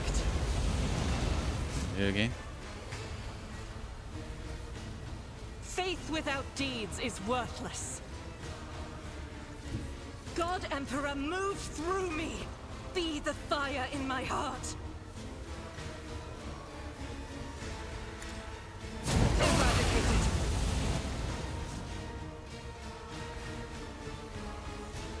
I'll do it. Doubt is for the weak.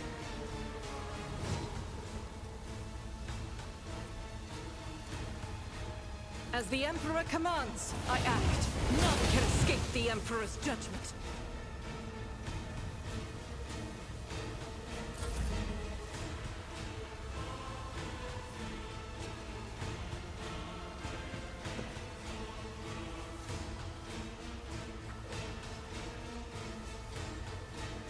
A dance of blades and shadows.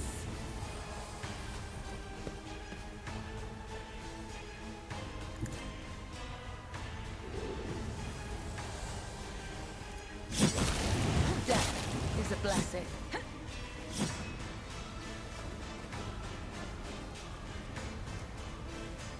Trust me.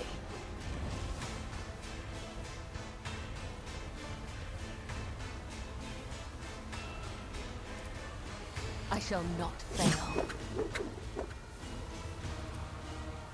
As honor orders. Easy. I'll lay claim to the stars. So wait, this is the bottom of your ship? Yeah. Yeah, this is on our ship. At the end of the wearer's turn, they gain temporary wounds equal to the amount of collision damage inflicted by the wearer this turn.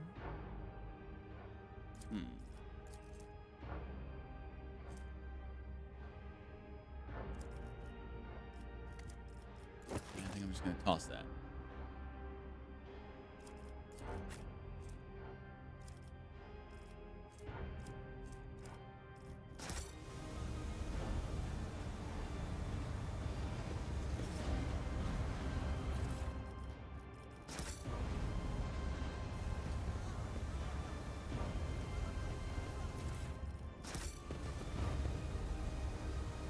None shall stand in my way.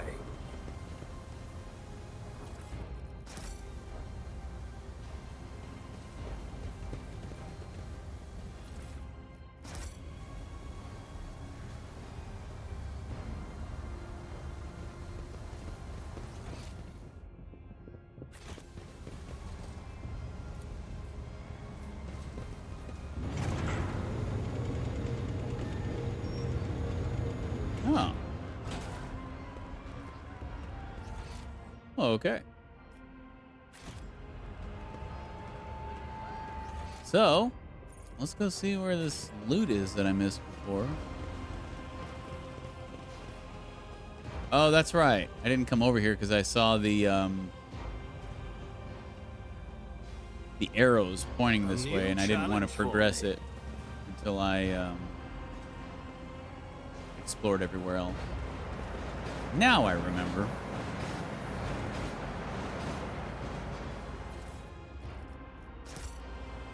And here we are.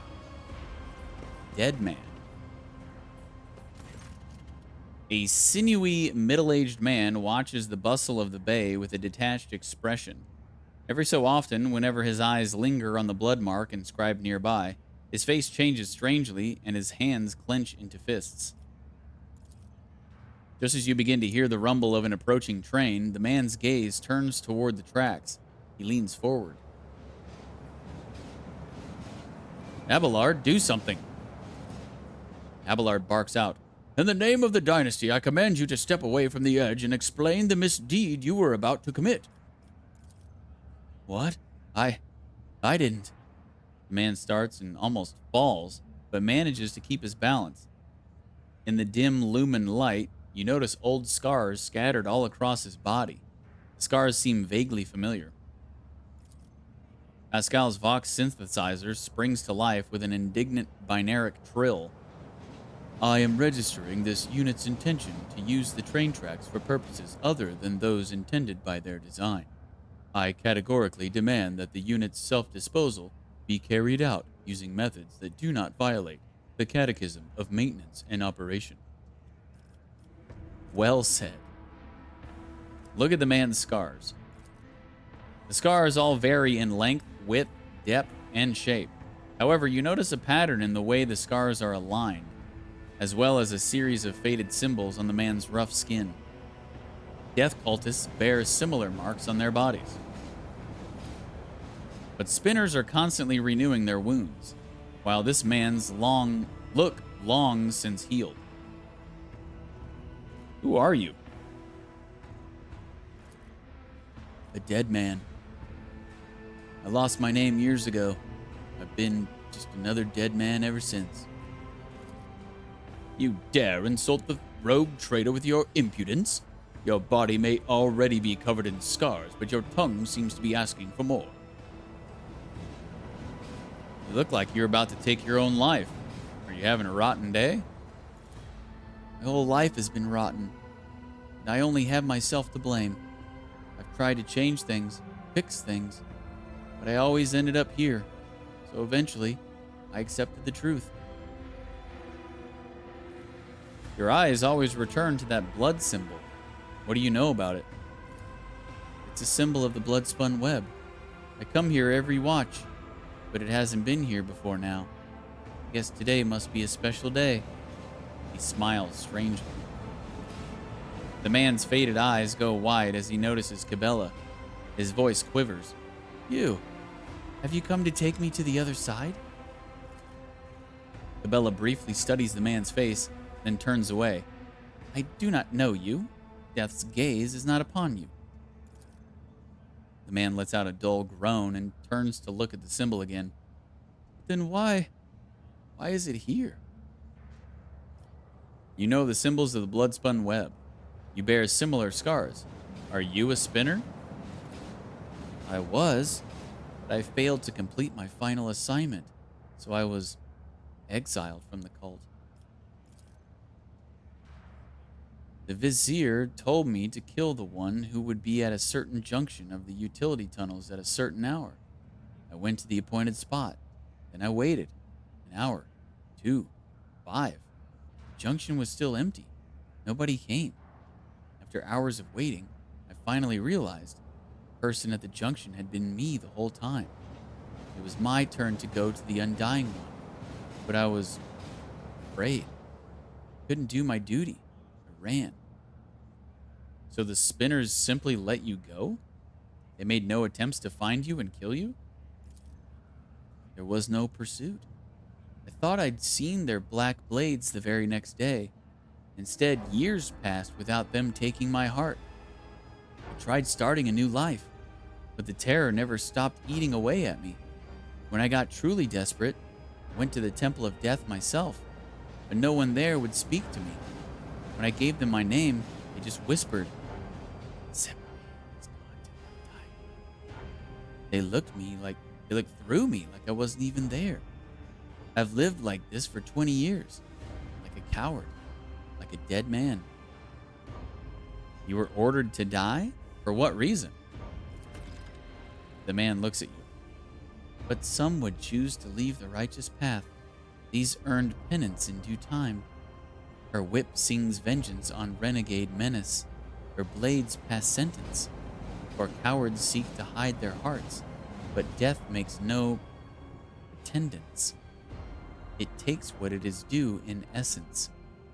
He stops, then adds hoarsely, the third verse of the song of Trailing Blood. The vizier recited it to me before sending me on my final assignment. I didn't realize at the time that it was my judgment. There were plenty of reasons. I sowed death. I offered him the souls of the most pleasing men and women I could find because it kindled my passions. I killed well-off crewmen who didn't deserve their wealth, and I took their thrones. I killed enforcers who looked into my eyes without fear, because I wanted to be feared. I reveled in bloodshed. I betrayed the tenants. I realized it, but I couldn't help it, because I enjoyed it. Vicious Ashmog, you used people's faith in the Exalted One to justify abusing the power that was given to you.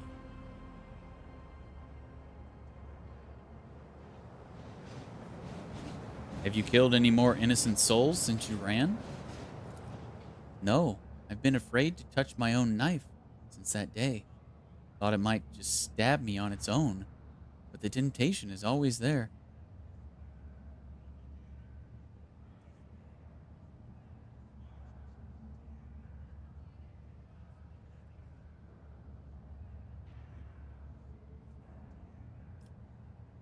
You are a coward and a butcher of the innocent.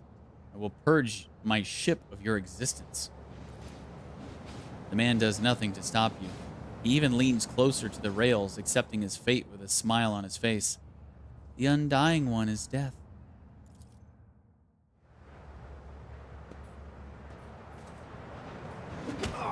Oh! Sick. Cabela stares at the remains of who he was once, her brother in service. Truly, it is better to die for him than to live for yourself. This he forgot. Yeah, I'm pretty sure I was supposed to kill that.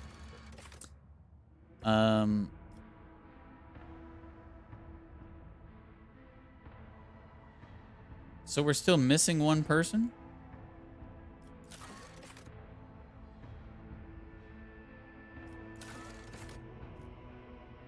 Oh, no, it just updated. The blood marks left by the cultists conceal the verses of the Song of the Trailing Blood, which chronicle the path walked by the matriarch Spider. The Lord Captain has decided to follow the symbols and see where they lead. Maybe this is going to conclude whenever I go do this. Go back and talk to Frenzo.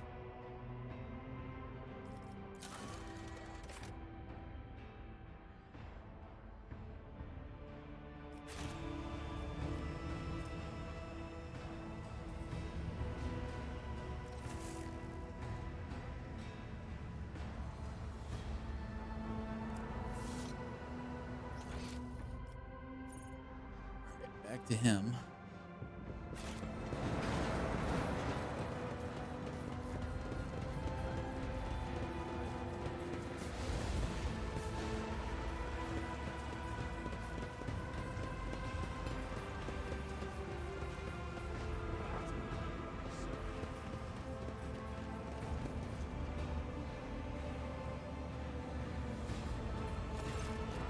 Captain Frenzo has acquired a few wounds since your last conversation.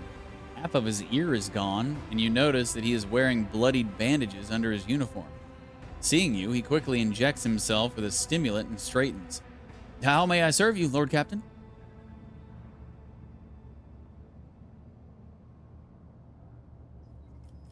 Enforcers have been appropriating ration cards from workers returning from their shifts. Why is that? Are you short on provisions? The compartment has just enough food to avoid starvation, Lord Captain. This is why the enforcers are making sure that no serf has more cards than they're supposed to. They used to rip out people's tongues for it, but I reduced the punishment to simply beating the thieves and confiscating all their cards. The orders are to give these cards to workers who are starving due to a lack of work shifts. Not that it helps them much, but it's better than nothing. Renzo scoffs. Are there enforcers guilty of misappropriating the confiscated items? Yes. Do those caught stealing receive severe punishment? Absolutely. I've been caught stealing once when I was 5. I came across a drawing of a worker in a red mask. What does it mean? The captain frowns. It's a figure of local legend known as Nemesis, protector of the poor and oppressed. Ever since I was a child, desperate people have been drawing his portrait on the walls, hoping to summon a defender to punish those who wronged them. We've had 13 or so fools calling themselves Nemesis over the past 5 years. We disburdened ourselves of them, just to be sure.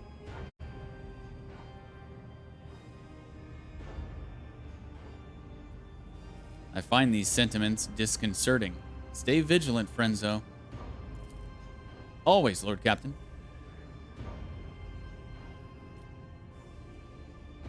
I have finished inspecting this bay.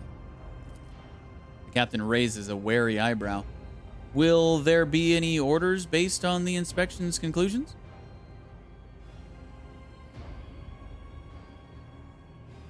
Only harsh measures will bring order to the bay. Establish an execution quota. Strip all corrupt enforcers of their rank and burn away all crime. Any idlers are to be given a job, and if they cannot do anything useful, servitorize them. Organize mandatory sermons and spread the word of faith.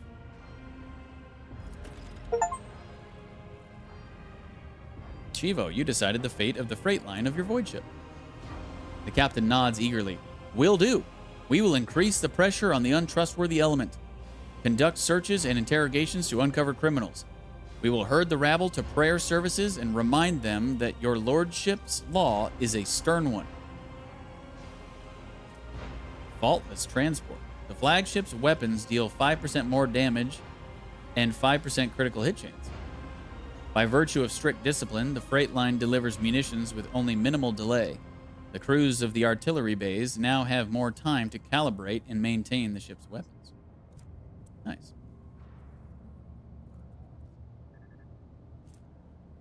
We're at 540 dogmatic out of 500. I've been told the next bay has a labor shortage. We are going to deploy our workforce reserve there, in shackles if need be. I was attacked, by the way. Renzo lets out a menacing growl as his face fills with blood. Who dared? I encountered mutants in the pestilence pit. They seem to be under the influence of unholy powers. You went to the pestilence pit? You into the pestilence pit? Renzo stares off into the distance as he speaks. Pardon me, Lord Captain. I just can't even begin to find the words I would use if I had to tell the Master at Arms that you had perished in there. He rubs his temple wearily. The enforcers do regular checks to see if there are any dangerous blight-stricken rejects hiding at the bottom of the bay. I implore you, Lord Captain, leave this job to us. Tell me about this station. Hub LD 987A14 connects the lower decks freight, residential, and artillery bays. Our task is to monitor the flow of the labor force and prevent supply disruption between bays. The rabble cause you no problems, I hope? I already said that before.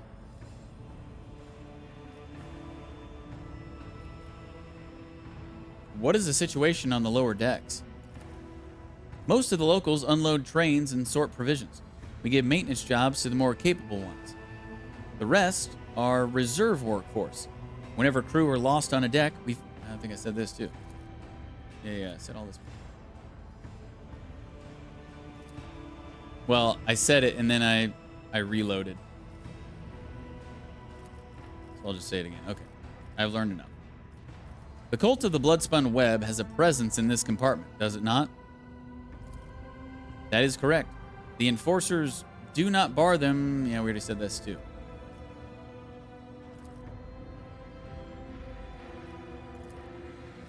Were you in a shootout? Yes, there's been a raid on a local gang. We finally cleared out the scoundrels who were smuggling goods to neighboring compartments. No one escaped. Renzo permits himself a brief smile of grim satisfaction. Okay. So did that other quest clear out too? Time passed 3 days. Lord Captain, here to report. Your orders have been carried out. The compartment is already operating according to the new procedure. Oh, okay. So they've taken to my orders, huh?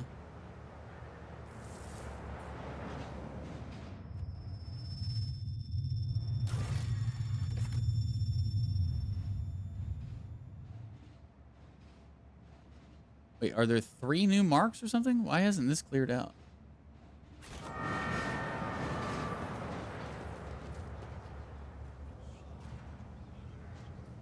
I guess I'll follow it. Follow my lead. The burnt man. Yeah, so we already took care of him. Yeah, we already took care of all 3 of these. How are we supposed to progress this?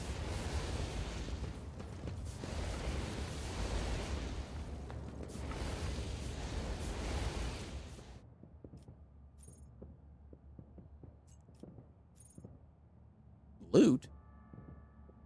That wasn't there before. I'm intrigued.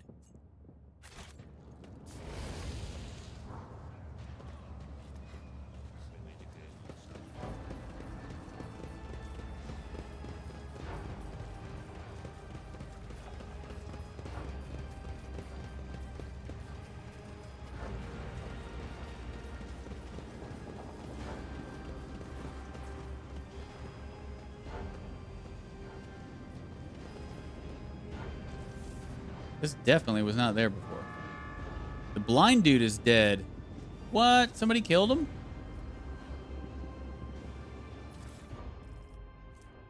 Stolen autocannon.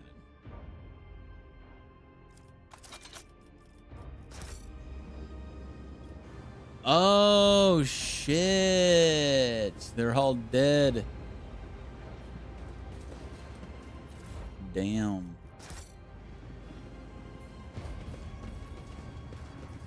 My orders were carried out. Good stuff.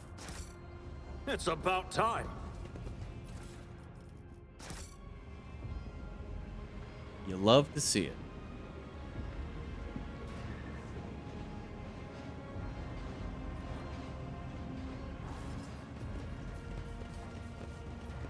Okay, well, I don't know how to progress this.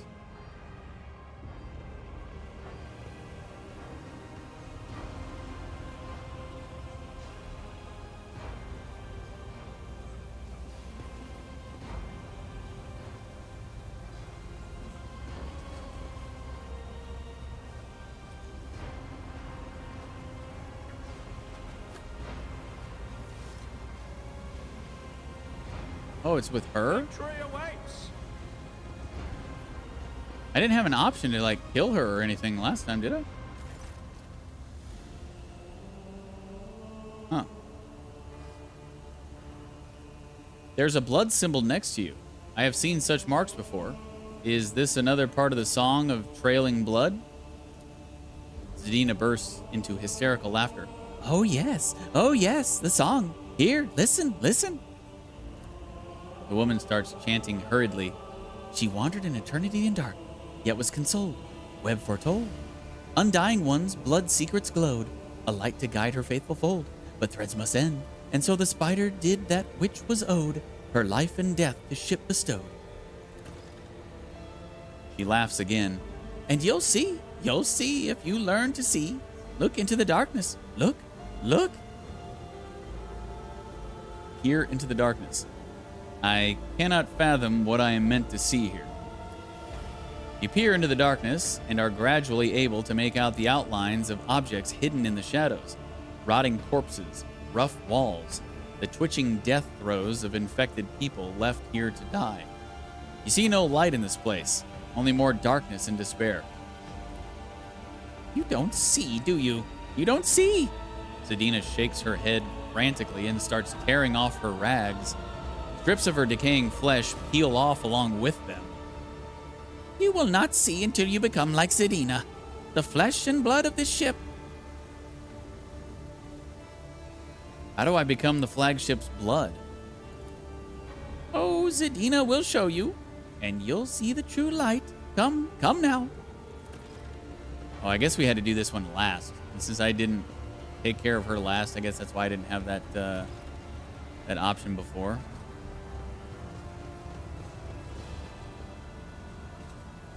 Don't do it.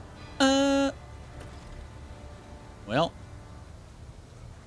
I'll lay claim to the stars. I'm supposed to jump down there? Okay, let me go ahead and save. Let me go ahead and save.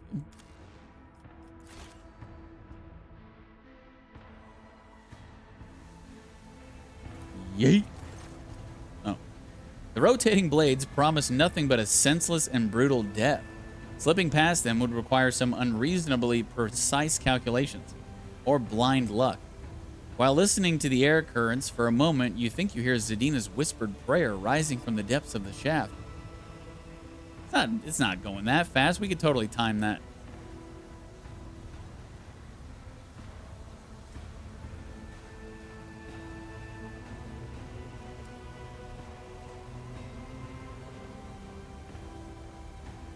Athletics jump. Easy. I don't need any more dogmatic points, so if there's another option there's another check that'll get me XP, I need to be picking that.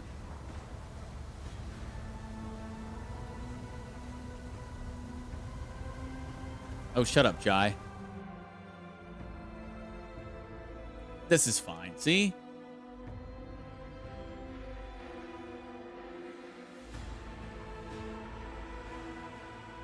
It's totally fine. But I'm all by myself now. Which, might not be fine.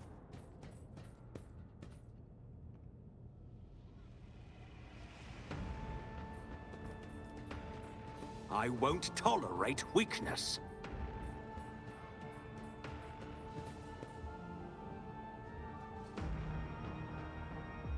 Yo, that is a sick statue.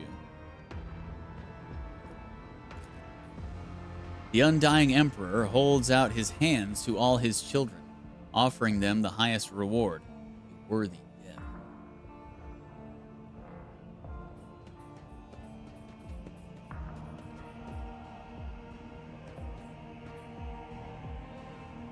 None shall stand in my way.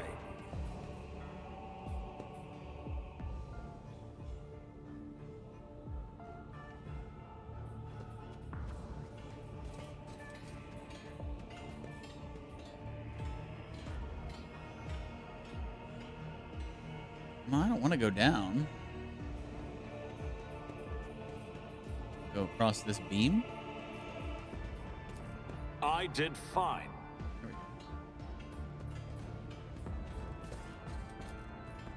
go. There are large holes in the compartment's ceiling. The spinners have dismantled the bulkheads to expand their temple even higher. That's not regulation.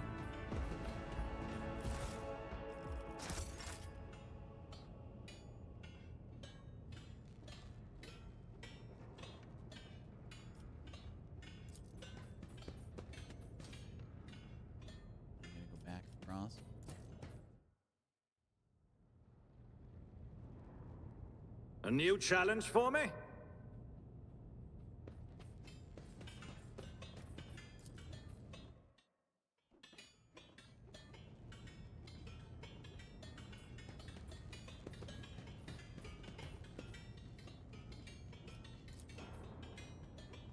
Tangles of improvised bridges constructed from beams and flooring stretch even higher, not unlike a web. The temple is growing, as if it were a living organism.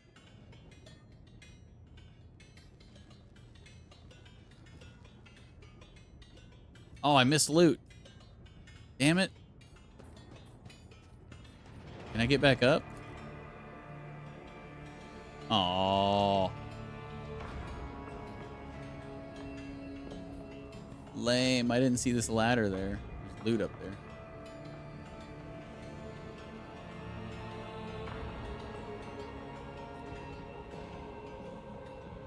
Damn it. I don't know if I'll be able to come back in here.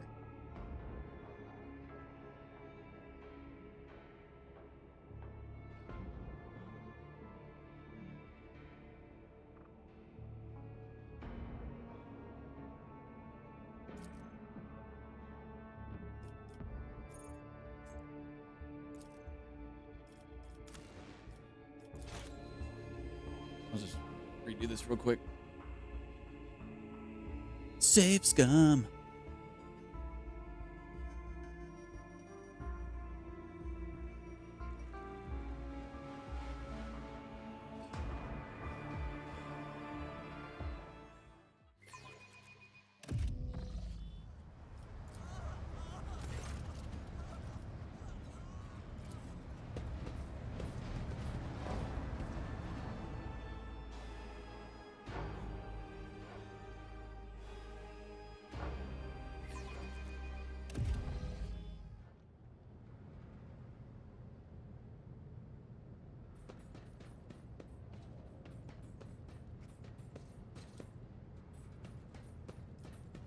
I rise to the occasion.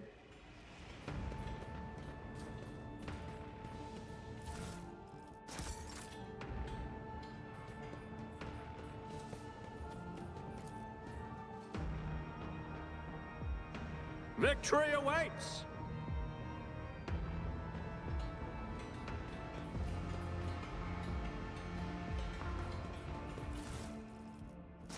There we go. My loot.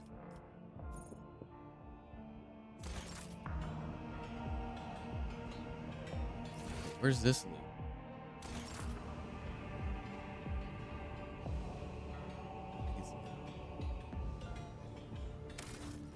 Just in case. Just in case. What a fitting name.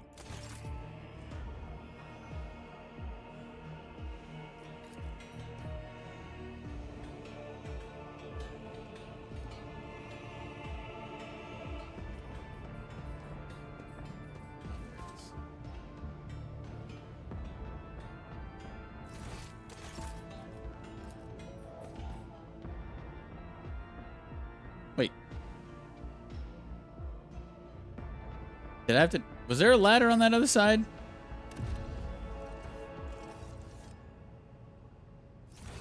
Damn it.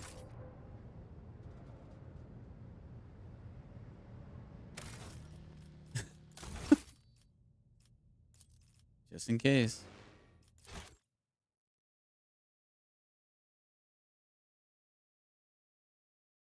Trickiest spot in the entire game.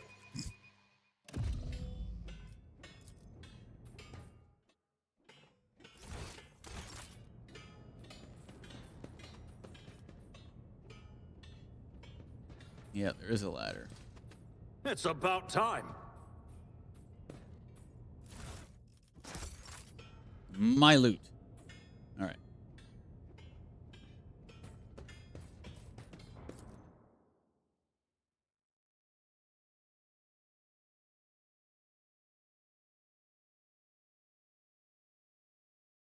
Have we reached?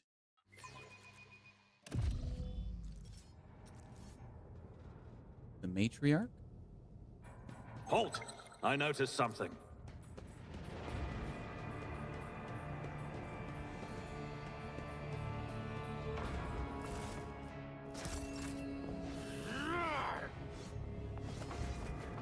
Well, hello.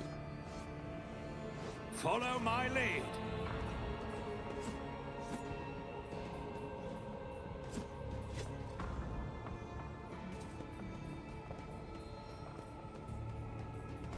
Done.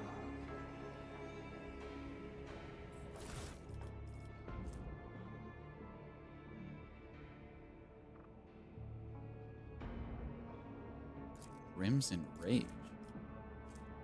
The wielder can suffer damage equal to 25% of their maximum wounds to regain 1 AP.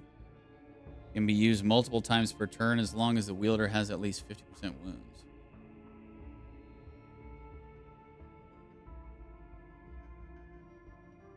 I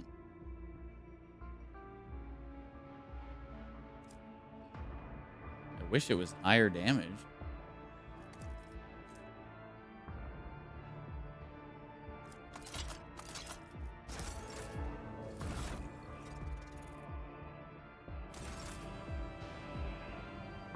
I'll lay claim to the stars.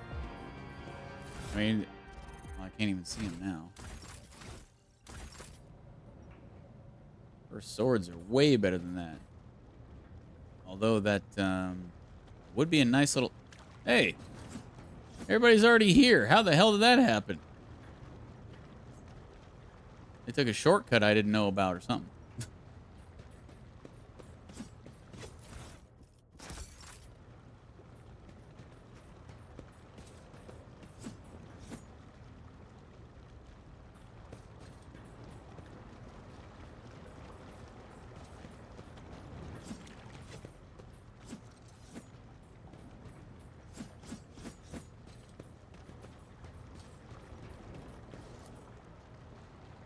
Underneath the ancient relic is a stone plaque with an inscription carved in elegant cursive. If you value life above duty, you are not worthy of life. Vizier Geophranus?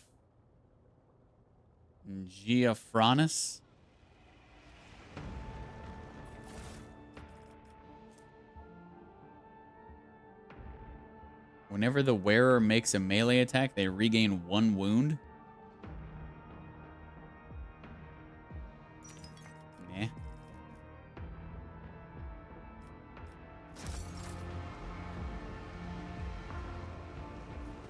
One whole wound.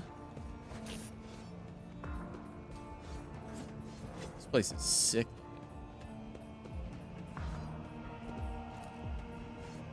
Cold stone sarcophagi serve as the death cultists' beds.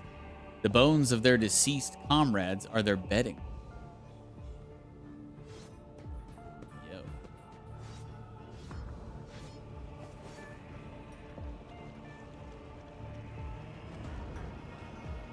Fourth spinner. Third. Vizier. Fifth, sixth.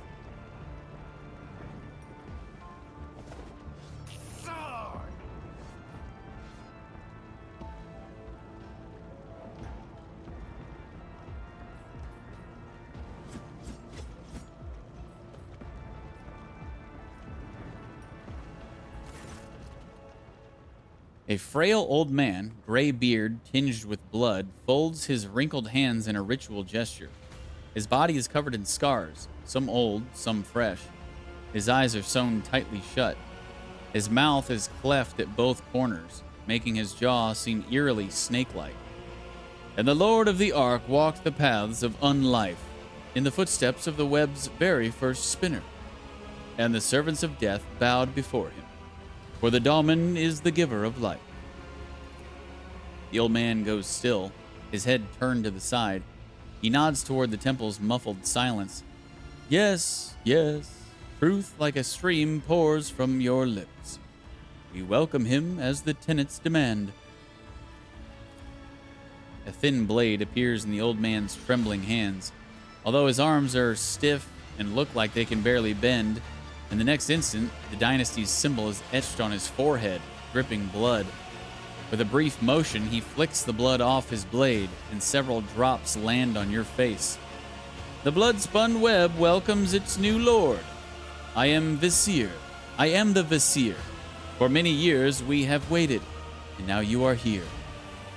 We have waited, whispers, echo his words from the shadows.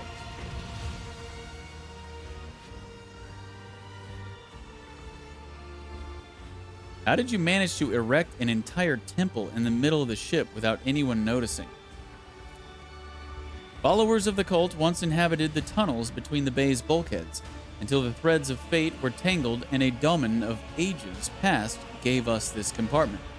We set ourselves to building spacious halls where the shadows, the images of him, and the spinners themselves would whisper of death. And thus the temple that you see began to change with the succession of viziers and the cult's generations. We are building it slowly. We are building it still, slowly but surely.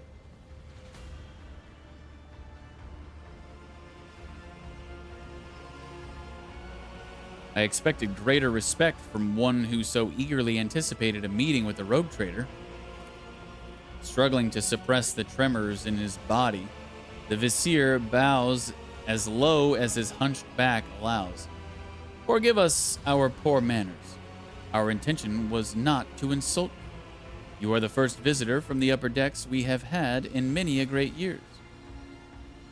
And the customs of longtime servants of death are somewhat different. But rest assured that there is no disrespect in them.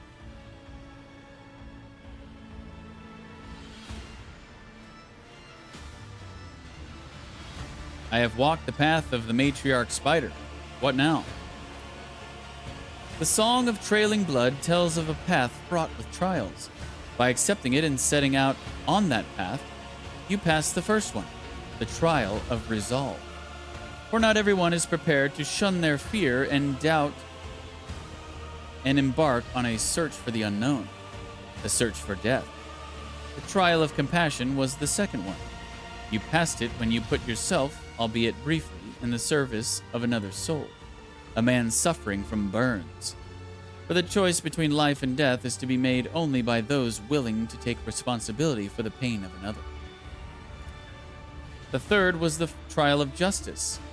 In assuming the role of judge for an apostate of our faith, you declared your right to influence the balance of life and death that the errant soul had upset. And the fourth was the trial of duty, for duty always leads to death. We are prepared to render our duty to the undying one, fearless and accepting of our purpose, which is to serve him. You too have proven yourself prepared, and the four trials have brought you here.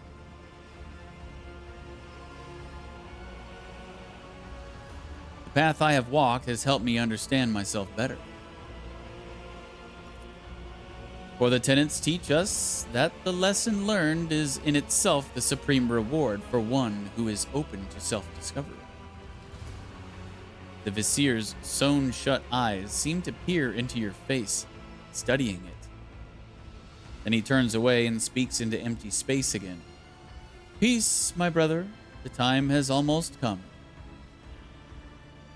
I see your eyes are sewn shut. Are you blind, or is that another of the cult's rituals? I was sighted for much of my life, until a disciple of mine violated the tenets, and I realized just how blind I had been. A lesson, but a bitter one. To look with one's eyes alone is to be easily fooled. But the heart cannot be lied to.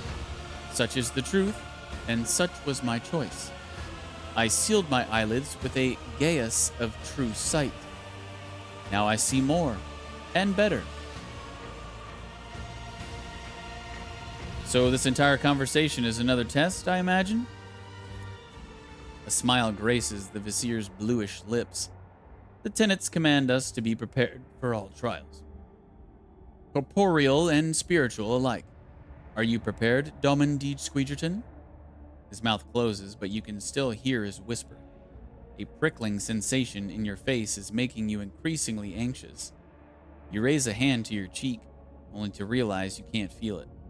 You look at your palm and see a few smudged drops of blood from the vizier's blade.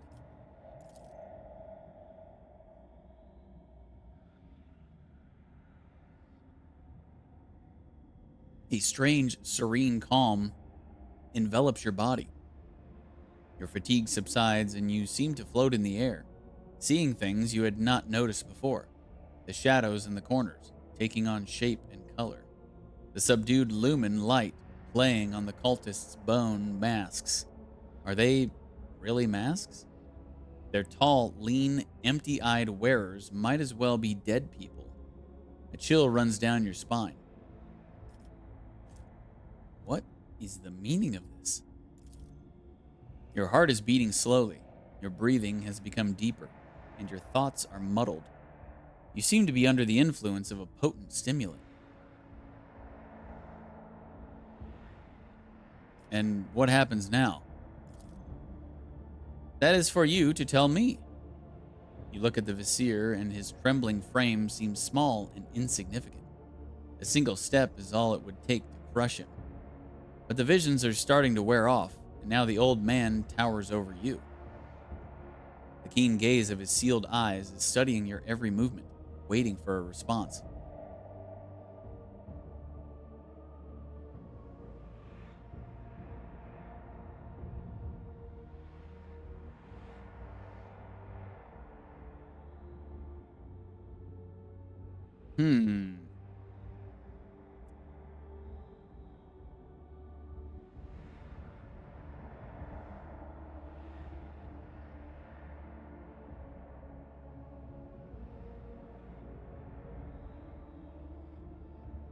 When was the last time I saved?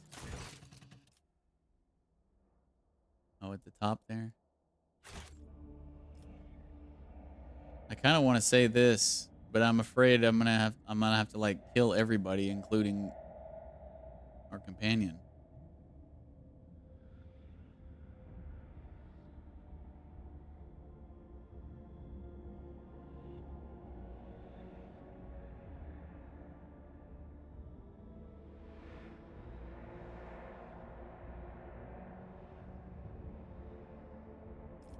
Screw it, I can reload. Enough tests and trials. Your insolence has crossed all reasonable lines. You will be punished for that. The Vizier nods obediently and makes a strange sign with his crooked fingers. The spinners echo back. 300 lashes, so the flesh may know repentance. 3 dozen cycles without food or sleep. That the mind may be cleansed of extraneous thoughts and designs. The blood-spun web accepts its punishment and repents. We are ashamed at the Damon's displeasure. We hope the price we pay is proportionate. For years, we have maintained fealty to the Domini. We have collected sacred symbols and relics. You are the first in 3 generations of lords and ladies to descend into this sanctum. We are grateful. We are uplifted in spirit. Hear our exultation and accept this gift of a vestment sewn from the bones of his faithful with the threads of death.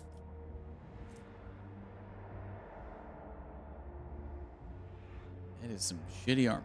But then again, I'm supposed to be playing this in Chapter 1. That which was foretold has come to pass. The ritual of descent is complete. Now be this temple's guest of honor and rest a while.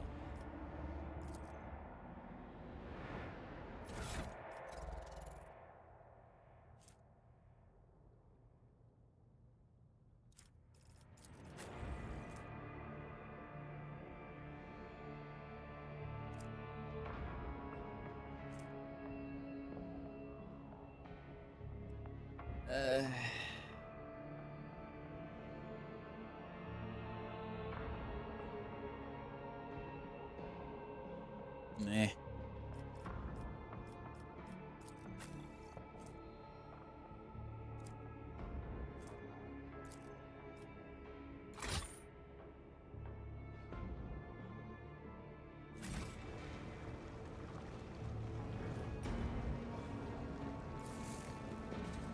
And done. The smoke tickles your nostrils, making you slightly dizzy. Such substances are known to induce visions or hallucinations.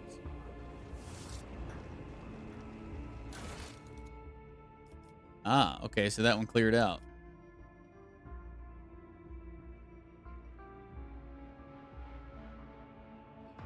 Okay, so I guess we're done here.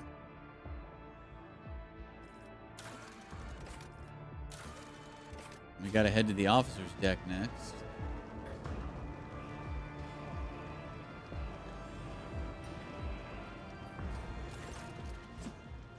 The Visir's head trembles with the infirmity of age, and his lips utter barely audible words meant for those only he can see. Domin DeejTheSqueejerton has honored us with a visit. We are glad. First Spinner. Peace, Cabela. You are the shield. You are the shadow. You are the blade. So be them. What are the tenets of the blood-spun web? I want a clear answer. Every thread ends in death. The Visir falls silent, as though those words have explained everything. Then he nods toward empty space. Yes, I see he is still full of questions. Let us give him answers about our ways, my brothers and sisters. I see. The Visir is once again distracted by the empty space to his left. Who is it you talk to all the time? The Visir turns his head as if looking around the temple. I see echoes of those who came before us and those who were with us, but have since crossed over to the other side. My brothers and sisters raised by the cult. I hear them from beyond their deaths. They share their wisdom. I heed them. The other spinners, they hear not, for that burden is mine to bear. Your traditions and rituals are rooted in blood and death. Many are frightened by that. Many are blind, even with their eyes wide open. Thus spoke the matriarch Spider. People look at things without seeing their essence, which makes them easy to beguile or frighten. We adorn the tunnels with the bones of the righteous, that they may guard our faithful against corrupt deeds and thoughts. We use the blood of the unholy ones for divination, so we may see dangers. The blood of martyrs is our wine, for their suffering makes us stronger. People are afraid, but only because they see death as the end. Death, however, is a beginning. It is life and duty and oblivion. Death has many facets. That is its essence. That is its beauty. Okay. So how do I get out of here? None shall stand in my way.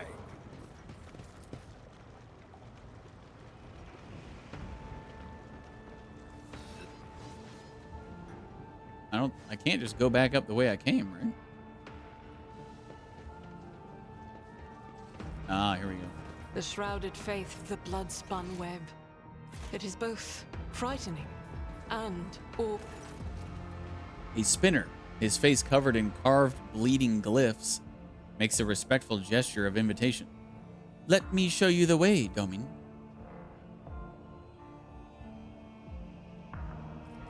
Show me the way.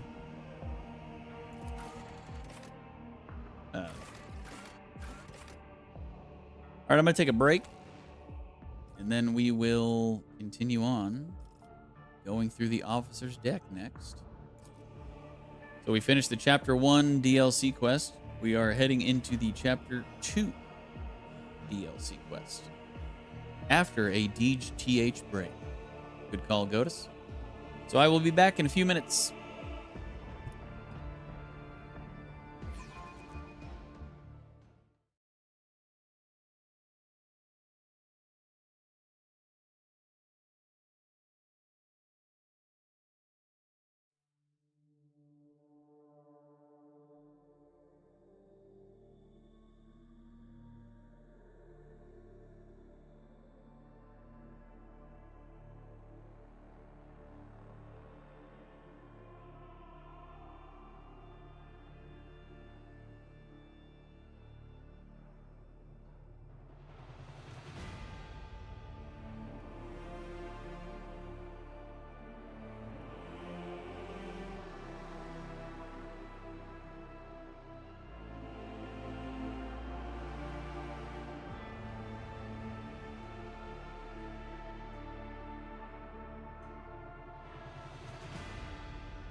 All hail the chair of which cushions the cheeks of Deej.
Chat sure comes to life whenever I leave.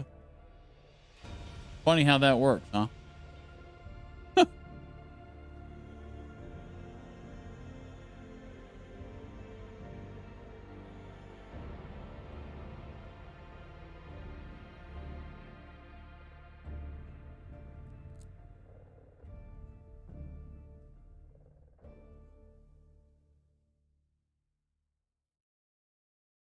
This chair truly is the MVP.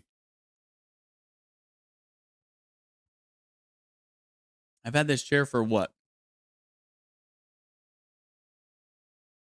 5 years, almost 6 years now. 5 years. I cannot tell you.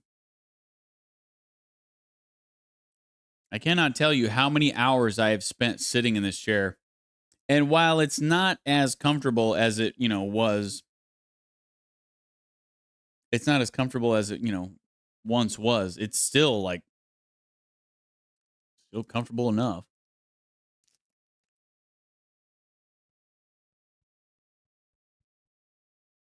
I've never really had any issue with this chair, comfort-wise. Really good investment.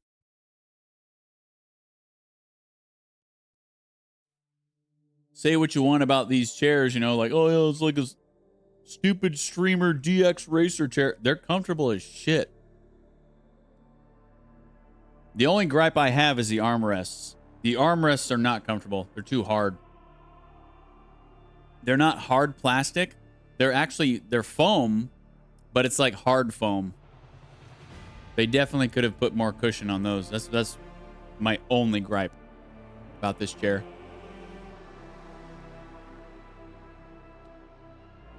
And I got it on sale. It's like a $400 chair. I got it for like $250 on Black Friday sale back in 2018.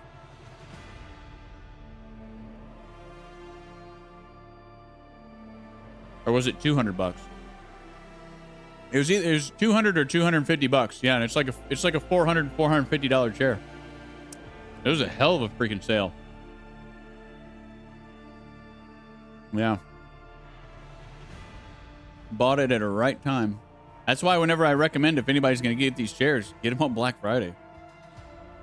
They probably have these sales like every year, I'd imagine.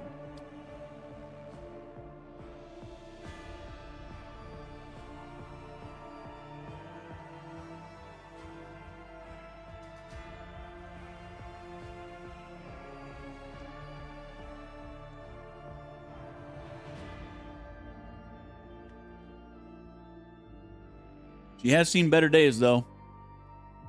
The old pillow. The old pillow's shredding apart here. It's got a lot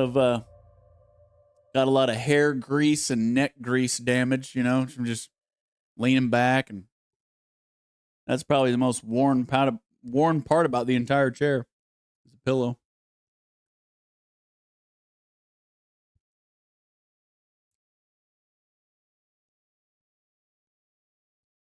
And you'd be surprised. This chair probably does get close to 69 farts per stream. Maybe I should count one day. I should actually count. Maybe not 69, but I bet you it gets close to 10 every single stream. And she loves them, don't you? Don't you, girl? Don't you, girl? You love it when my butt talks to you. Gives you kisses.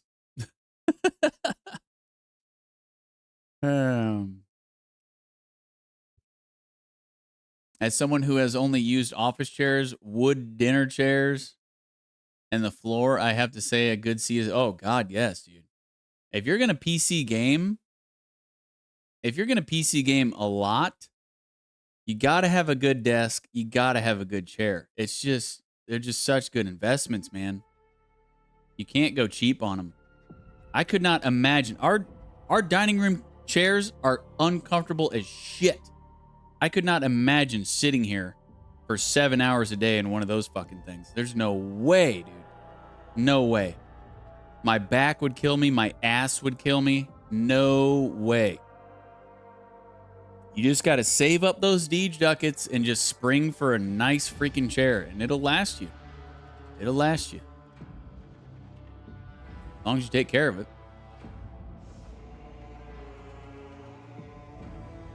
The elastic straps on my pillow is stretched to heck, so I have it wrapped around twice. Yeah, I actually just recently noticed that. I was like, why is my pillow sagging so low now? And like, yeah, the elastic is not as tight as it once was, that's for sure. Which is fine, though, because, I mean, it hangs lower now, but it's almost like it's only a little bit under where I actually want it now anyway. I think it used to be high, like back when it was higher, I didn't like it up there. So I don't really mind I mean, now it's right there on my neck. It's actually better. I just have to lift it up a tiny bit, like that. And then it's in the perfect spot. I love my Dix Racer. I race dicks in this chair.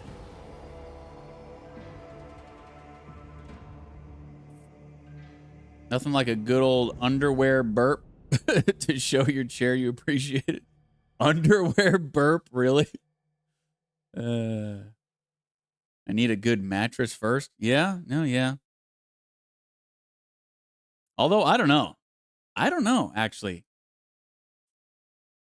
With the amount of gaming that you do, Godefo, I would probably spring for a really nice chair before I sprung for a really nice mattress. I probably would.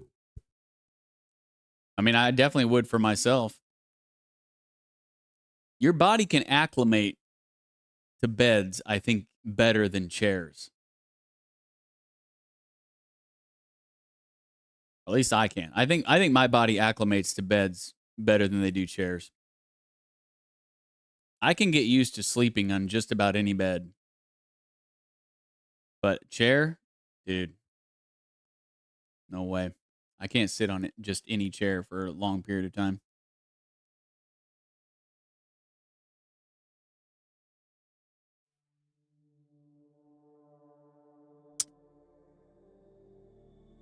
But if the sleeping causing me pain that gaming makes worse?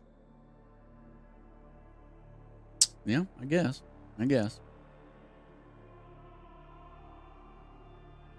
I don't know. Maybe I'm just like a resilient sleeper because I slept on a very, very hard mattress when I was a kid. I don't know what my mom was thinking when she bought me and my brother new mattresses for our beds. Jesus, we still give her shit to it. We still give her shit about it to this day. She still got them. And man, they're like the stiffest mattresses I've ever touched in my life. And we slept on those for... She probably bought those when I was like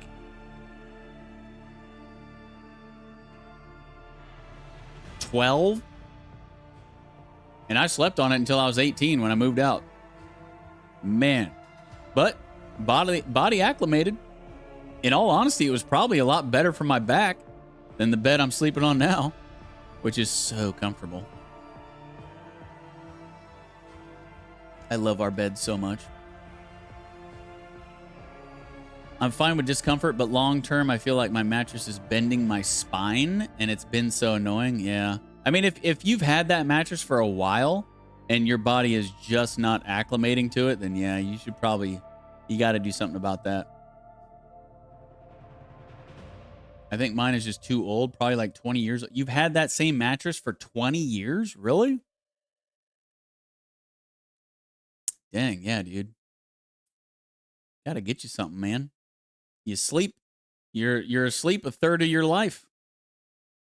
You got to do it in comfort. Plus, you know, it's like you said, when you wake up and instantly hurt, that's not a good start to your day.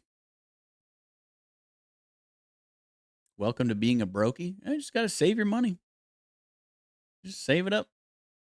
Get something nice.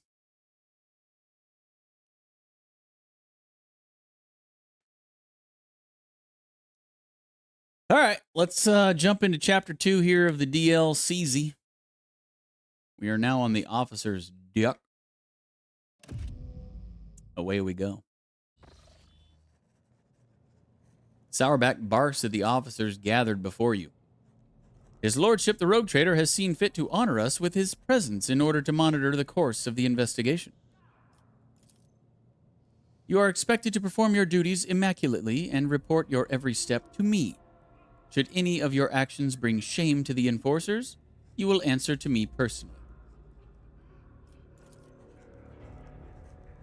Lord Captain, the 3 officers before you have been tasked with conducting the investigation. The first, Captain Klein, is a veteran with a record of quelled uprisings of mutant abominations in the colonies. Captain Ginevri is young, but she has already preempted several mutinies among the ship's rabble. Lastly, there's Captain Protko. His interrogation skills deserve credit, and he knows how to instill fear and respect firmly in the minds of the riffraff. You notice the enforcers exchange a few astounded glances and throw their shoulders back. Apparently, they are not used to standing so close to figures as renowned as you. I wouldn't think so.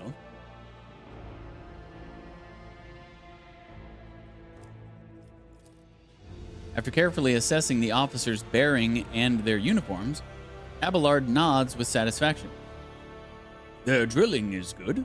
Their service records are excellent. Let's see how they perform in the field. Do you have any working theories? The mutants are plotting. Klein spits in disgust. They've been breeding like void rats, so they're getting cocky. Must have wanted to infect your lordship with their plague. It wasn't an attempt on the Lord Captain's life. It was a threat. The rabble are planning a revolt, so they're trying to terrorize us. Soon you will drown in blood. Insurgents pride themselves on such metaphors. Meanwhile, Captain Hrotko is convinced that it was the work of Voigtvir's surviving cultists. However, I believe this to be a warning rather than a threat. What we need to establish is who is trying to warn us and of what. I cannot help but notice all the looks of awe. Is my presence going to distract you from your duties?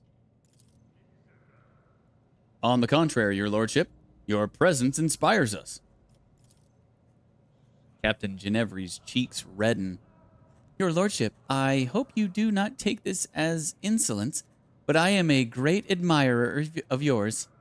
I've read the fictionalized account of your deeds many times.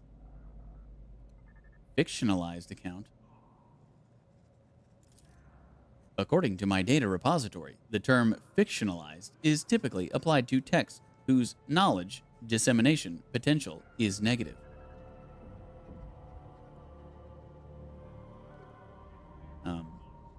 Okay.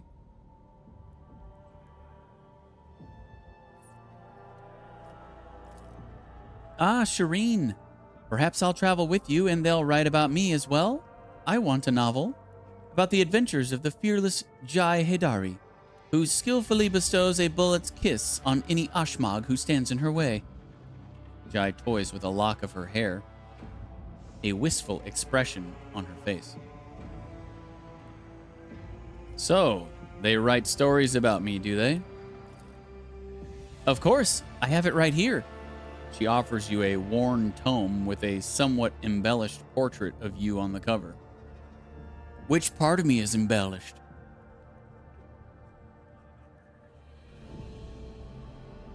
Correct the inaccuracies in the tome. Oh, this simply will not do. Half an hour later, you hand Ginevri her tome back, which now contains numerous comments written between the lines. She accepts it reverently. Probably going to sell it on eBay for a lot. Sourback's murderous glare silences Ginevri's frantic expressions of gratitude. Does that take care of the pleasantries? Then let us return to the attempt on the Lord Captain's life. What are your findings thus far? We have discovered a worker's corpse, mutilated and desiccated. We are still looking into the man's identity and position, but the chirurgeon's report has confirmed that, among all the blood that was pumped into your bath chamber, the blood-carrying mutations was indeed his. The workers from the nearby decks have all been checked for genetic aberration, but the mutations identified are all within the norm for laboring masses. They are being rounded up for interrogation as we speak. Even taking into account the neighboring decks only, that constitutes hundreds of people. How do you plan to question them all? Our interrogation techniques are broad and varied. However, nothing loosens the tongue like corporal punishment. Beatings, mutilations, torture, public executions. Sourback almost purrs as she lists ways of making people suffer. When combined with psychological pressure, such methods work wonders. A fine approach. I approve. I am delighted to hear it, Lord Captain. It is always a pleasure to meet a connoisseur of the craft. What do you propose we investigate first? The body. Once we have ascertained the dead man's identity, we'll be able to locate his associates and narrow down the number of suspects. Captain Klein is in charge of examining the corpse. Yes, your lordship. I'm almost done with my report. As soon as it's ready, I'll deliver it to you. Then let us begin. While we wait for Klein to report back, please enjoy the refreshments that have been prepared for you, Lord Captain.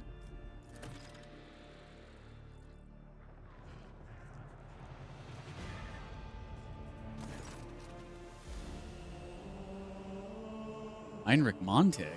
What? A pair of enforcers with battered faces is escorting Infernus Master Heinrich Montag. His lip is busted, his knuckles are grazed and covered with blood, and there is a chewed-up low stick between his teeth. One of the enforcers drones nasally. We apprehended him while he was trying to break through to the detained rabble. Got into a scuffle. We barely managed to restrain the troublemaker. He demanded an audience with you, Mr. Sauerback. The Master-at-Arms nods, and the enforcers release their prisoner. Heinrich adjusts his clothes and approaches confidently. What do your enforcers think they're doing, Jocasta? All right, Godefroy, have a great night, dude. Why are you assaulting my people, denying them water like they're criminals? You've got teenagers and elderly folk here. They're all just ordinary workers. They've done nothing wrong. No, Heinrich, what do you think you are doing? Attacking my people, chastising me in front of the Lord Captain. Get out before I have you charged. Heinrich looks up at you. Your lordship, I ask you please to protect your servants from this abuse.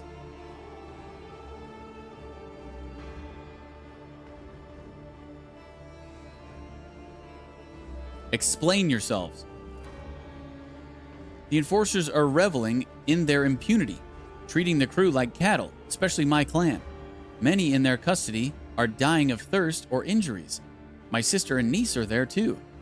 I don't expect them to be exempted from the investigation, but I'm begging you to put an end to these assaults and let my people have some food and water. That is what the procedure demands. Intimidation loosens tongues. Torment erodes the seditionary's will. The rabble are to know only awe and terror. The words of the ship's regulations ring out across the room. The Void take your procedures. These are not seditionaries. They serve the dynasty, just like you and I. And did any of them confess to anything useful? Nothing important, or indeed worthy of your attention. You detect a slight hesitation before the reply. There is something you are not being told. I am interested in any and all statements, even the most outlandish ones. Outlandish ones? One of the Inferni was found to be missing his pass to the room housing the work log cogitator. Losing such a pass is a serious offense, but the scoundrel claims an enforcer took it from him. He could not specify the name and rank of the enforcer, but he did give a description. A man, tall, blonde hair. Obviously, he is lying. He either lost it or sold it for a bottle of rot gut.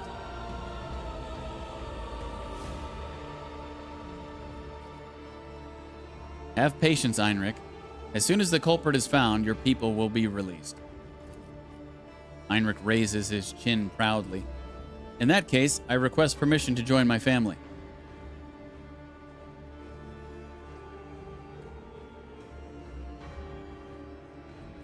A senior officer has their duties. See to them. That is an order. You see no anger in Heinrich's eyes, only bitterness and worry. He breathes in, then out. As you command, Lord Captain. I hope you find the culprit before another 100 workers are forced to suffer the same undue punishment. Better watch your mouth, son. Captain Klein snaps to attention. Identifying the victim has proven impossible. His face has been smashed in and his body is badly maimed. There are too many wounds to determine the exact cause of death, but presumably, he died after the killer slit his throat. That's how they drained his blood. No external signs of mutilation were found. In other words, we have nothing. Klein, this isn't a report. It's a declaration of our incompetence before the Lord Captain. You will keep digging around inside that corpse until you have produced some results. Study the enforcers' faces. Ginevri looks at Klein with sympathy. She clearly cares about him, but does not wish to trample on her comrade's honor with words of comfort. Rotko regards Klein with a contemptuous smirk, while Klein scowls back at him. No external signs of mutation, you say? What about internal signs? Performing an autopsy was inadvisable due to the danger of contaminating the area with genetic aberration. You see a flash of genuine horror in Klein's eyes before his gaze turns glassy. You have seen that look before in the eyes of other veterans. It's the expression of someone reliving painful memories that have left behind deep scars. They cannot hope to overcome such trauma on their own. They would need help, or a partner, or perhaps some strong emotional stimulus. Turn away from Klein. It would seem that I had an exaggerated opinion of this veteran's courage. He should get some rest. Let Rotko take over his duties. Indeed. Klein, why don't you go take a break? Maybe it's time you considered asking for a transfer to a less demanding post. Your best years are behind you. You should make way for the younger generation. Klein's face turns a deep red. Shut your damn mouth, Rotko. Things I've seen, the filth I've crushed. You want me to gut another one? You want to see its mutant blood on my hands? I'll show you blood. Well played, Lord Captain. It has been some time since I last saw this kind of fire in the old man's eyes.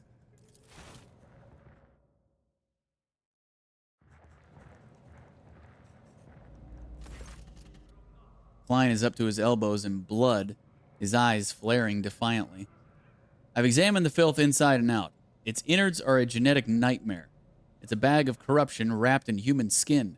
Extra organs, scales, atrophied ingrown limbs. But that's not what's important. The body was disfigured posthumously. They killed the mutant with surgical precision, before opening his throat and draining his blood. It wasn't until after the actual murder that they crushed his head and tried to cover up his wounds. The wounds were so brutal, I almost missed his work tattoo. The victim was a pipe warden, and I found this in his throat. Klein presents a blood-stained raven feather. A certain legend springs to your mind, one involving Saint Quirine. Quirine? Who was granted a portent of enemies hiding among the faithful. When Quirine prayed to the Emperor for a sign that might reveal the traitors, a raven's feather burst out of her mouth to inscribe the names of the conspirators. Only someone versed in the symbology of the Imperium could have left such a message. For what purpose was the corpse mutilated? Someone wanted to hide the cause of death. What I fail to understand is why they would then leave the body out in the open instead of disposing of it. It is imperative that we find whoever mutilated the body. I concur. Would you like to give us specific instructions, Lord Captain?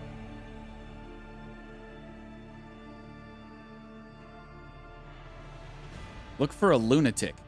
Only a madman would butcher a corpse in this way.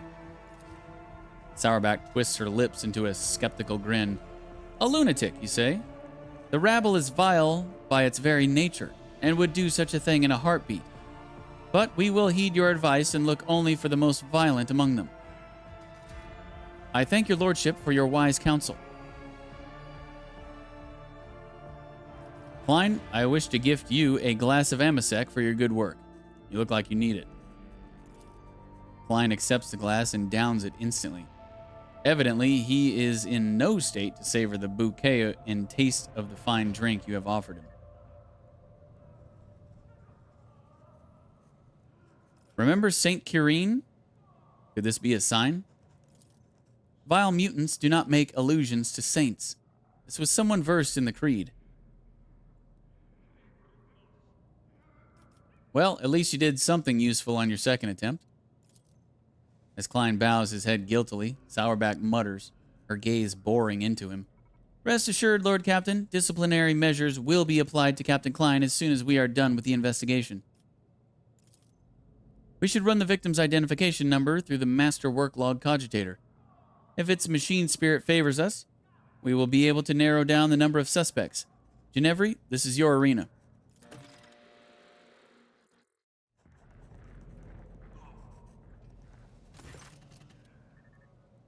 Ginevri approaches you, followed by a dignified woman in crimson robes. Allow me to introduce the esteemed tech priest, Androveda Phi. She believes she has the right to obstruct the investigation and refuse to grant the enforcers access to the master cogitator. The tech priest lets out an indignant binaric trill. I request that the laywoman's willful activities be halted. She intends to torment the machine spirit of the master worklog cogitator, Iota IIIB. The venerable spirit is ill, and in no disposition to endure such abuse. What is the problem with the machine spirit? The spirit is old and quick to anger. It therefore calls for a sensitive approach, not a torturous intrusion by a brutish laywoman. Since the start of this watch, the spirit has been unwell. So we have been trying to soothe its woes by applying sacred unguents and sensing the great machine's boards. The dogma of data recuperative quarantine prohibits any disturbances to blessed machines found to be in such a state. What exactly does this data recuperative dogma prescribe? Let no profane hand touch the sacred machine stricken. Let the mechanism be shielded from all worldly troubles by a veil of righteous litany, and let its shine be thricely honored till the malady is no more. Judging by Ginevri's expression, she would rather have her profane hands touch Androveda Phi's neck.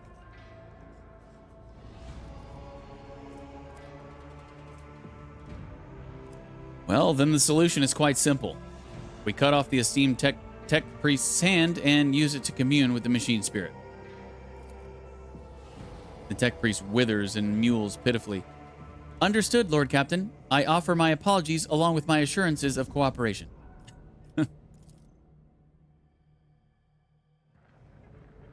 That settles that. Raising her hands high, Androveda Phi wails, Omnissiah, preserve us! The Great Spirit was infected by a layperson. That is the culprit you should be searching for, not some pipe warden. Sacrilege! Registering a Category 3 act of sacrilege, resulting in a Category Epsilon Quadro transgressive scenario. Requesting the inclusion of the offender in the registry of wanted entities for the purpose of expiative disposal. We have discovered that the cogitator's malfunctions began after an unauthorized attempt to access it was made. Someone deliberately angered the machine spirit in order to bury the work logs. Thankfully, the esteemed tech priest was able to appease the spirit and extract the information we needed. The victim's name was Orto. On the day he died, he was servicing valve 27B, which applies water to the rogue trader's bath chamber. He also had a partner, who has yet to appear for duty since the incident occurred. We have a suspect. Did the murderer get to the cogitator too? Impossible. Since the start of the watch, this area has been used as the center of operations. No rabble could have slipped by unnoticed. Moreover, a common pipe warden wouldn't know how to commune with a machine spirit. The murderer had help. One of the Inferni said he had his pass to the maintenance room taken away by an enforcer. Our villain? But how did they get past Ginevri's guards unnoticed? Sourback stares intently at Ginevri as she grows pale. Who is the partner? Senior Pipe Warden Guidon, number SP26855, an 8th generation pipe warden. No registered infractions, excellent discipline, perfect work record, an exemplary servant of the Imperium. Master at Arms, how do you propose we find our new suspect? Before Sourback can respond, Rotko cuts in. Your Lordship, there was a man named Guidon among the rabble waiting to be interrogated. He immediately struck me as suspicious. Please allow me to question the man in your presence.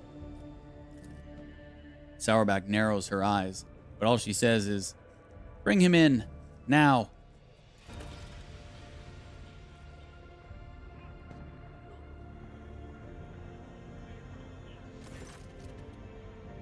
Before you stands a gaunt man in work clothes. His face is swollen from the bruises, and several of his fingers are broken and sticking out at odd angles. He stares vacantly into the distance with watery eyes.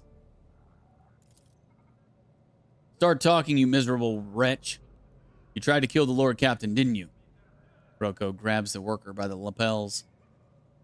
Guidon's coat flies open, revealing crude occult symbols painted all over his body. What's this? Heretical brands? Cultist scum. Guidon yells, baring what remains of his teeth. Yes, it was me. I tried to put a curse on the Lord Captain. I killed my partner in a wicked ritual, rubbed elbows with them demons, consorted with them.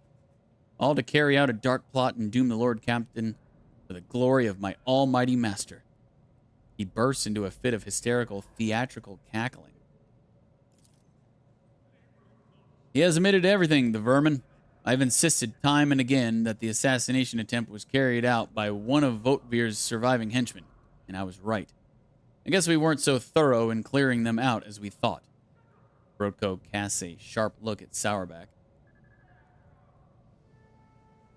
Assess the enforcer's reaction to the confession. Rotko looks proud and self-important. Ginevri is biting her nail, as if hesitant to say anything. Sourback is observing the worker in silence, apparently sunk deep in thought. Meanwhile, Klein merely stands still with a distrustful grimace on his face.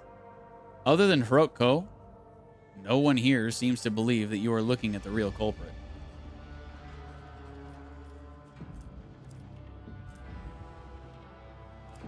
It seems that Klein was too quick to blame the mutants. We are dealing with demon worshippers here. Klein smirks. The dead mutant looked more like a demon worshipper to me, the way his guts were all twisted. As for this one here, there's no touch of the warp on his body, that's for sure. The worst he'll be able to show us is an ingrown nail. Expertly done. Ginevri, you have much to learn from Rotko. Wouldn't you agree, Jocasta? Sourback glances at Ginevri with curiosity. Ginevri, do you concur with the Lord Captain? Have you anything to say about this expert display? There is one thing that's bothering me. Ginevri points at the symbols on the worker's body. Guidon, what are those marks all over you? These are my cultist marks, so I can put curses on people and talk to demons. He pokes a finger at an uneven semicircle with 9 arrows coming out of it. This one's called the Hame of Terror. It represents the 9 archdemons. I always pray to each one first thing in the morning. There is no such symbol. It's supposed to be a circle with 8 arrows, and there is no way it's called the Hame of Terror. This is some kind of travesty. Your Lordship, the man is talking nonsense. Argenta sighs, shaking her head sorrowfully. God, Emperor, forgive this wayward soul his feeble-mindedness. Does the Master-at-Arms not find it strange that the suspect is so eager to paint himself as a heretic? And in such a preposterous fashion, no less? I agree, Lord Captain. Sourback growls at the worker. I want the truth. Who are you? And who told you to give us this pathetic confession? The man blanches and starts bawling. He gives up on his sinister theatrics and babbles in the voice of a common worker. Forgive me, your lordship. I'm not Guidon. I'm not a heretic. Yart's me name. I'm a laundryman. Please have mercy. They took my family. That enforcer said she'd throw them out of the airlock if I don't confess. She made me draw these unholy marks on myself. Abelard casts a significant glance in Sourback's direction. Your enforcers have a knack for persuasion, Mistress Sourback. But this is ridiculous.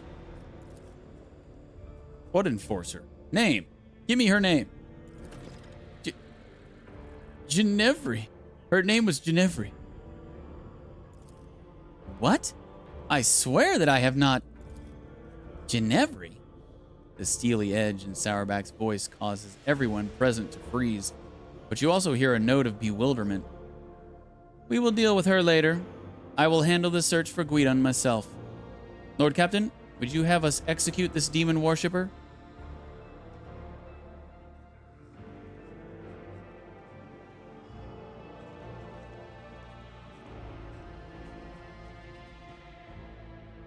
Hang the heretic. Even farcical symbols and mentions of the arch enemy are capable of drawing corruption. It will be done. There is no cause for alarm, Lord Captain. This conspirator may have been a fake, but now it is only a matter of time before we find the real culprit. We have the Pipe Warden's names and identification numbers, and we know which clan they are from. We will keep pressing the riffraff until either the culprit confesses or someone turns him in. I will handle this. The Master-at-Arms pointedly grips the maul on her belt. Please enjoy your meal in the interim, Lord Captain. This scoundrel will appear before us soon enough.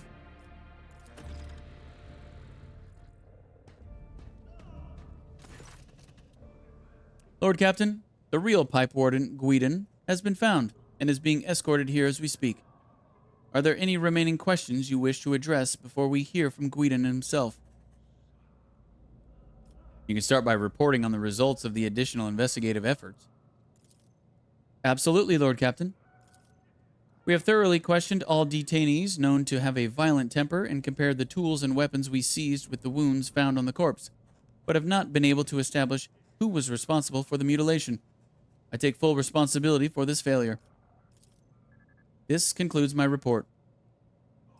Someone attempted to mislead our investigation. We cannot let this go without consequences. Undoubtedly. Let us go over the facts we have on this sabotage and compile them. The body of the deceased was mutilated after death. It is likely that the nature of the injuries would have proven very useful in the investigation, and that the perpetrator concealed them for that very reason. Someone sabotaged the work log cogitator so it would be harder for us to find the victim's partner, who might have information valuable to the investigation. Instead of the murdered man's partner, we were given a fool, one who thoroughly incriminated himself first before admitting that Captain Ginevry had put him up to it. Sourback glowers at Ginevry. She pales with fear. Suspect Yart claims that you coerced him into lying about himself, Ginevry. What do you have to say for yourself? I may have conducted his preliminary interrogation like so many others. Rothko requested my assistance because of my experience in dealing with the rabble, but I swear that there is no truth to these accusations against me. I have never threatened his family, and I certainly did not force him to lie and draw heretical signs.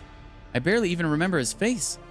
I may have interrogated him beforehand, but it was someone else who put him up to this. The transcript says you conducted Yart's interrogation alone. Why is that? Because I can handle a single laundryman.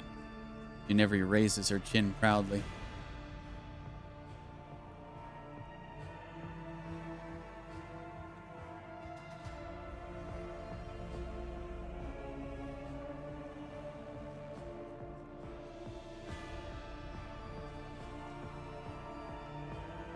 Who had access to the work log cogitator? The tech priests did not let anyone near the cogitator. They even tried to prevent the enforcer's investigation. Ginevry, were you there the entire time? Yes, ma'am, since the start of the watch. I went there right after I handed the body over to Klein. The only time I stepped away was to retrieve the data slate from my quarters. I left a watchman, but he went missing. Most likely, one of the officers did not realize he was on duty and sent him off on some errand. But I was only gone for a few minutes. Very convenient.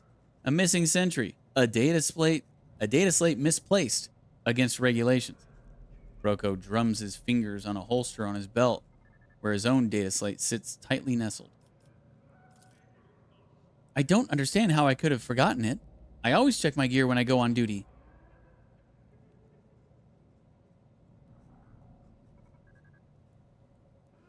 Who was guarding the body? It was Ginevri. Klein reluctantly nods at his fellow officer. I relieved her when I came to inspect the corpse, which by then had already been cut up. Ginevri nervously adjusts her armor under Sourback's piercing gaze. The corpse was already looking like that when it came under my purview, but I could not get the name of the officer who discovered it. The deck was such a mess that I decided I would deal with it later.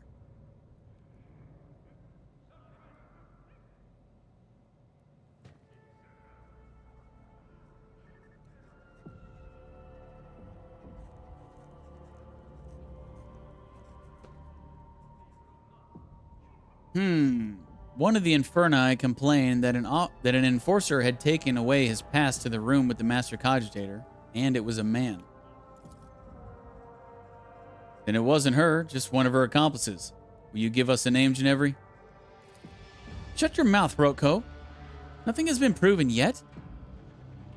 Klein goes red in the face and brushes Ginevri aside with his shoulder.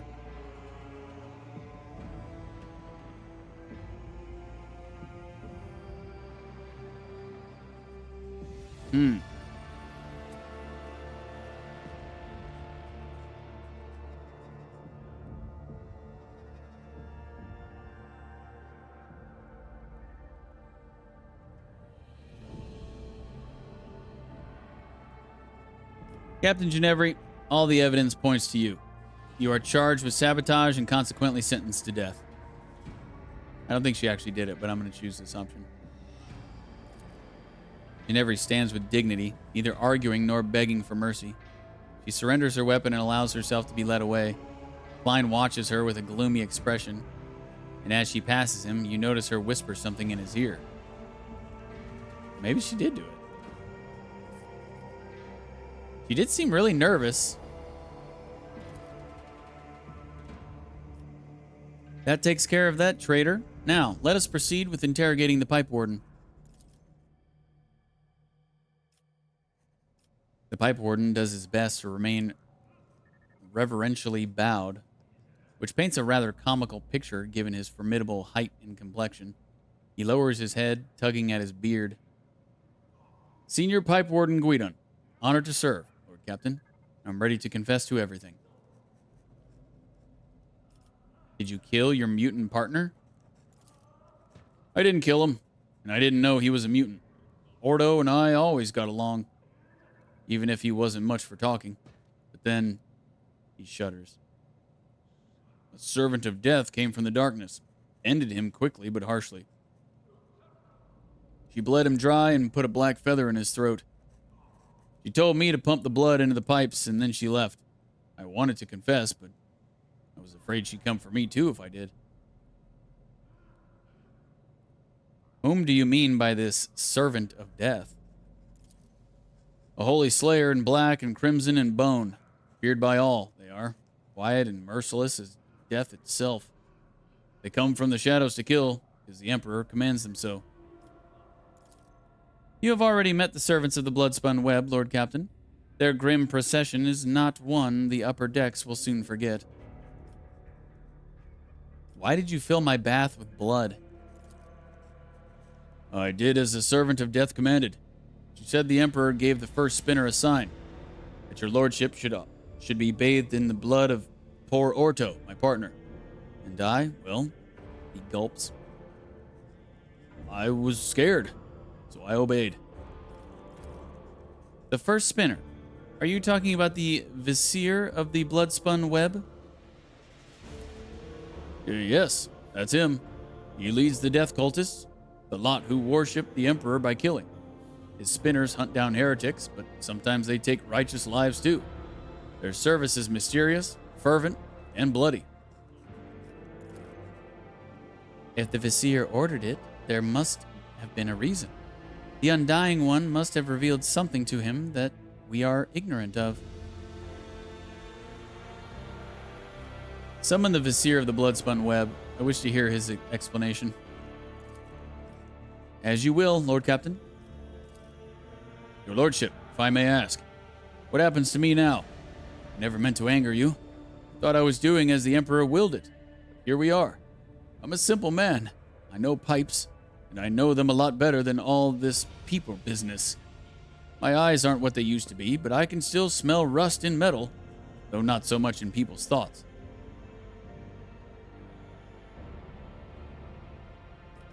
Give him lashes. Hopefully he will think more carefully about whose orders to follow next time. It will be done, Lord Captain. I will also order to have his fellow pipe wardens thoroughly examined for rust in their brains. Whedon hangs his head.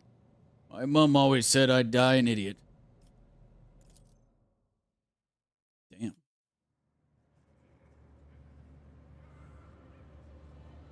The Vizier of the Bloodspun Web treads lightly and silently as if his old, gaunt body has no weight at all. He whispers weakly, Domin DeejTheSqueej willed to see me, so I have come.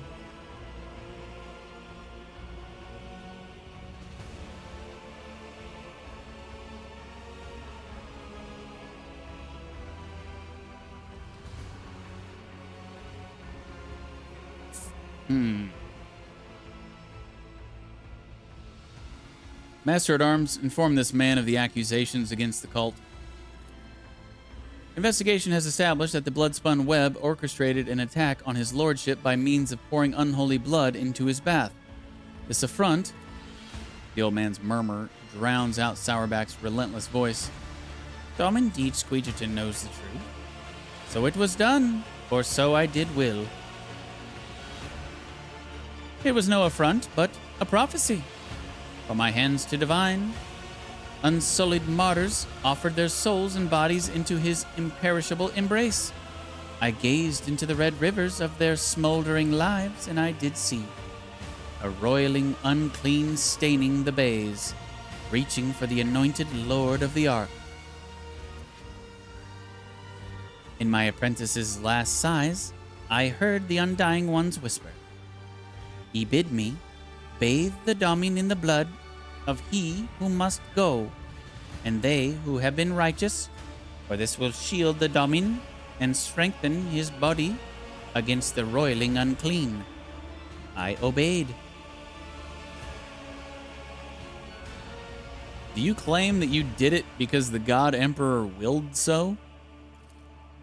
I speak, move, and draw breath because he wills so. I defy not the Undying One, neither in death that gifts and takes, nor in my living existence. Could your vision have been false? The Vizier's lips curl into a smile. I held the cards of his tarot, washed in the blood of the righteous. They make no mistakes, and neither does he send false visions. Only mortals err. They who read the signs, they who interpret.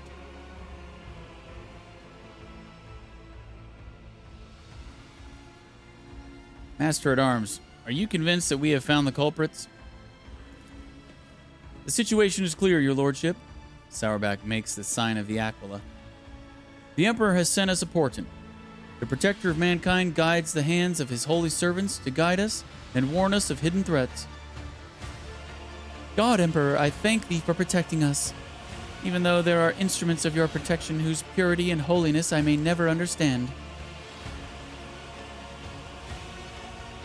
Could it be a coincidence that the victim of the ritual was a genetic aberration? The officers around you keep a respectful silence, but you can tell by their faint smiles that they find the very idea of doubting the Emperor's providence absurd.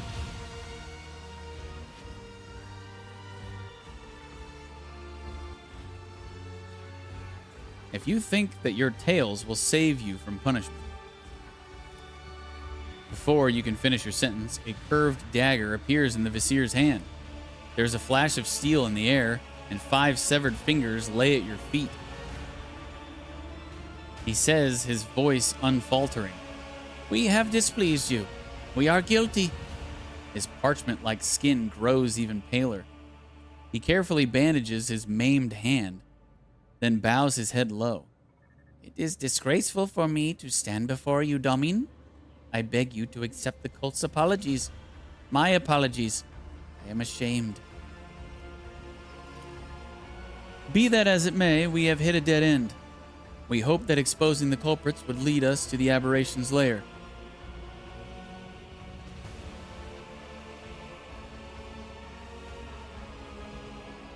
Let the blood-spun web find the mutants breeding on my ship. But no spinner or brave warrior from the Domine's circle can find the roots of the unclean, for it can appear as human and act as human. Only its thoughts betray its vile nature. Only its thoughts are never human. Vice. Anxious silence falls the moment Sourback says this one word. She narrows her eyes. It is unclean thoughts we need to find. Very well. Let Vice find them. He knows how, no matter how badly he wishes that the rest of us forgot about it.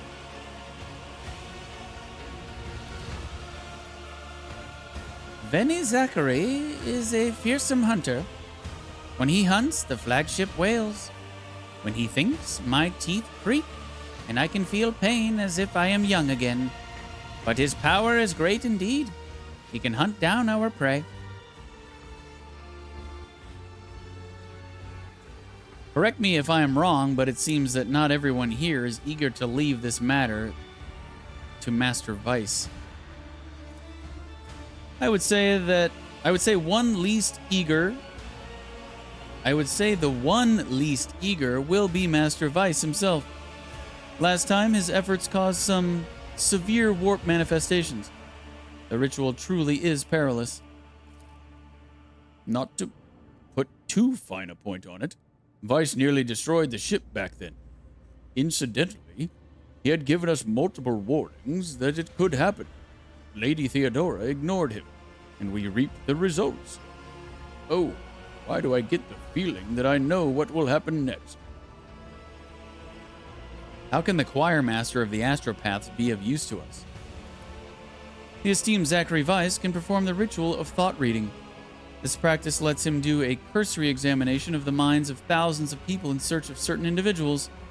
A ritual as rare as it is dangerous, and only someone as versed as Master Vice can accomplish such a feat. Has Vice done something like that before? Once, Lady Theodora made use of his services to expose spies on board, who apparently had been in the employ of Lord Inquisitor Calcazar. That is all. Master-at-Arms, your duty is done. I give you leave to wrap up the investigation on the officer's deck. My duty will be done when the threat is eliminated. I will brief the enforcers when you consult Choir Master Vice, Lord Captain. Okay.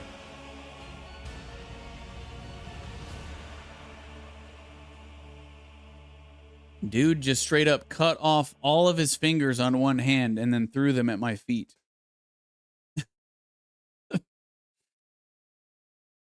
These people are insane.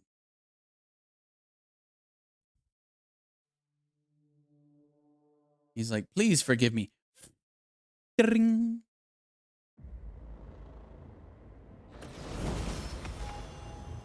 Level up.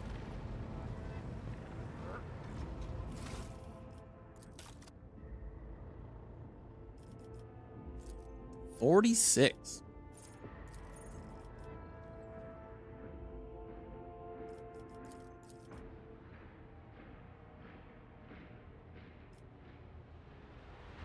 And I really just don't want any of this stuff.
What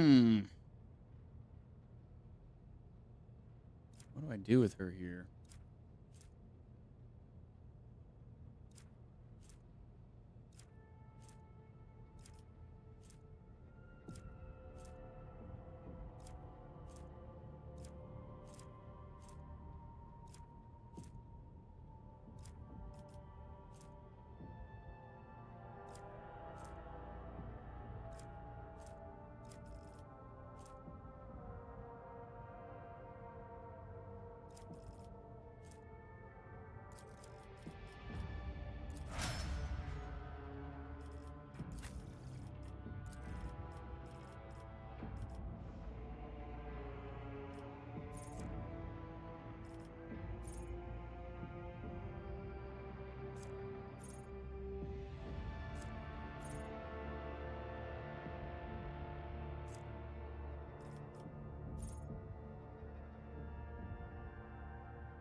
Okay.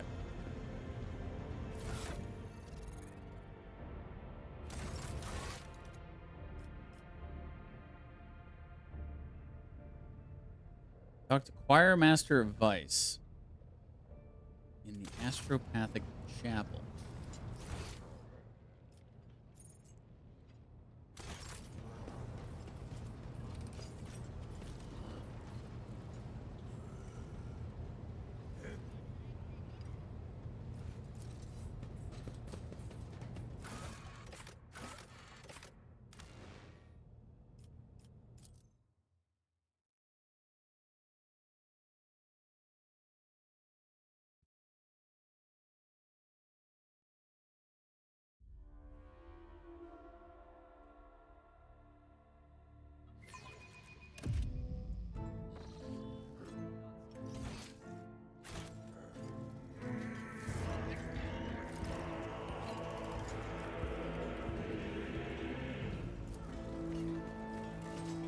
My pleasure. The machine uses its many quills to commit the astropath's whispers to paper, then sorts the resulting raw mental images based on their meaning. Victory awaits.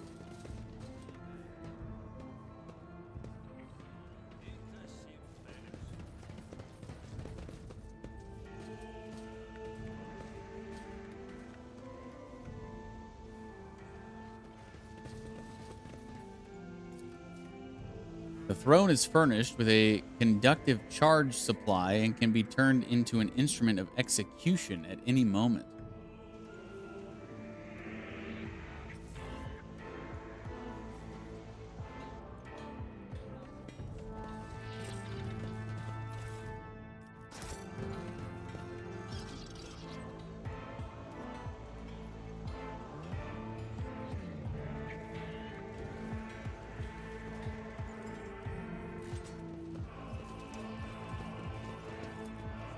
The back of the throne is smeared with something dark, red, and old.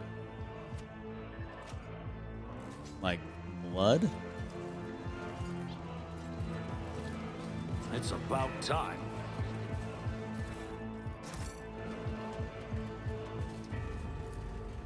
Underneath the grill, you can see enormous outlines of formidable machines in a greenish haze.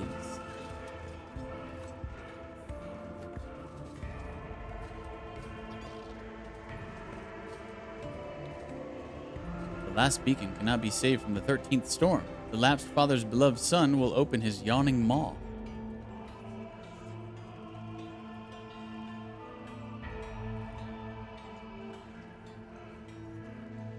Oblivion is inevitable.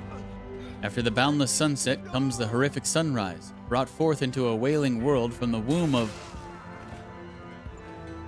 Damn.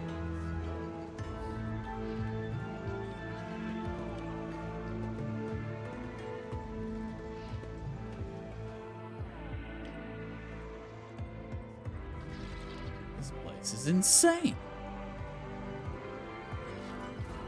A new challenge for me?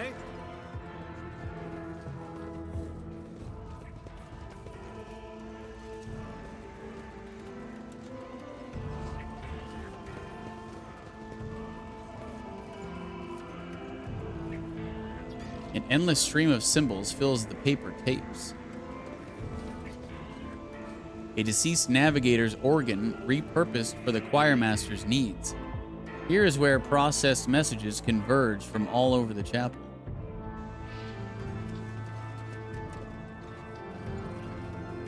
This place is sick. Dude's up there playing the organ.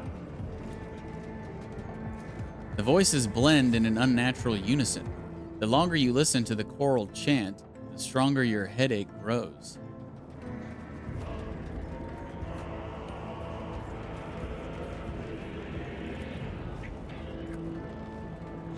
A job for me. The receiver's enormous reels direct paper tapes containing unprocessed text into the chapel's depths after blessing the paper with an imprint of sacred cogs.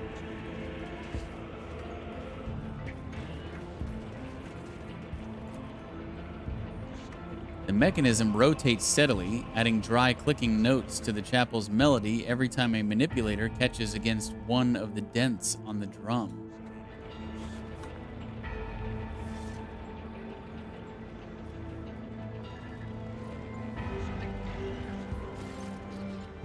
Protect us from the machine spirit's unrest, for without his gifts, our sacrifices are fruitless. You can barely hear the voice of the young astropath standing very still next to the bulky mechanism, his face frozen in a mask of despair. His anemic hands are pressed to his chest, clutching crumpled strips of thick paper. He hears you approach and composes himself. The engine seer, his head lowered, does not so much as glance in your direction. With his hands folded underneath his robe, he makes a barely audible, unpleasant sound. A prayer in technolingua.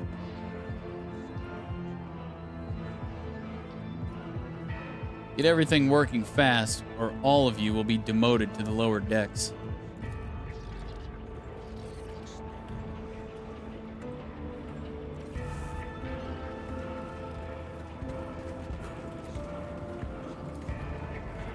one, and it's done.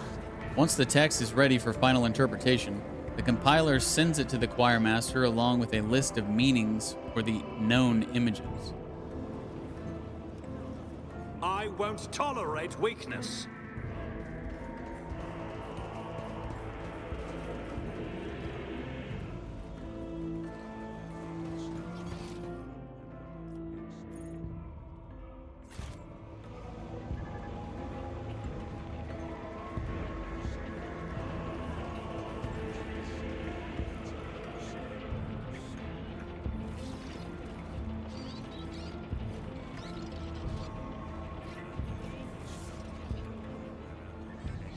None shall stand in my way.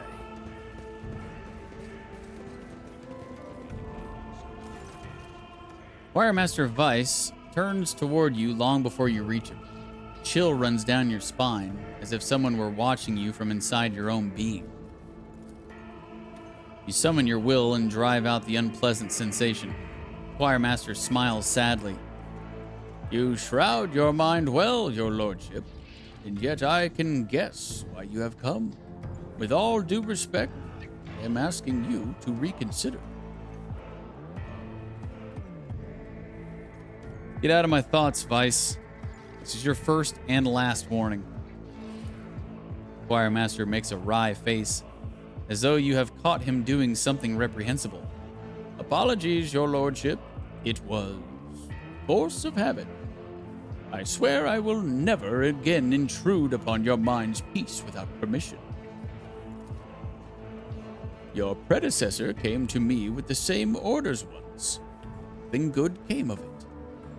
Please believe me, Lord Captain, when I say a mountain of corpses was the least of the problems we faced that time. So you say you have performed the ritual before for Theodora? Many years ago. It was a time when Lady Theodora had become anxious. Perhaps the Lord Inquisitor's interest in her affairs adversely affected her, shall we say, trust in her own subjects. She was expecting a betrayal, and eventually her paranoia brought her to me. I performed the ritual, but the choir ceased to exist. I remember that day, Lord Captain.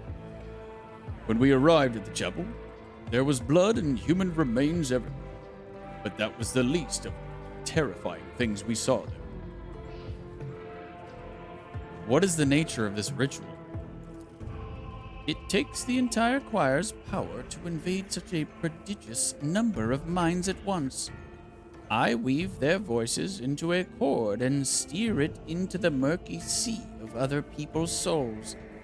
Together, we read tens of thousands of thoughts, emotions, and intents, looking for the thing we are after, the seed of corruption you are interested in. Why are you so worried about the ritual? Lord Captain, you know the proverb about staring too long into the abyss? What you are asking for is tantamount to plunging the entire choir into that abyss. A ritual like that will require incredible focus from each of its participants. It will take a single careless thought, a single glance in the wrong direction, for the way back to be lost. Human minds fussing into one another, vitrified organs inside still living bodies, perverse fantasies manifesting in the flesh. Nothing will stop the horrors of the warp from spreading all over the ship in the blink of an eye. And even if I agreed, it would be impossible. I would need a second powerful telepath as a defender to shield my mind. The last time my best apprentice, Adeline, did that. She is no longer with us. She was exceptionally talented, rivaling even myself. Now I know of only one psyker in the entire expanse, who is her equal. But he is bound to the service of one of House Winterscale's planetary governors, and thus unavailable to us, which makes your dangerous enterprise an impossibility. How bad was it? worse than you can imagine, your lordship. It only took a fraction of a second lingering inside another mind for one of the astropaths to lose control of their own. The affliction spread down the chain like fire. No one was spared. The minds of my charges could not withstand the tension. Their consciousnesses were caught in a vortex of alien thoughts. The fortunate ones died at once. As for the rest... Argenta makes the sign of the Aquila. Protect the souls of the stricken and take them under your wing, that your faithful servants may find peace. How did you survive? I managed to send out a call for help and did my best to contain the phantoms on my own before Lady Theodora arrived. I was the only survivor out of the entire choir. Her ladyship allowed me to spend a month in a secluded cell upon whose floor and walls I drew the most powerful protective hexagrams I knew. I was crushed. I was broken. And worst of all, I was afraid. Afraid of meeting the same fate as Adeline and my other apprentices. An astropath must never be afraid, your lordship. One who yields to fear dies and dooms those around them.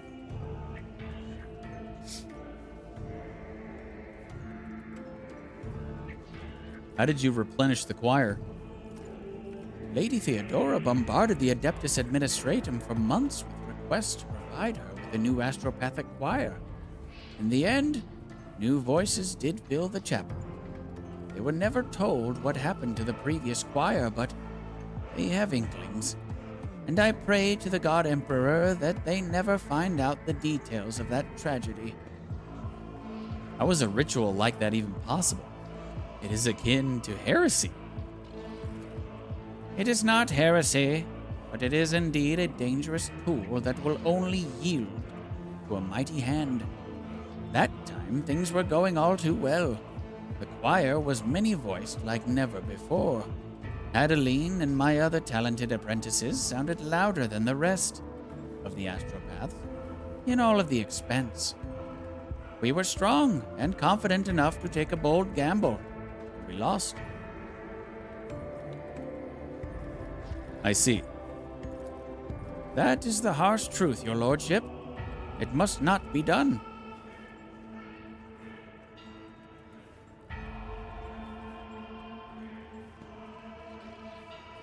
It seems the risk is too great. We will not perform the ritual. The lines on Vice's brow disappear. Thank you, your lordship.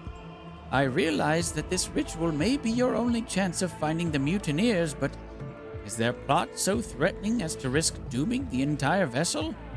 I do not think so.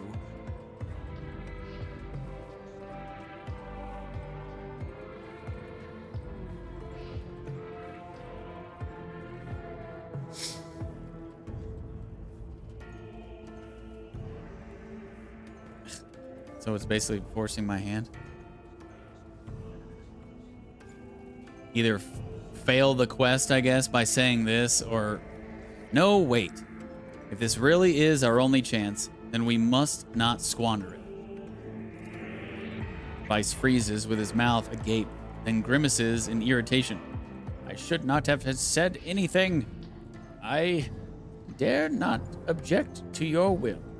However, I must remind you that performing the ritual is impossible without a psychic protector. We can find a psyker who will help you perform the ritual. And who is it? The choir master's smile, though courteous, seems ever so slightly sarcastic.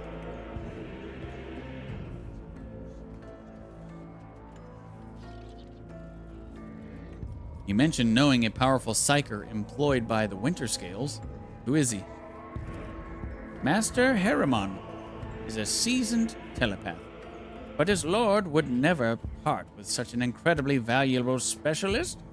A sizable amount of money will be necessary to organize Master Harriman's escape.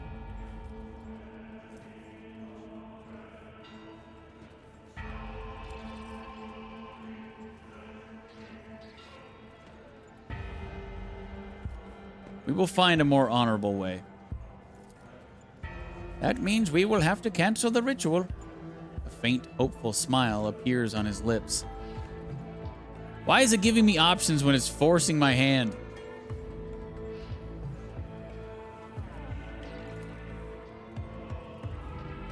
Okay, I guess I'll lose 3 profit factor. That's my only choice. I will hire professionals to set up his escape. Send a message to whoever ought to know. As you please. Master Harriman will welcome the news of his forthcoming release. His present lord is quite unpleasant. I will report back once Master Harriman has been brought on board.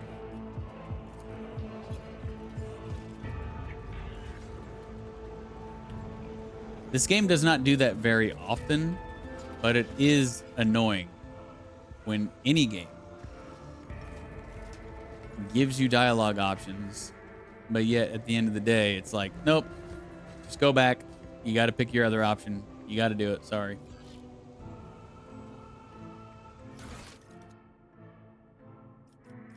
Wait for the psyker to arrive. Okay, well, what am I supposed to do in the meantime?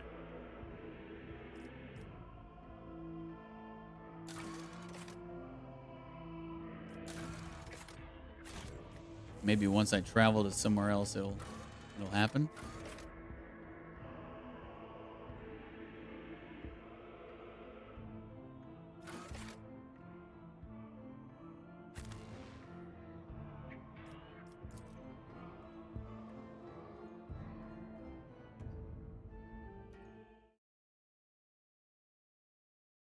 Or maybe I need to travel to a different system.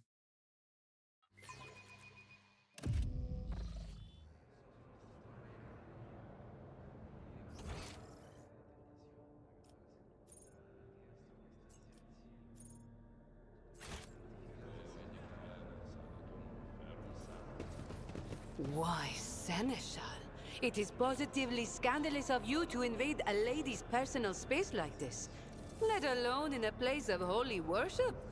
Do you perchance have something untoward in mind? Kindly keep your antics to yourself, and your hands too. I am merely making sure that the dynasty's relics do not end up in the inventory of some Casbalican fence.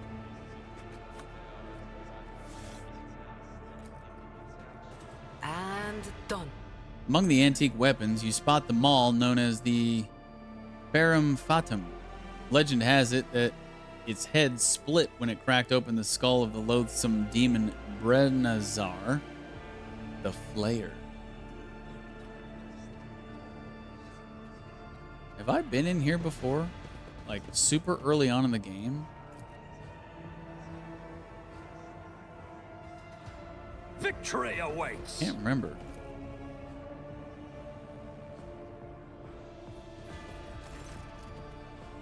Definitely have not talked to this person. No, I don't think this was available before now, right? Like all these areas that I'm traveling to in the ship tower, it's all DLC stuff, I think. A lanky initiate is leaning over the cogitator, an expression of extreme mental effort on his face. His fish-like round eyes peering into the screen. Grant me understanding, master. Grant me wisdom. He winces as you approach. Your lordship, how can I be of service? It appears you are having difficulties. Nothing escapes your lordship's notice. As it so happens, I am struggling to categorize 3 rather peculiar confessions. I wouldn't have dared tell you about them, but I think they may have been left by senior officers, which would make this a matter of the highest order, one that is far beyond my meager understanding. These confessions, you see, are far from being examples of pious conformity. I dread the very thought of dissent or heresy poisoning the minds of some of the most eminent members of the crew, but I cannot change what I heard. He bows his head in reverence. I cannot share this with anyone but the Emperor's anointed, nor can I allow anyone but your lordship to listen to these messages protected by the secrecy of confession. Let me hear them. The initiate steps aside, putting the cogitator at your disposal.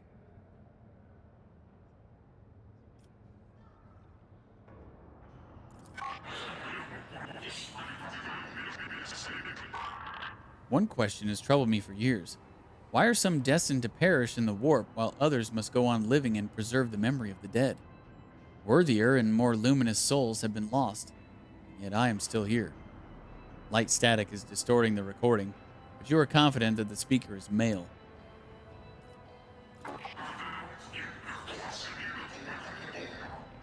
The orphans on the ship have already been provided with the bare essentials, but every so often I consider increasing their rations and ordering more sets of clothes for them. That will not replace the families they lost, but it will improve their lives somewhat, especially given that the ship has enough resources to cover that comparably trivial expense.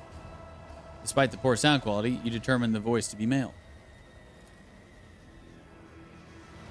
You have heard the bridge officers gossiping that the High Factotum has taken personal charge of the orphans.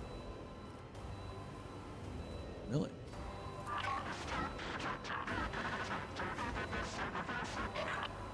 Lop-eared kleppas display a high degree of socialization, both among their kind and toward their owners. These animals adjust well to a void ship's lower gravity, since it is similar to their homeworld's conditions. Lop-eared kleppa meat is edible, should necessity demand it. The voice sounds muffled, as though from behind a thick layer of glass, but is unmistakably a woman's. The initiate looks at you, intrigued, but does not say a word. I am curious to know who left these confessions. I will seek them out.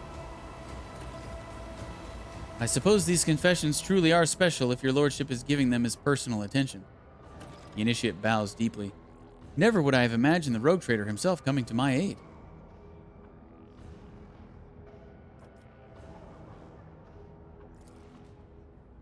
What makes you think these confessions were made by senior officers?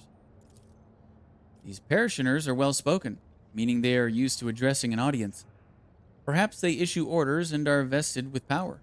And, well, after categorizing so many confessions, I have learned to notice the subtle differences between them. Who are you and what do you do here? Who's your daddy and what does he do? I am Clotus, junior cleric. I sort recordings from the shrine confessional to pass on to higher-ranking clergy. Is there a way to find out who made which confession? There is not. Clotus shakes his head resolutely. That would undermine the usefulness of it. The first prototype wasn't anonymous, so those confessions might as well have been carbon copies of each other. Everyone was impeccably diligent and pious and whatnot, but as soon as the machine spirit started keeping the name secret, the parishioners opened up. Good thinking, making it anonymous. Keep up the fine work.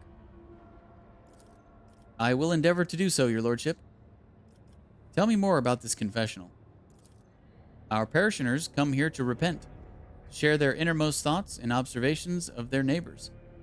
The sacred machine records all confessions and alters the voices beyond recognition. The initiate replies very solemnly, I labor for the glory of the Emperor and House von Valancius. So that gave us a... Oh.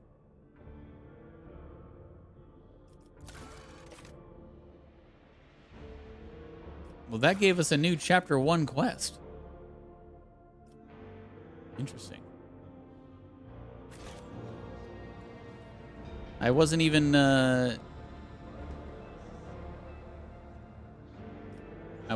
prompted to come here. I just did so. And yeah, there's quests in here. Follow my lead. Interesting. The Aquila Anima, a fragment of the Cathedral of Eternal Redemption, brought from the shrine world of Solace 6, now lost.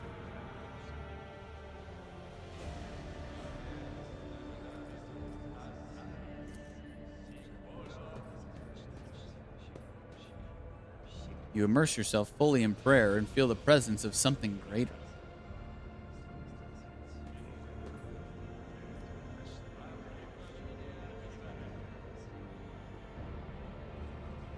It's about time. The Imperium Invictum, the shards of an unknown Angevin Crusade warrior's twin blades returned from pirate captivity by the grace of the Emperor.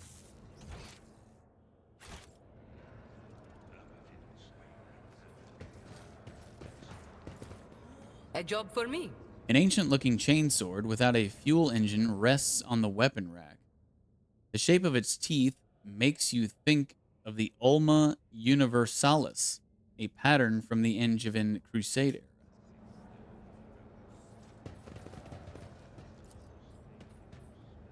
The skeleton inside the sarcophagus is holding a spherical object gleaming with gold. The broad-shouldered young priest makes the sign of the Aquila. The Emperor protects your lordship. How may I be of service? What is this relic next to you?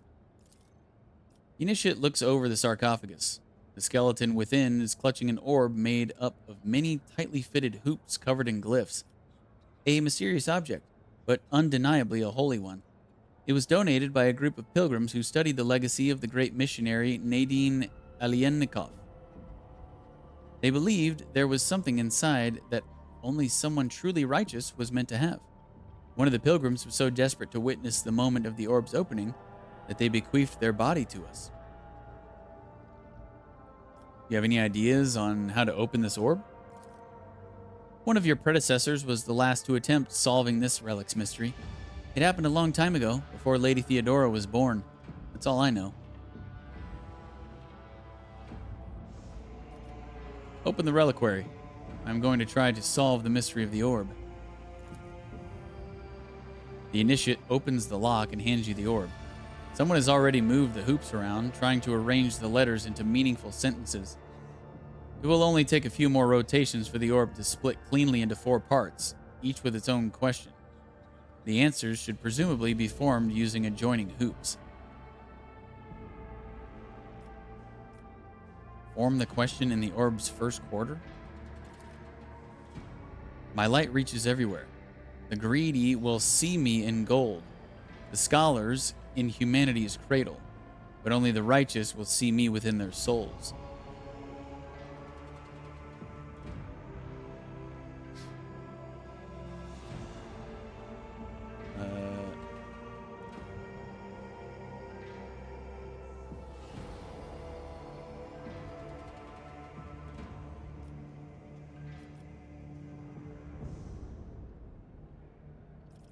Emperor? For better or worse, something clicks inside the orb.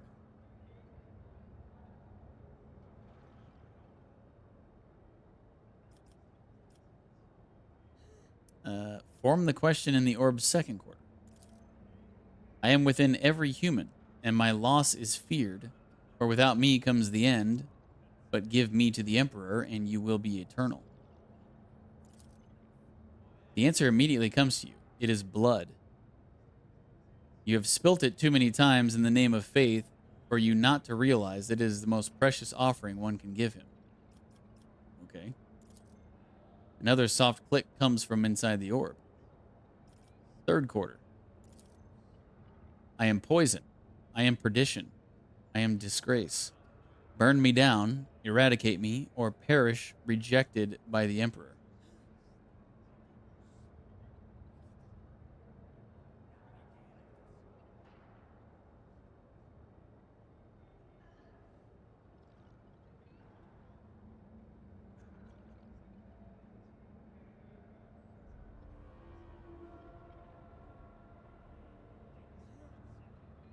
I don't know.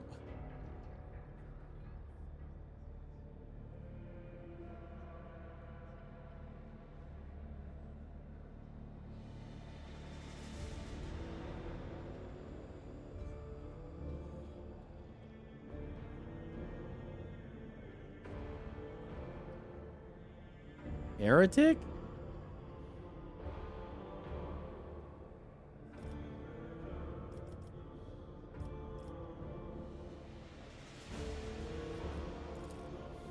With a click, the hoop settles into place. Remaining quarter. In your body, mind, and soul, you must possess me. I am no mere absence of stains. I bring you closer to him.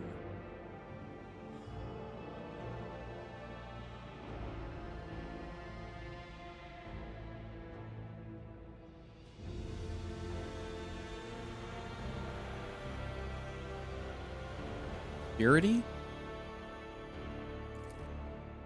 The hoops shift and return to their previous arrangement. You will have to start over. Son of a bitch.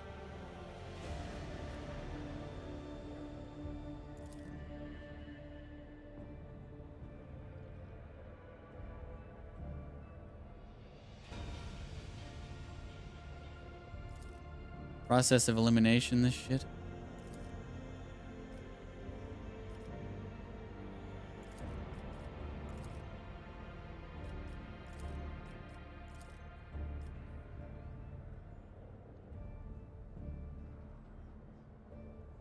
Actually, you know what? I'm gonna change the third one and keep the rest of it the same.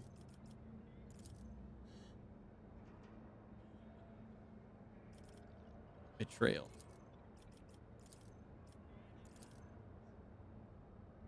Nope, wasn't it.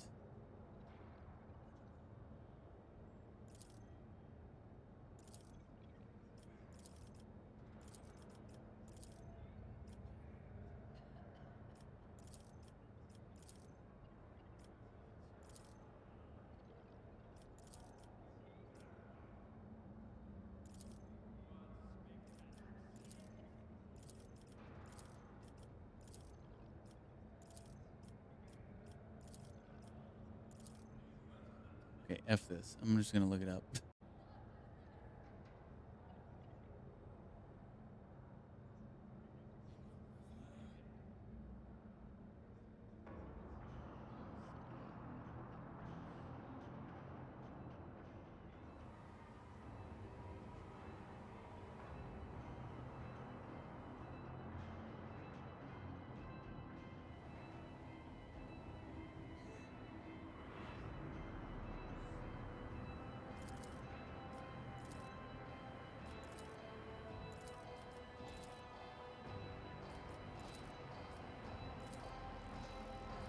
I knew the last one was purity.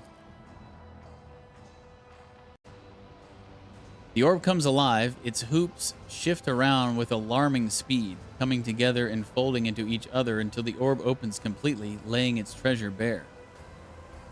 Missionary Oath. Once per combat, if the wearer does not use any abilities during their turn, they can end their turn to immediately grant all adjacent allies an extra turn with 1 AP.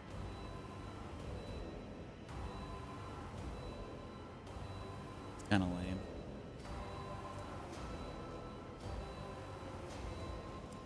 I already give out so many extra turns anyway that it's just like... ugh. The initiate stares at the relic in your hand, stunned. How strange and exciting it is to behold the holy object that has lain hidden from the eye for so many years.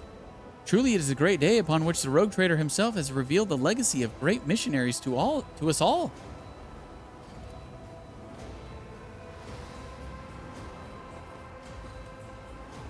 Oh, okay. Done and done.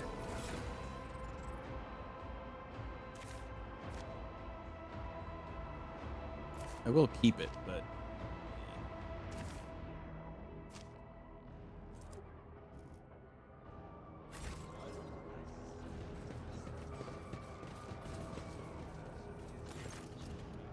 Confessor Adalbert, a plump, rosy-cheeked old man, is lighting candles, taking his time with each. Glints of fire dance on his heavy golden aquila and his sky-blue eyes as he addresses you, smiling. The Emperor protects your lordship. Are you here to pray, or have mundane matters brought you to me? There is an incredibly profound quality to his voice, and he speaks with mesmerizing timbre. A strange rash broke out all over my body after my visit to the lower decks. Can you help me? Adalbert carefully studies the inflamed blisters on your skin. An affliction of the unclean, your lordship. Those who have abandoned his light and shunned all care of the body as well as the spirit. Allow me to cleanse your mortal flesh of the seeds of corruption with a sanative prayer. Sweet. Finally get rid of that freaking debuff. I'm going to say, I need medicine, not a sermon. To heal the body, you must begin with healing the soul, your lordship. Wait, did he do it? Guess I'll find out. Did Lady Theodora come here often? Your predecessor always had due concern for the reliquary's maintenance and its needs, and under her rule, faith occupied its proper place on this ship. Adalbert gives you a diplomatic smile. I would like to find out more about this place. Adalbert smiles warmly at you. I could talk about the reliquary chapel for hours. Is this the only place of worship on the ship? Why, no. There are multiple sancta on every deck, where your subjects pray fervently and the clergy keeps a close watch on the firmness of their faith. This, on the other hand, he gestures around at the glittering reliquary, is the holiest of holy places, where only the noblest among your servants are permitted to set foot.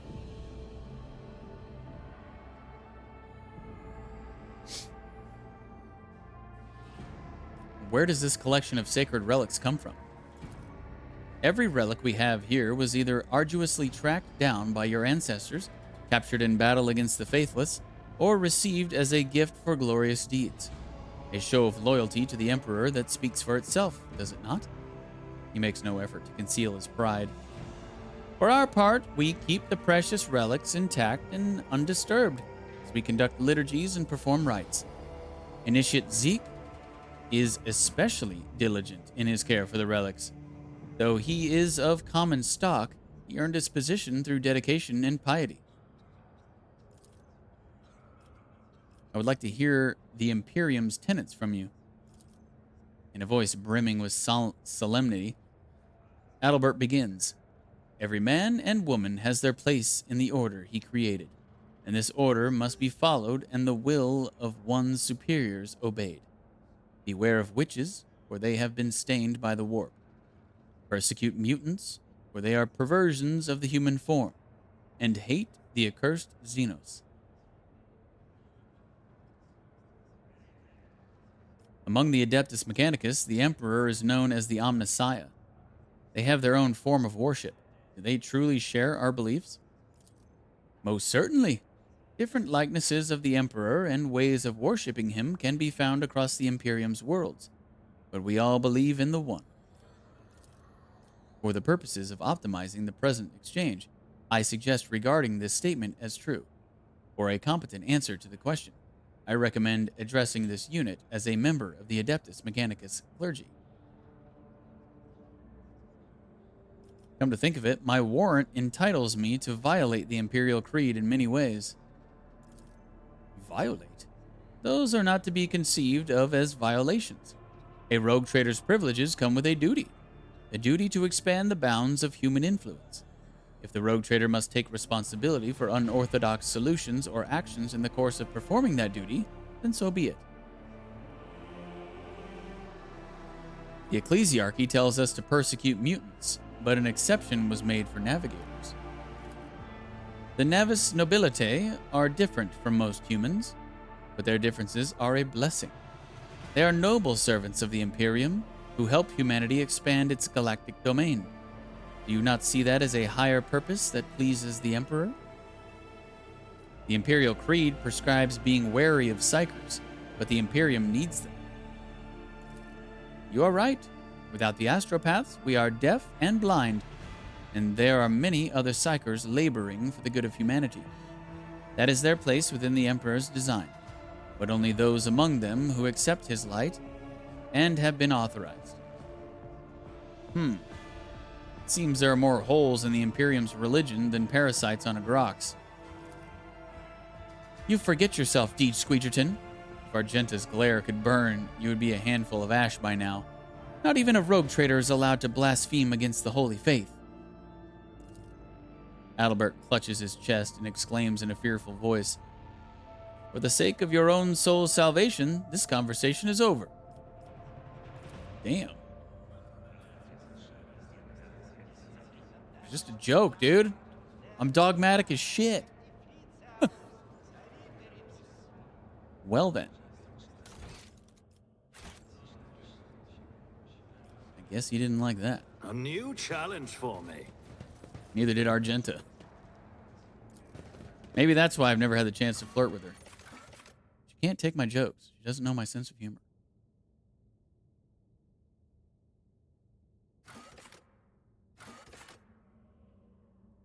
So I need to go back to the bridge now and question some senior officers.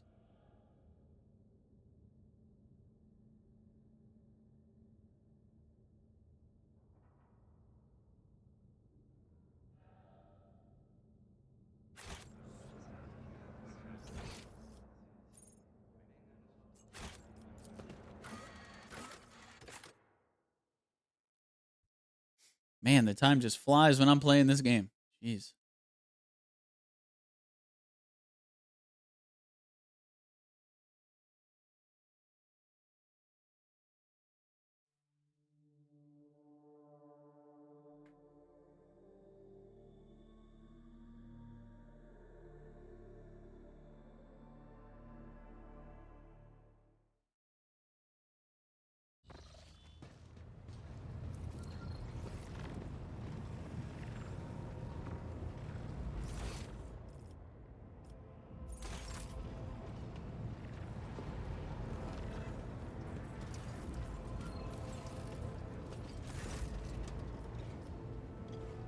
Have you made a confession lately?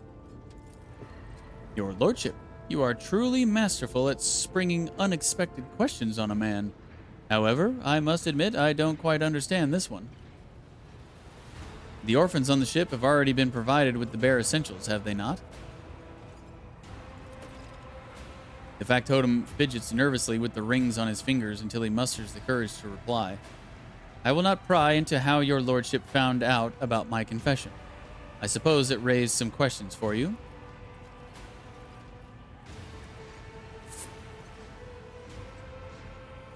I am willing to allocate extra resources to provide for the orphans.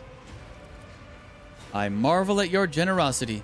Will there be any specific instructions, your lordship?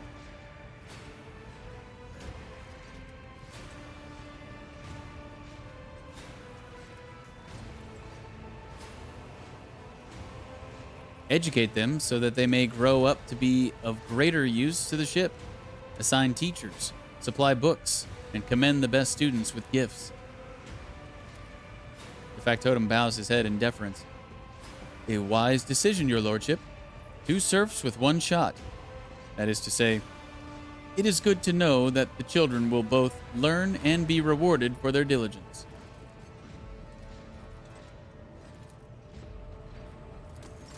Okay. Actually, while I'm here.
So it's got more range.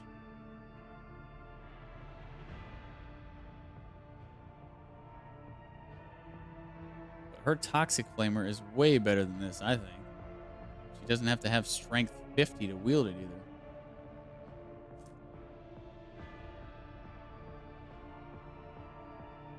I mean, it does twice the damage.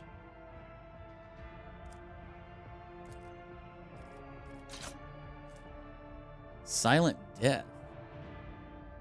Whenever the wearer suffers a trauma in combat, plus 10% dodge if the wearer's weapon skill is more than 55.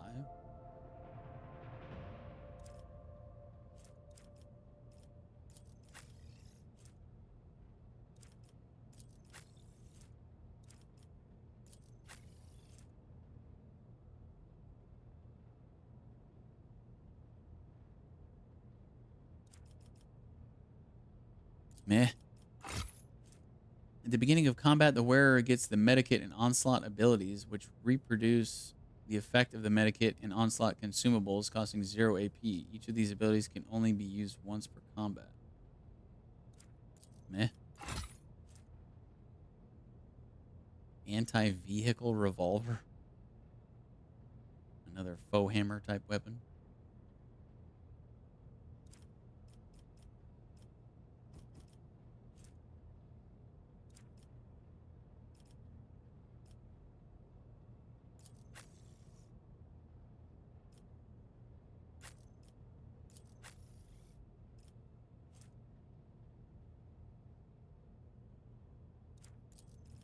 Not as good as the one he's got. Okay.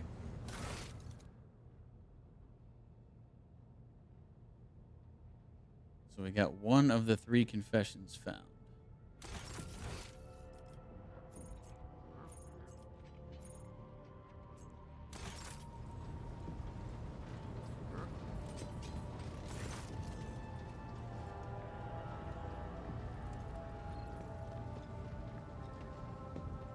How did Ginevra's execution go? Did she repent before she died? Sourback shakes her head grimly. No, she proclaimed her innocence to the very end. In fact, she dragged another good enforcer down with her. Before her execution, she asked to speak to Captain Klein. I do not know what lies she told him, but the old man snapped. First, he showed up to watch duty in his cups, and then he drank himself to death on rot gut. We lost a good veteran because of that conniving rat.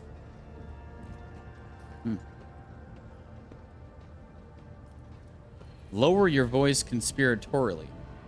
The loop-eared Kleppas. The confession. She cocks an eyebrow. Please repeat your orders, Lord Captain. At ease. It was a test, and you passed. Sourback nods respectfully. A stress interrogation is a good tool for exposing ideologically weak elements. She lowers her voice slightly. It is usually conducted under duress. Thank you for choosing to omit that part for me. Your enforcers are doing a rather poor job of keeping order on the lower decks. I caught some kind of rash because of them. The mask of nonchalance on Sourback's face shatters. She rolls up your sleeve with one hand, already pushing the tip of a long glass syringe into the center of the growing rash with the other. A cramp runs through your body, and a cold sweat breaks out on your temples, but the itching subsides, and you start to feel much better immediately. The Emperor protected.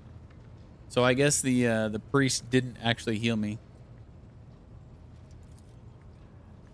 Void leprosy is a terrible disease that has affected several of the lower decks in recent years. Our Chiurgeons know of a remedy that prevents its development at an early stage of infection. But if treatment is delayed, the patient's fate is not pretty. When did it begin to affect Bay LDA-14, and why wasn't I informed immediately? The Master-at-Arms bows her head in obedience, her eyes burning with rage and shame. Please, Lord Captain, I beg you to punish me for this ignominious transgression. Calm down. I am alive and well. But things could have turned out quite differently. On the first evening watch, I shall visit the temple and submit to the proper punishment of the flesh with a spiked scourge before his countenance.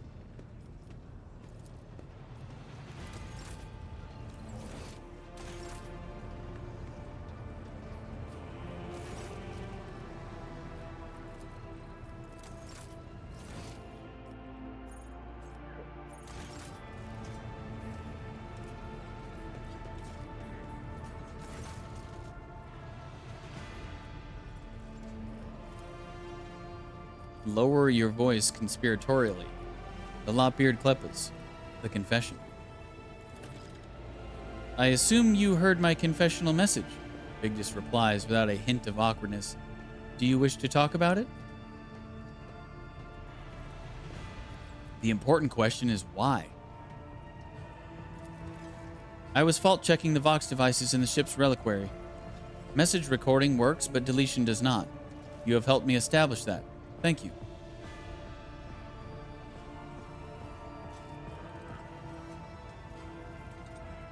Vigdis, I want a pair of Kleppas aboard the ship. I'm going to quote my mother's response. That is impossible. You see, the species went extinct several centuries ago. Vigdis's voice grows ever so slightly warmer. I am very sorry, Lord Captain. There aren't any Kleppas to be had. Wait, why lop-eared Kleppas specifically? At that time, I had nothing to repent of, so I dictated an excerpt from an old letter to my mother. As you heard, it contained arguments in favor of keeping lop-eared Kleppas on the ship. I can still recite it from memory. Your confession perplexed the initiate. Find a way to delete it, and we shall forget about it. Will do, Lord Captain. Would you like to discuss other matters? No. No, I would not. Who the hell is Lettered Forius?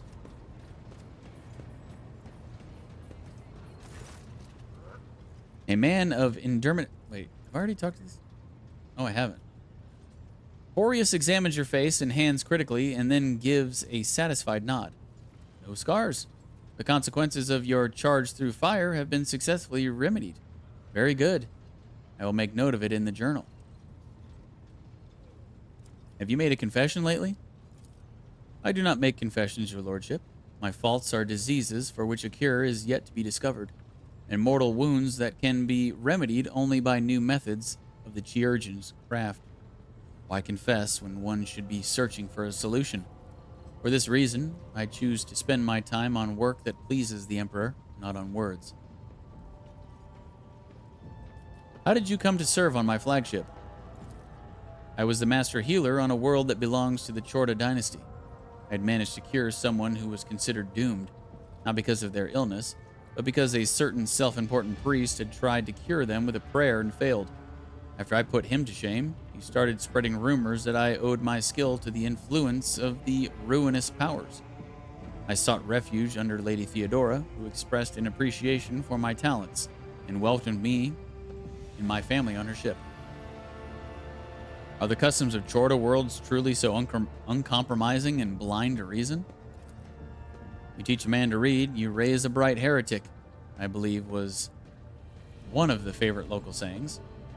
As for demonstrating the superiority of knowledge over the advice of holy ecclesiarchs, well, that kind of defiance was sure to put my life at risk. Naturally, House Chorda still has need of people like me, educated and capable of intellectual thought. However, anyone who is permitted to learn does so under strict supervision. I have heard Lady Incendia's ship has a dedicated compartment for sages and keepers of knowledge that more resembles a prison than a librarium.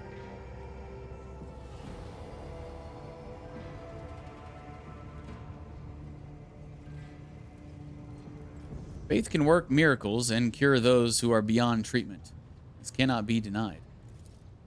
He grimaces wearily, and neither can one deny the fact that miracles are rare. The belief that prayer can relieve a person of illness enables false hopes. Those who prefer healing themselves with reverent words still end up on my table, so that I can perform an autopsy rather than a procedure. It was rather careless of you to get involved in that case.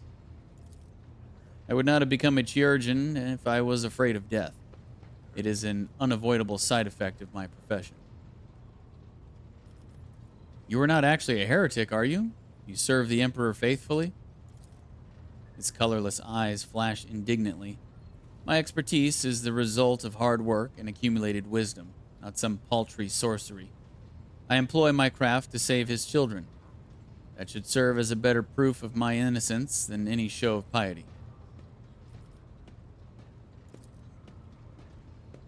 How is the crew's health? Are you interested in a general report on the ship as a whole, or in hearing about how your immediate subordinates are faring? Give me a general report. I am currently not aware of any epidemics or other large-scale threats to the lives of the crew, or anything more serious than normal, at least. Minor outbreaks are part of the natural decline process. The Medicae are occupied with treating both industrial and combat injuries, as well as dealing with sporadically occurring ailments. The senior officers, what kinds of complaints do they have? The Master Helmsman's headaches caused by his faulty implants, the High Factotum's occasional indigestion, the Master-at-Arms' combat wounds that can hardly be considered life-threatening. Boreas folds a finger dismissively for every officer he mentions. Vapid cases that I am obligated to manage as Chirurgeon Majoris. At least the Infernus Master does not waste my time and simply comes to pick up ointments for his burns. Tell me about your responsibilities. My job is to save lives, heal wounded officers, develop vaccines for onboard epidemics, discover new methods of healing. However, I spend most watches listening to patients about their many qualms, managing the junior Medicae officers, and dividing the afflicted into those who matter and those who do not. A rather irritating addition to my duties as Chirurgeon Majoris. I see. I hope I have satisfied your curiosity.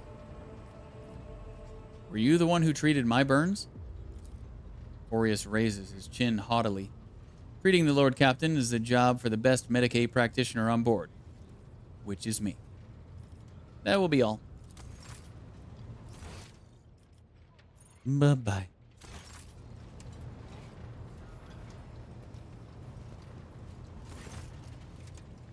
Have you made a confession lately? Nope. I'm up to my connectors and work as it is. Why are some destined to perish in the warp while others must go on living? Those some weren't trying hard enough or listening to their higher-ups is all. Or has someone you know died on you and I'm supposed to offer my sympathies? Ravor grunts and looks away. Odd choice of person to come to with something like that, Lord Captain. Thank you for your answers. It was definitely not you. I'll be blasted if I understand a thing, but I'm here to serve. Something else you'd like to discuss? No.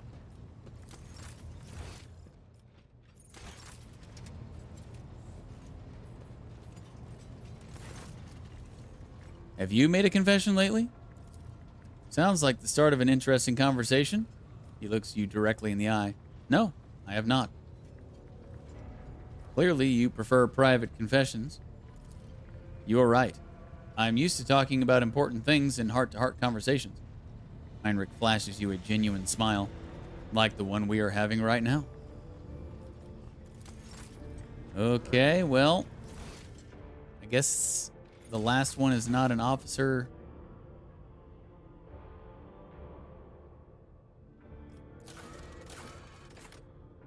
Wasn't an officer on the deck? Not somebody in the chapel.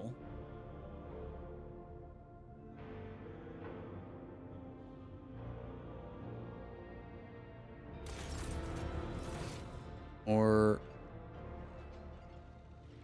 I talked to everybody.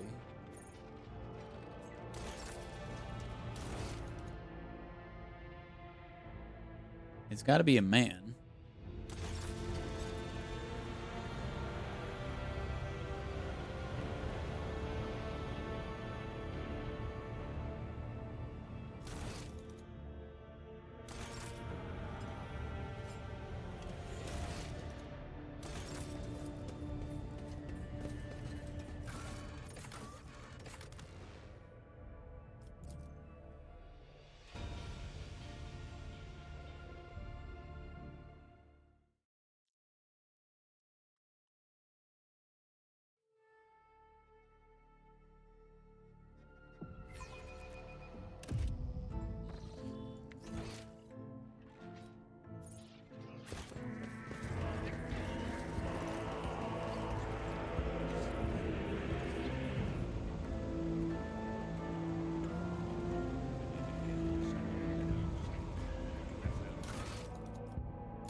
Can't even question him about it.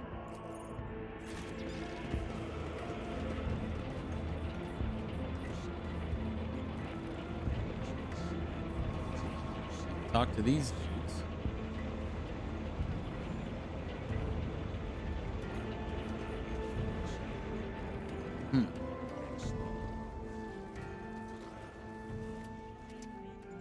Maybe it is somebody that I already talked to, but I thought it wasn't them, but it really was.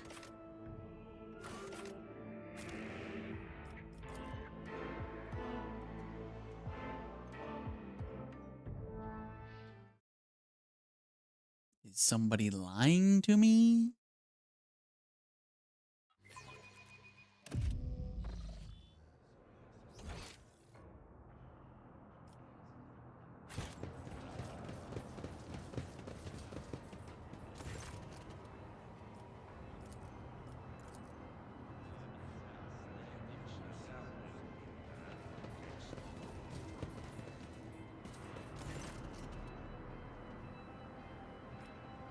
He's going to talk to me again. He's not mad at me anymore. People confess to you, do they not? I am interested to know the thoughts of some of my subjects. Ours is a throne-fearing flock that regularly leaves Vox recordings in the shrine confessional housed in the eastern part of the reliquary. This allows us to maintain constant watch for any heretical tendencies. We can observe the earnesty with which our parishioners render their duties, as well as any dangerous dissent brewing in their minds. Initiate Clotus is responsible for sorting the confessions. He would be honored to offer you access to the confessional cogitator. Remind me, what is it you do on my ship? I am the ship's confessor, your lordship. No vessel that abides by the Imperium's laws can sail the void without a spiritual guide. Even a smaller-sized ship that does not have a member of the ecclesiarchy on board entrusts all matters of faith to a layperson who is a staunch adherent of the creed.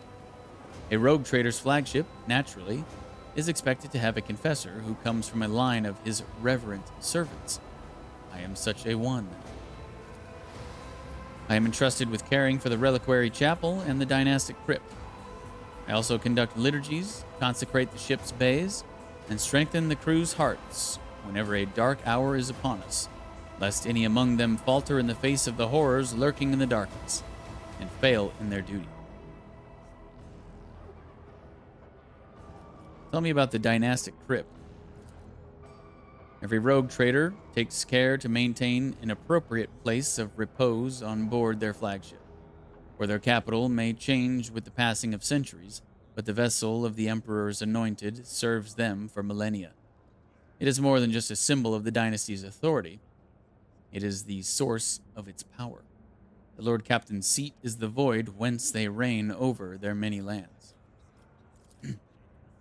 The Von Valancius crypt is where rogue traders and their most loyal servants are laid to rest.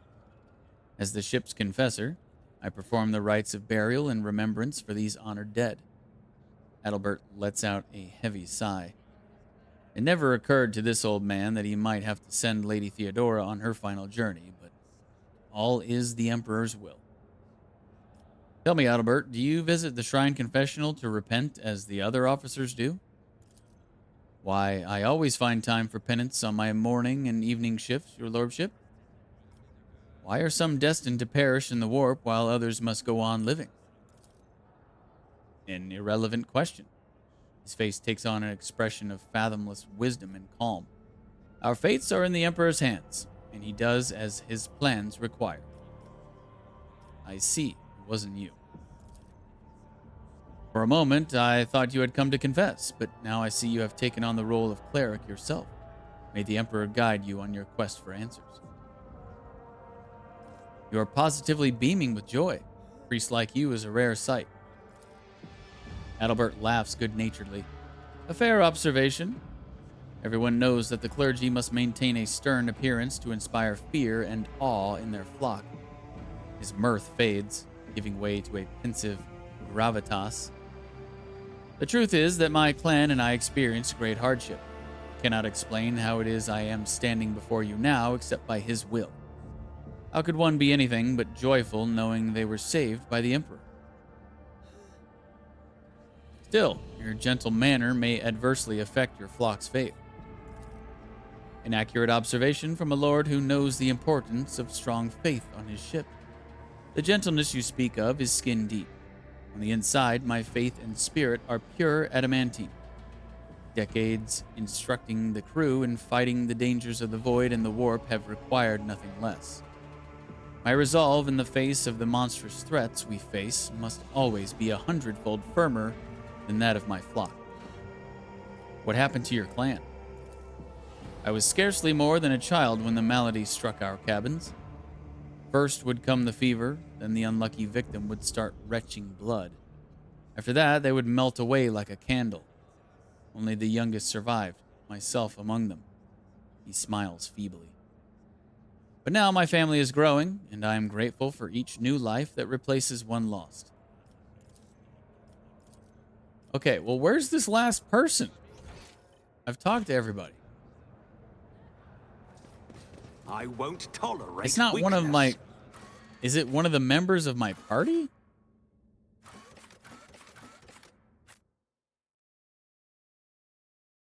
Do I gotta talk? Surely it's not.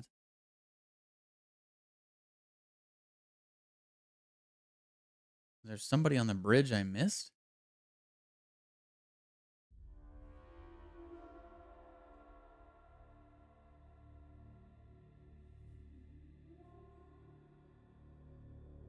If not, then somebody's lying to me. But I don't know how to... I don't know how to, like, get them to not...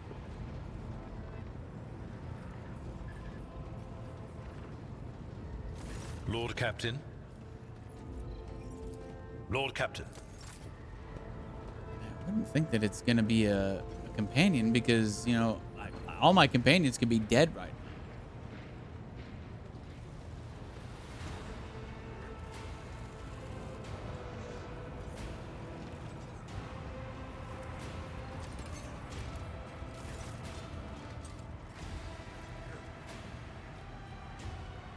I don't even have the option to bring it up again to her.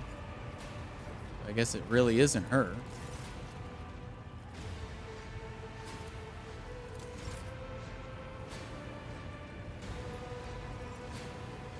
Oh shit, it's Vladime. Holy crap, I never even noticed.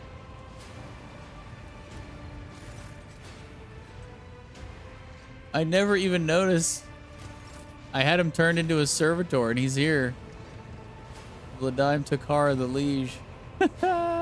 He's one of Nomos's guys now. That's awesome.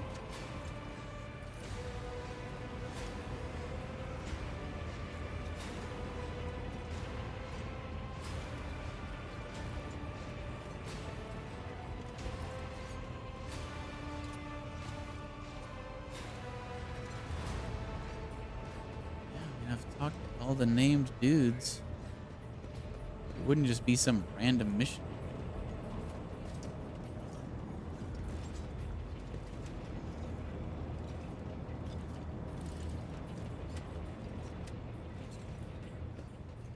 Maybe it's Camilla?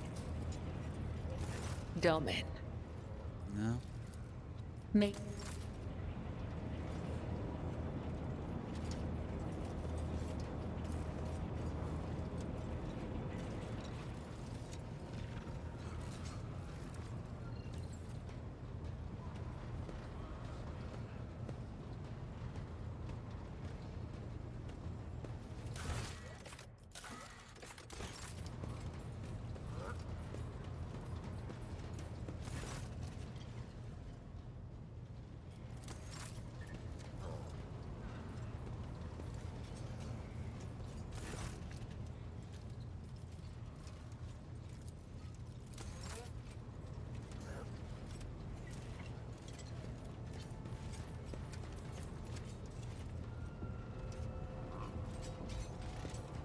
Rogue trader? Oh. Just got a new thing to talk about. Your pilgrimage is complete. Do you still wish to follow me? Today I do. But I cannot promise to always be at your side. There is so much evil hidden and overt, so much corruption and vileness lurking in every corner. I yearn to sweep all of it away, to eradicate it, wherever I find it, whenever I find it, no matter the cost. You are burdened with too many trivial cares, rogue traitor. Whereas my road is a straight line that leads inexorably to a single goal.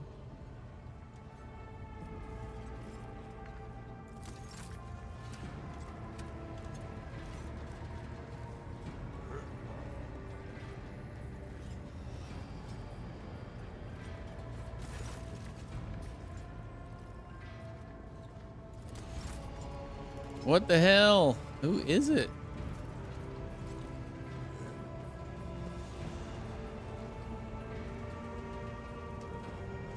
Talk to everybody.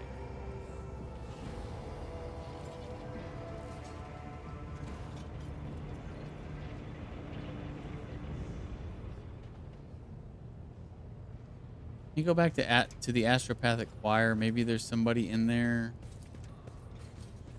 who doesn't show up on the actual map that I can talk to, like somebody named or something.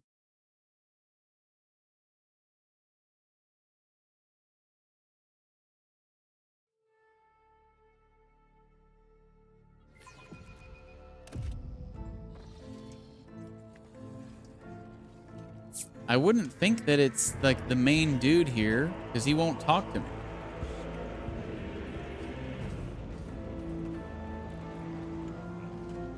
I mean, unless I'm just supposed to like do the other quest first, which would be really weird.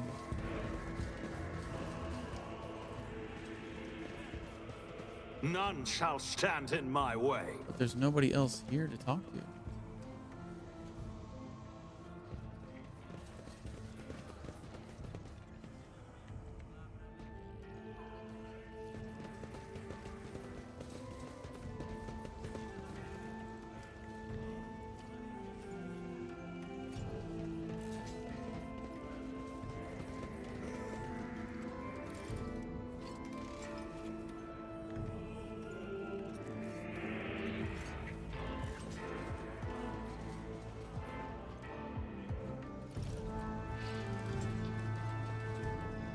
Follow my lead.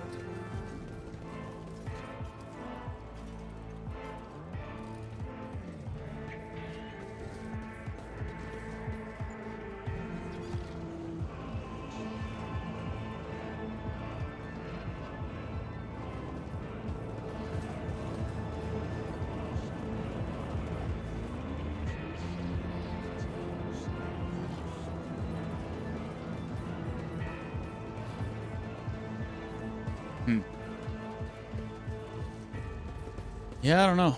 I guess I'm gonna look it up because I don't know what's going on.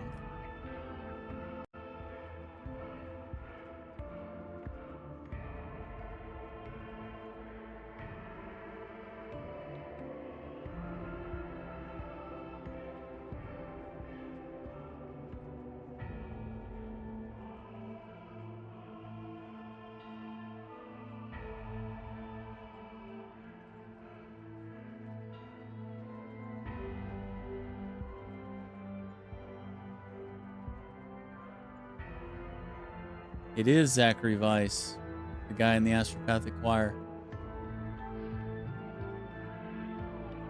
So I guess he's locked into this quest. So we basically have to do this quest first. So yeah, that's a bit of a design flaw on the dev's part. All right, so I guess I'm gonna go just travel somewhere to a different system or something. I'll lay claim to the stars. So time can pass.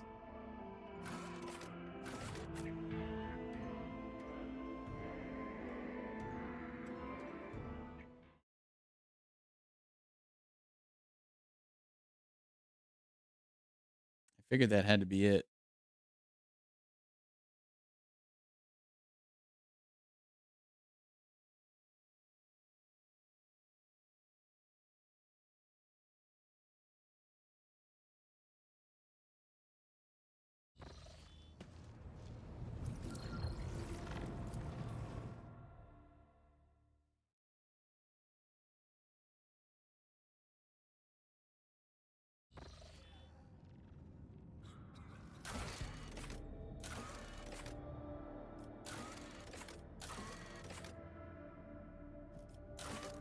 nothing else to do, so...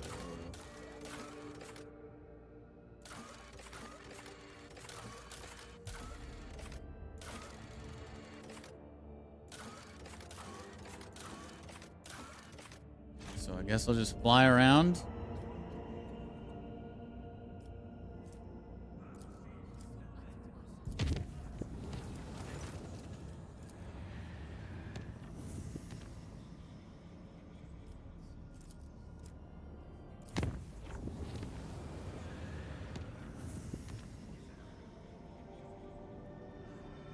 This is really stupid.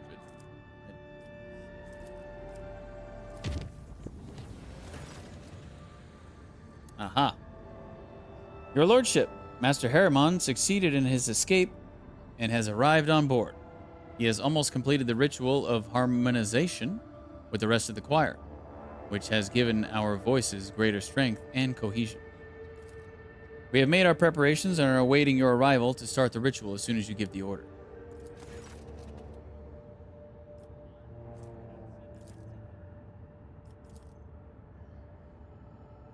Oh, got some more navigator's insight. Nice.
Lord Captain, do you still wish to perform the ritual? Has the selected candidate arrived yet? Master Harriman, assigned to the chapel upon your orders for the purposes of performing the ritual, has almost finished his preparations, Lord Captain. Greetings, DeejTheSqueejerton von Valancius. I will be honored to serve my savior. A middle-aged psyker bows to you passionately. His plump face carries many marks of indulging in all manner of vice. I am your new lord. And that is glorious, your lordship. 1,000 thanks to you for liberating me from my former master. Living at the court of Governor Iskandar is indescribable. The Immaterium itself whispers ideas for new perversions into his disturbed mind. Therefore, I am infinitely grateful to be delivered from him. My life belongs to you now. We are about to do something dangerous. You saved me from a life of service that would have been 100 times worse than the cruelest of deaths, and I am indebted to your lordship. If I have to lay down my life to repay that debt, then so be it. Let us begin. The choir master lets out a deep sigh. Well, you made this choice, Lord Captain. What choice did I have? The game was forcing my hand, it seemed like.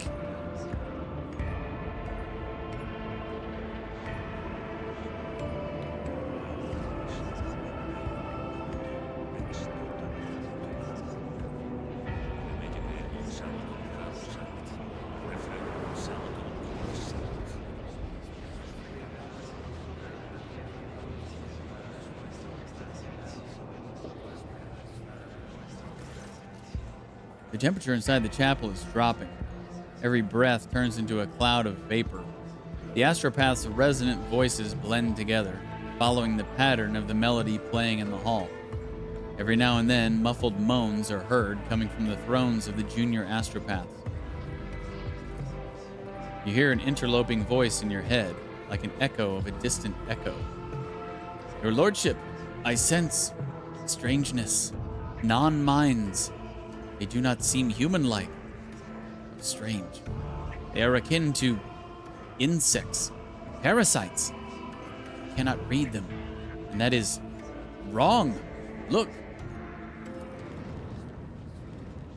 A dark veil clouds your vision, only to be succeeded by a blinding light a moment later. The great whiteness is the ship with its multitude of minds, of which you are one. A shadow of utter nothingness winds its way across the blinding white. You hear the choir master's voice coming from a distance, but cannot make out a single word. Your gaze slides along an iridescent thread that has crossed the nothingness. Something shiny is towering behind it, a golden giant frozen in place like a statue. A sudden jolt of fear distracts you from that image. Your thoughts turn back toward the nothingness in its kaleidoscope of absences. No color, no emotion, no thought. In its furthest depths, there is something crawling. 80%. Avoid peering into the nothingness. Succeeded. Your resolve is firm, and your mind and soul unflinching. The nothingness has no power over you. Your eyes follow the thread toward the golden giant. It is not until you get close that you realize that the radiant image is a lie. The gilt flakes away, and the stately body is twisted out of shape as its limbs grow extra joints, mutilating the marvelous figure. A beastly fanged face with a repulsive worm-like tongue turns to you. Its eyes, burning with nothingness, penetrate your soul. Thoughts, secrets, wishes, goals. Nothing is spared as the abomination rummages inside you like a predator gutting its kill. The choir master's voice sounds inside your mind. I cannot see them. I cannot read their minds. I cannot see into their lair. I see only images, fragmented and sinister. Forgive me, Lord Captain, but we took this risk in vain.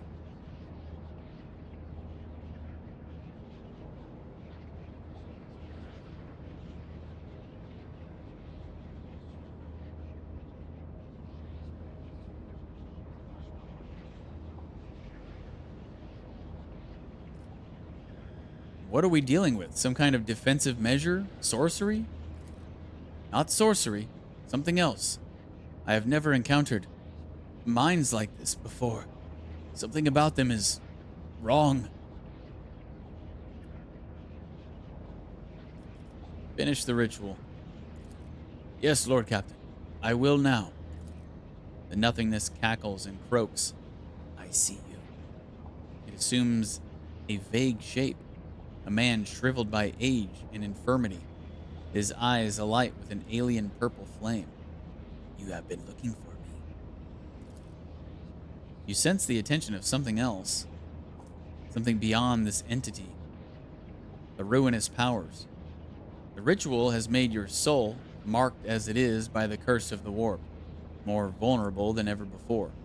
You can feel the demons clawing at the thin veil, hungering to reach you. Bared soul. The warp sees you, the warp knows you, the warp is coming for you. Bring it on, bitch. A blind man clad in green appears between you and the croaking nothingness, shielding you. What manner of abomination are you? I cannot sense you. You are not of the warp. What is your twisted nature? I cannot sense you either, but I know you. I heard you were going to seek me out. My ears are everywhere. I was ready. The age-worn voice is like a deep wail, echoed by a throng of smaller voices. Civilizations and star clusters lie buried at the bottom of the being's pale eyes, which are aflame with hunger. Your mind feels cramped inside your skull, and you can hear the bone creaking. Did the ritual work after all? No, this is not my ritual. Panic rings in the choirmaster's voice inside your mind. This is his spell, an invasion of our minds. While I was seeking it with my power, It found us with its own, and I cannot stop it. I cannot force it out of our heads. Stop the ritual now. I'm trying. If it can influence me, you are my prey.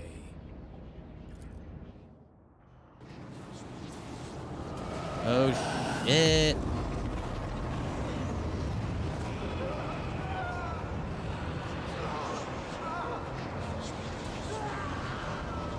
Well, I hope he doesn't die, because then I can't finish that other quest.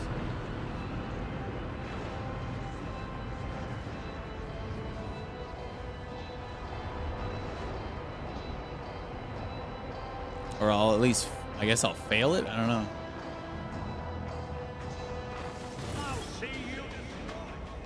Man, I was afraid there was going to be a fight.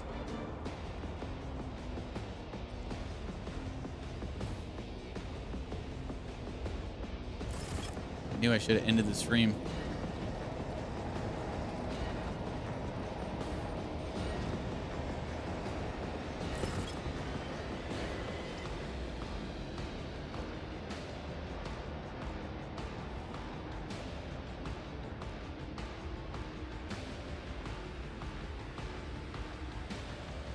Shouldn't take too long. Bunch of weaklings. Bunch of chapter 2 weaklings.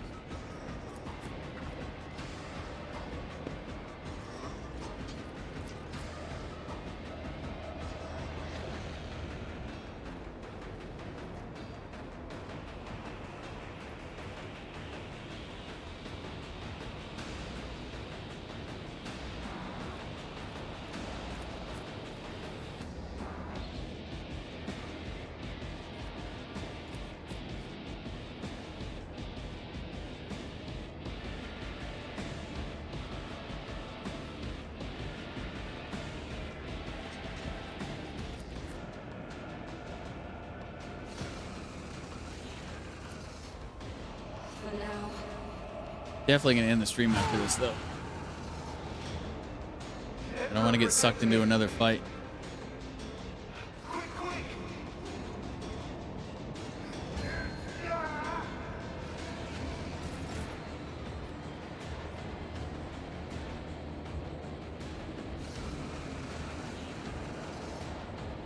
Rejoice in battle!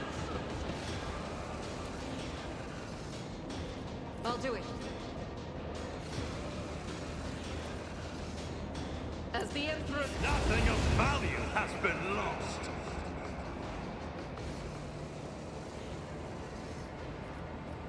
Faith without deeds is worthless.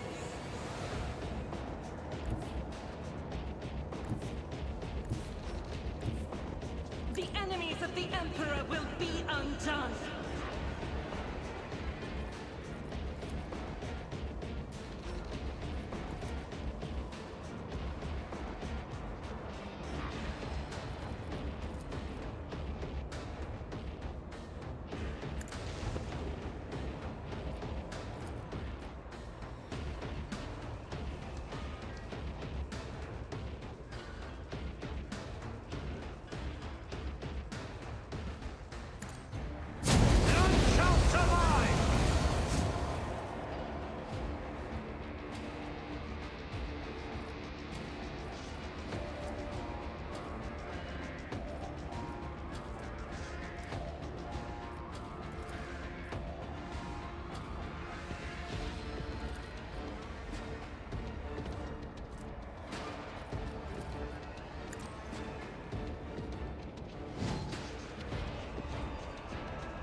I'll do it.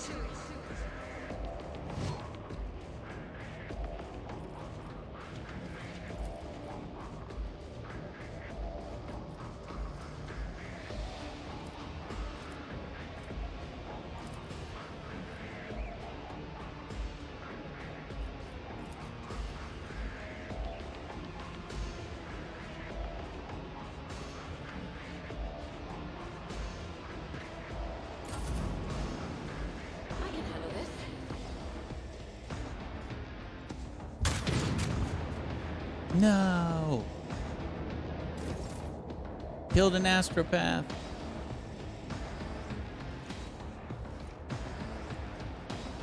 I bring mercy and retribution.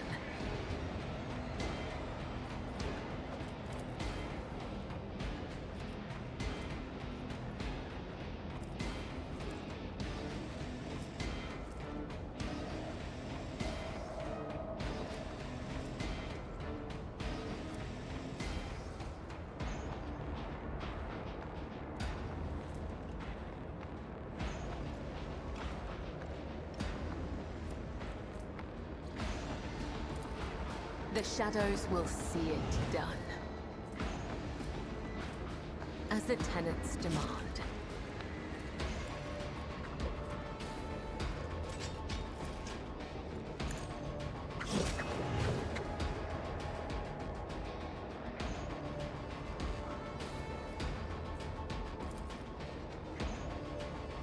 I shall not fail. Come, the other side awaits.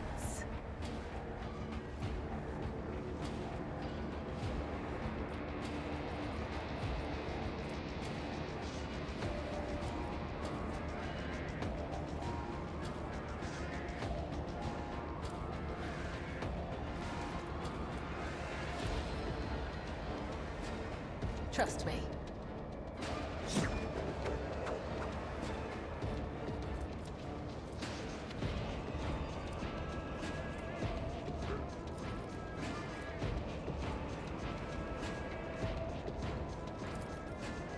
The shadows will see it done.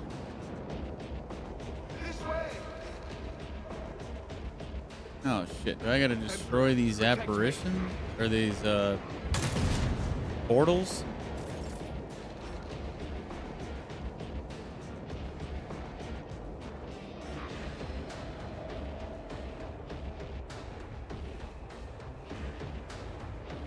Or will it just close once I've killed everybody?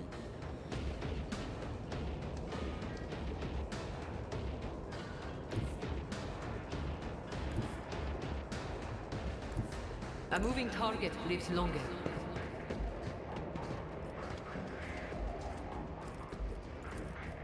I can do that with the right incentive.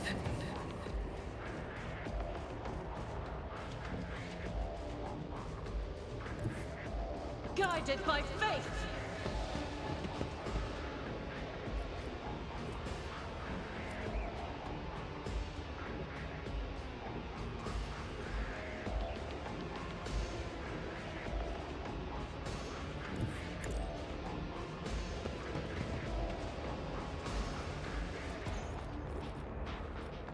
Power resides in the will of the righteous.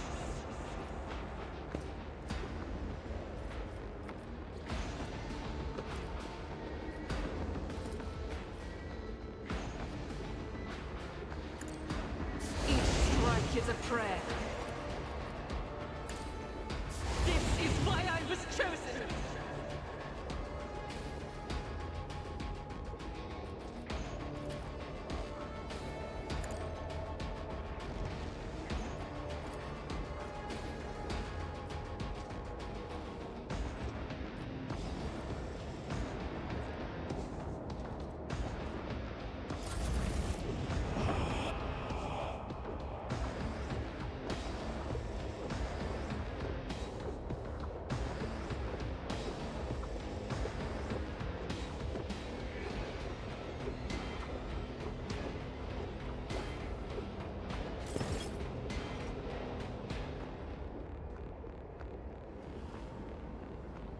Living on the edge. The hell? It's him.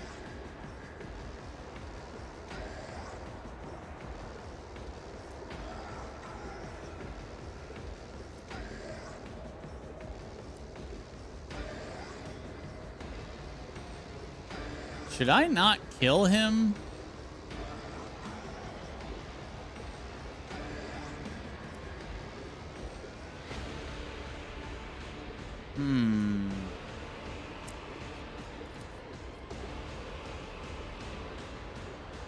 Or I can't? Why isn't he gonna take damage?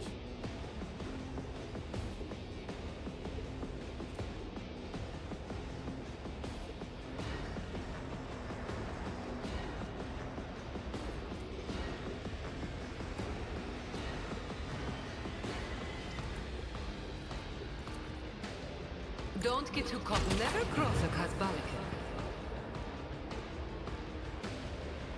Why is he only taking 2 damage?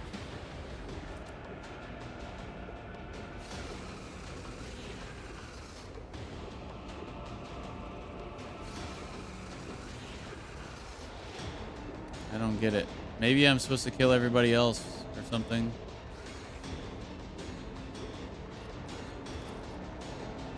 I can do that with the right incentive.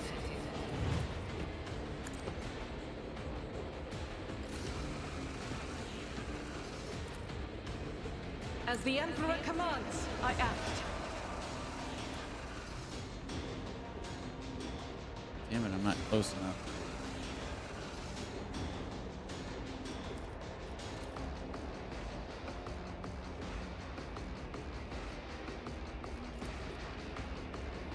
Well, now. Huh? I'll do it. Oh, snap. Xenos. Faith without deeds is worthless.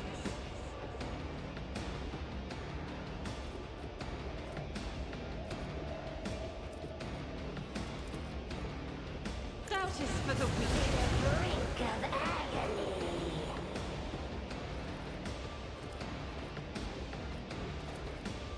I'll do it.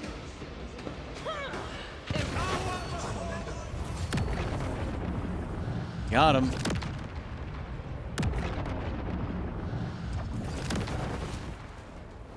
Thank God he's not dead. The choir master awakens with a sharp breath. Lord Captain, we are still alive. The God Emperor has protected us this time, but curses, did I not warn you? The old man shakes his head dolefully. His pale fingers are clutching the aquila adorning his belt. A moment of silence, then words of prayer stream from his lips in a monotone like a quiet lament. A dirge for the departed, a bitter confession. When he continues speaking, his voice is full of strength. Yet we escaped the disaster.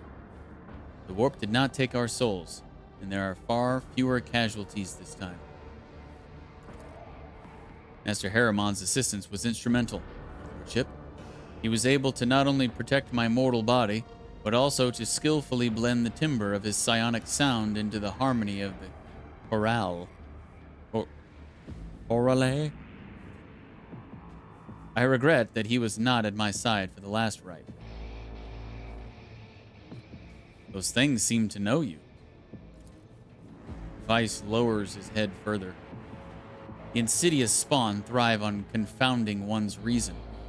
They donned the faces of those I once held dear, my apprentices, all of whom perished. The previous time I performed this ritual.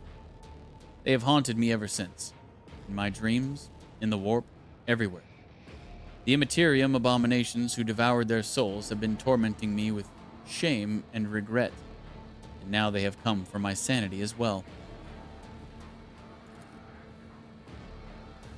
When the choir master speaks of his fallen students, there is lingering pain in his voice.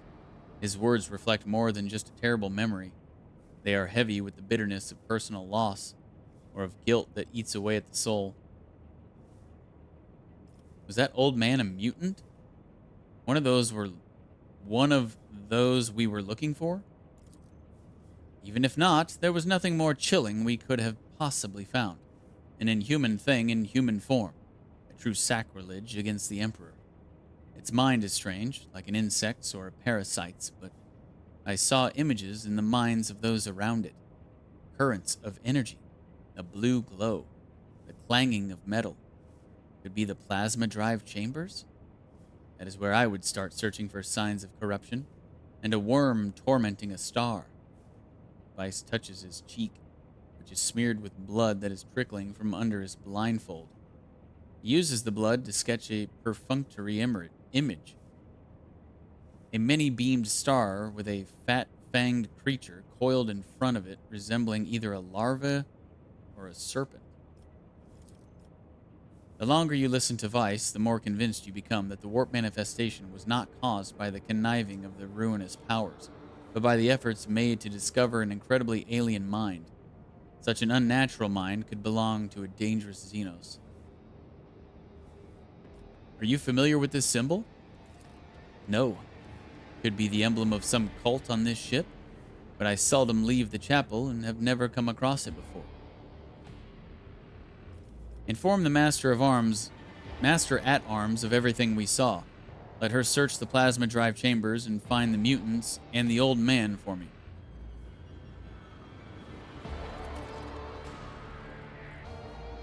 We sacrificed some of the soundness of our minds to the Immaterium today.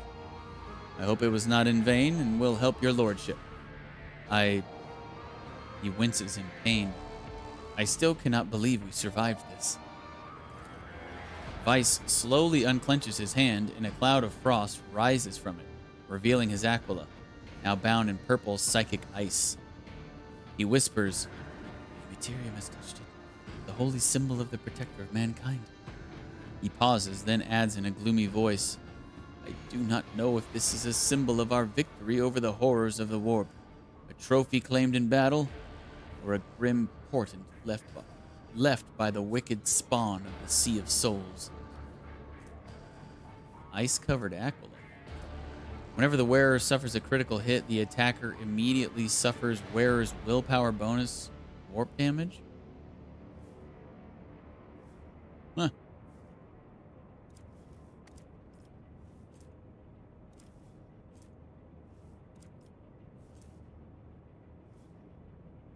A symbol of faith shining through the breath of the Immaterium is a good omen. I shall wear it.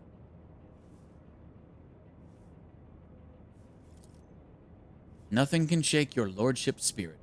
May this Aquila bring you good fortune. I will have a new one delivered to me immediately. He looks at the Aquila with sorrow. If only everything that the Immaterium takes from us was so easy to replace.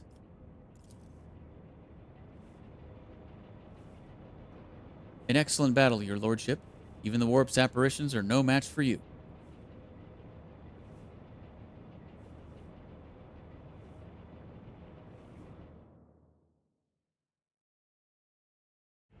Where's he going now? To hang out on the bridge? Okay, now let's see if this conversation thing is available now.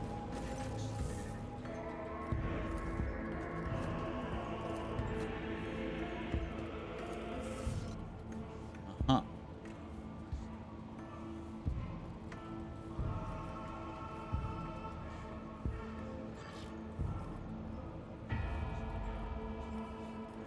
Have you made a confession lately? The choirmaster replies, slightly perplexed. I beg your lordship's pardon?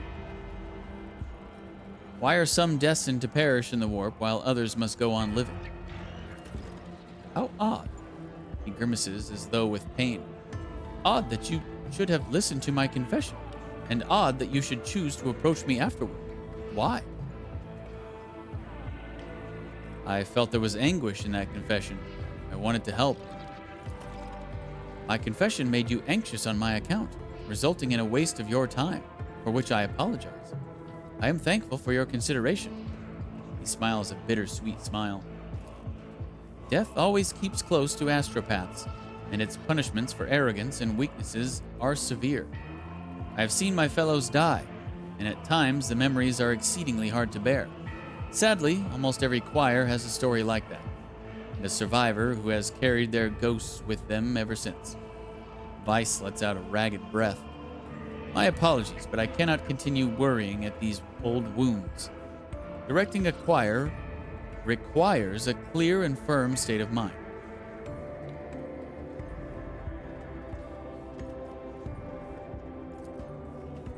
I'm just going to click this.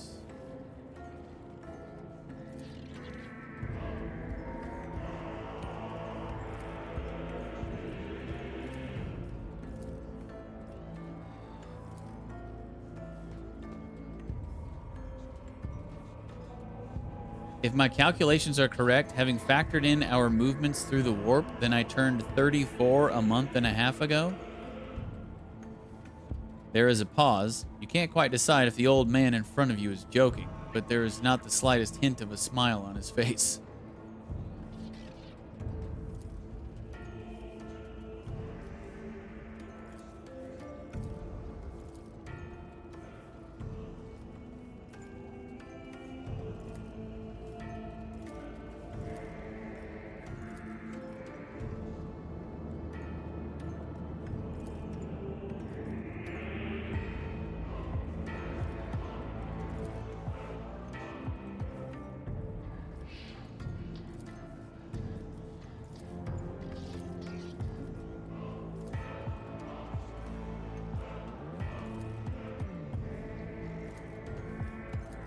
Okay, so that quest should have...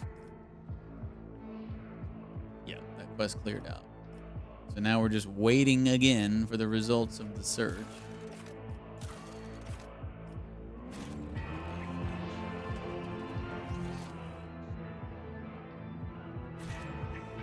So I guess I'll go travel again. That way I don't have to start the stream doing that tomorrow.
Lord Captain, the plasma drive chambers have been searched and the conspirator apprehended and neutralized. The interrogation will begin shortly, if your lordship is ready to attend.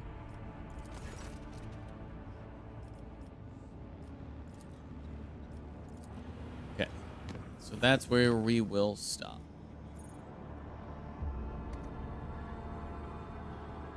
And tomorrow we'll start continuing the investigation into who tried to kill me.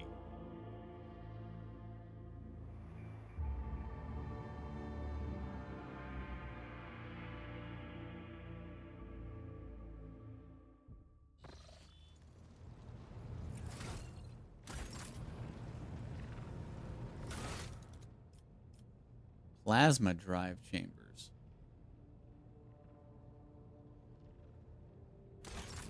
Well, that's a new area.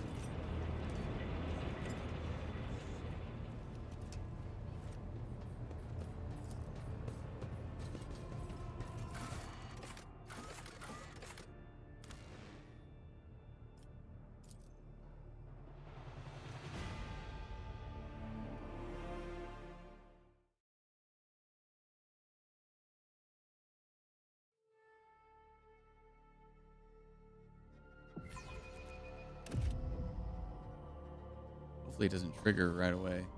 Damn it. I knew I should have saved and then... Oh, it's fine. It auto-saved on the bridge. Okay, so I'll just stop right there.